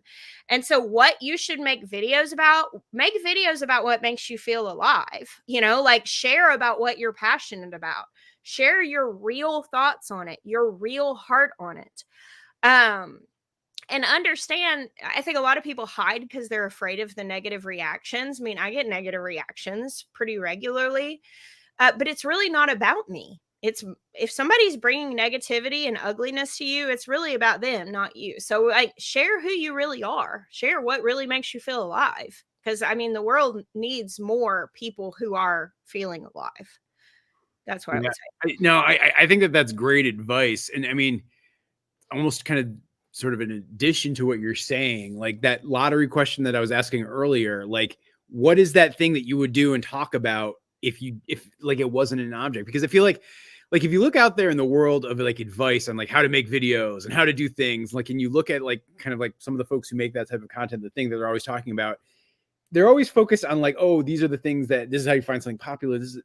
But what misses whenever you see somebody making content that they don't care all that much about, it lacks the passion, it lacks the energy, and it just doesn't have the human element that usually makes people want to connect with a video. And so the more you can focus on things that you care about and do it in a way that you find fun and you're having fun with it, I think that's the biggest thing, where it's like so often you can see people, whether they're just starting out or they've been doing it for like 5 years, where they aren't enjoying what they're creating anymore. And it becomes so apparent, even if they're trying to pretend like it's not, that shines through. But if you're having fun, even if it's weird and it's totally different, that actually might even make it be better for you. And so just keep that in mind as you try to get out there. There's this guy I found on Instagram. I cannot remember what his handle is. Maybe somebody will know it. He goes on walks in the woods and he talks about like bogs, and he talks in this, he's British and he has an accent, but he talks in like this goofy voice, and he talks about things in bogs and like these walks in the woods. I've got to find him, because you have got to that follow. Sounds interesting. I don't think I've seen it. He's got a huge account. I'm looking through my recently followed because I've watched multiple of his videos, and dang it, I'm not gonna be able to find Absolutely, Edward. Oh, I don't know at all. I don't pay attention. I'm sorry. I misread a question. I think it's somebody agreeing with Edward that you're amazing. Like, is it absolutely Edward you're talking about? Oh no. Anyway, he goes out and he just goes on walks and he talks about nature, and he does it in this funny voice, and he's like so entertaining and kind of goofy, but also just so sincere and just himself, and he's just having a good time. And I'm like, what is it about this guy that is just completely magnetic, that watching him makes me feel good? But he's just being himself, and people appreciate that. Like, people appreciate somebody who is just being themselves. I saw this other thing recently that cracked me up. I may have actually sent this to you on Instagram. It was a reel, and it was a guy talking about people talking about how many content creators are saying they're neurodivergent, ADHD, or on the spectrum or something like that. And he's like, there's no way that all these content creators are actually neurodivergent. It's just a trend. And then he said, actually, no. He said the difference is that these people have spent their whole life being like, look, a cool rock. And when they were kids, nobody would pay attention to them. But now you're alone on your camera and you're like, that is a cool rock. Too nice. Thank you. My neighbor just came and she's brought chicken and that is oh my gosh. Those were the last. Those were the last of those. Oh, that is. Thank you. That is so incredible. Here, wait, hang on. I'm just turning the camera. Oh, okay, I won't turn the camera. Oh, that's so incredible. Thank you so much. I really appreciate it. Yeah. No, go ahead. Oh, well, thank you. Yeah. Feel free. Yeah. So I was just basically what I was just saying was I ran out my last of my favorite seltzers here. Nice. And now there's 3 12-packs ready to roll. So wow. I'm ready to go to the live stream. Thank you very much. That is so sweet. That's so sweet. Your community loves you. So yeah, now I'm all like, But yeah, this guy was talking about so many content creators being the quirky people who are passionate about the little stuff and who are stopping and like looking at the little details. And it so reminded me of like my first garden tour. I actually said in the garden tour, I'm like, I won't bore y'all with all the details of like the varieties and all that stuff. And I walked through my garden and didn't like geek out because I was used to keeping a lid on it. And the truth is that I hyperfixate on things. And the reason I knew so much about all the varieties is I had quite literally memorized the Baker Creek catalog. And I'm not exaggerating. Like I actually memorized it. Like I actually read it so thoroughly that all of these random facts are in my mind. And so I would do these garden tours and just completely geek out, and people loved it because, you know, they want the information. It's useful. Yeah. It's good. Like I know it. But I think it's so funny because when you're having normal, just human interaction, right? Like you're almost penalized for that. Like you're the weirdo. Yes. It's like, oh God, I'm stuck talking to this lady about tomatoes and she just won't shut up. But when you're connecting with other people online, talking about the thing that you and them both care about, it's like you're making new best friends left and right. For sure. And I was so used to that in like normal social interaction that I would start talking about things and people their eyes would just glaze over. And so I learned, rein it in, Jess, like rein it in. Nobody wants to hear about that. Rein it in. You're stressing them out. You're being too much. And like the YouTube world taught me that like all of me was not too much, that it was actually just right. And so that's why I tell people, that comment just popped up, like masking is so unhealthy, but sometimes necessary. And it is. I mean, like the beautiful thing is when you have an outlet and you have a place where you're just right, you're not too much, then you can go through the rest of your life, like not feeling at all burdened by the fact that all the people around you don't really care about the things you're passionate about, because you know somebody somewhere does. Mm-hmm. Mm-hmm. It's spot on. Yeah. I mean, the YouTube community that I get to experience through having a channel has made my life so much better. And I think honestly helped my mental health in such an incredible way, because I'm not spending my whole life feeling like I'm too much. I feel accepted and received and embraced in this community. And it's cool that it's gotten so much bigger. Like, it's really cool that there are so many people.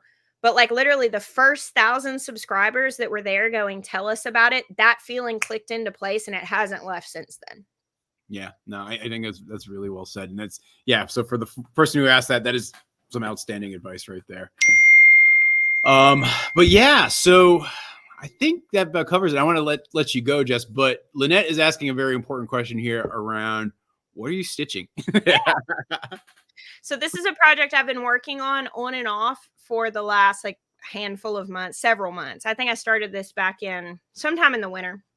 So Jeremiah, my sweet Maya, he sleeps with a body pillow. I'm actually on our bed right now. I don't ever shoot video here, but he sleeps with this big giant body pillow.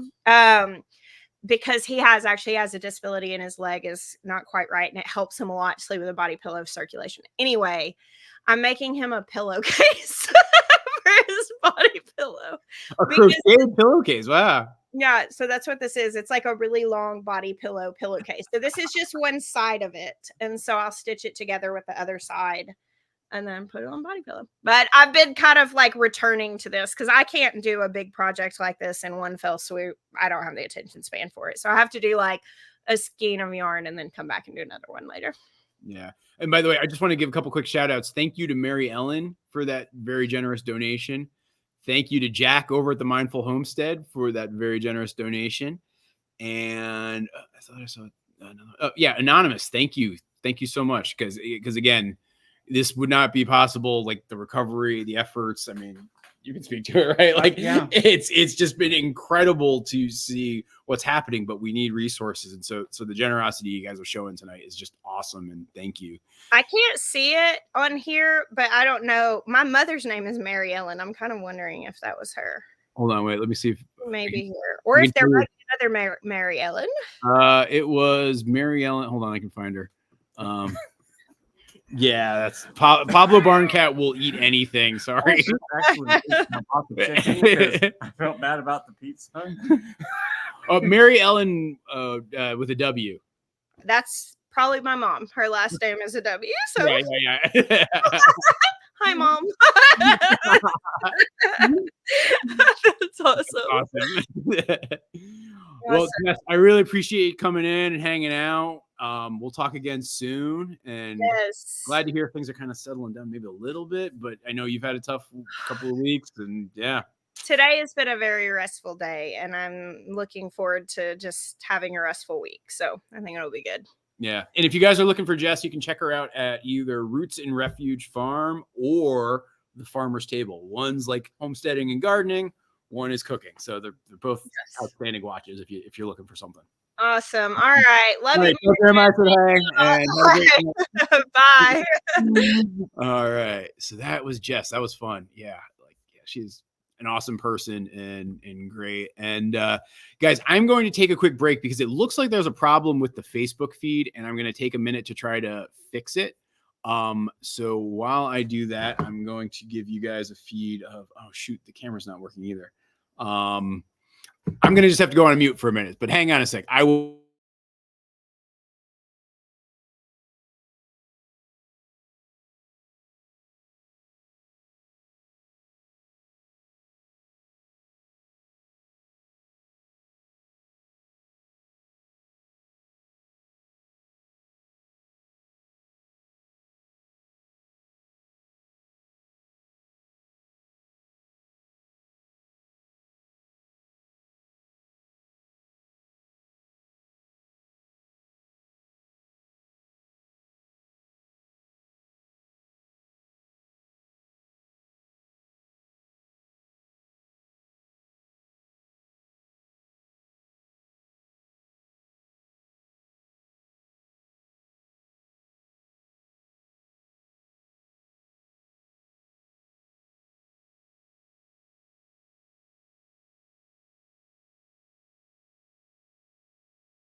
All right, guys. I don't have good news. At least for folks who wanted to watch on Facebook. Unfortunately, the Facebook feed there's some sort of problem with it.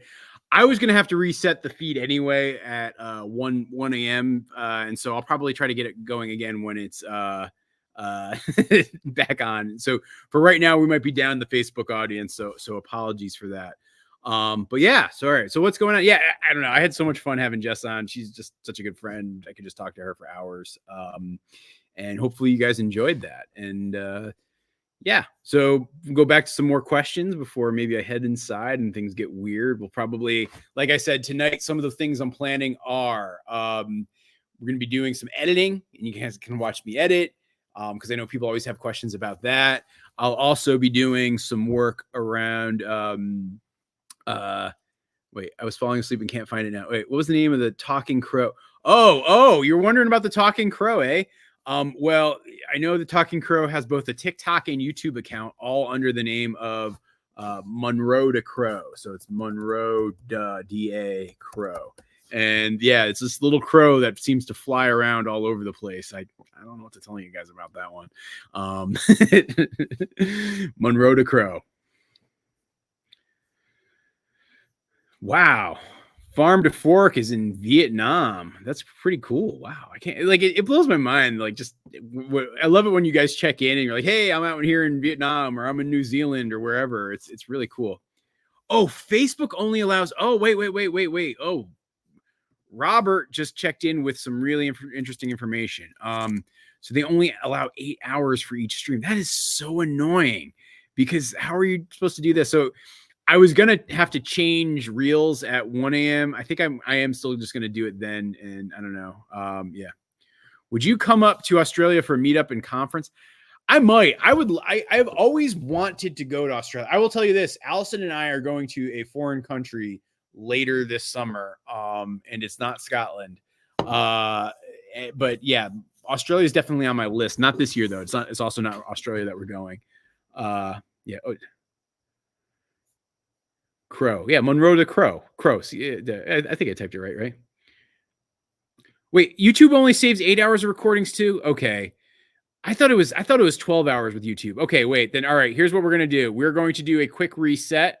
I know I'm going to lose some of you guys. I apologize. It'll be back in just a minute, both on Facebook and YouTube. I will do the reset right now, because if they're both 8 hours, then yeah, I guess I need to do it every 8 hours. So I will be right back, and you guys should look for another stream. Hang on. So I hate doing this, but here, we're going to end.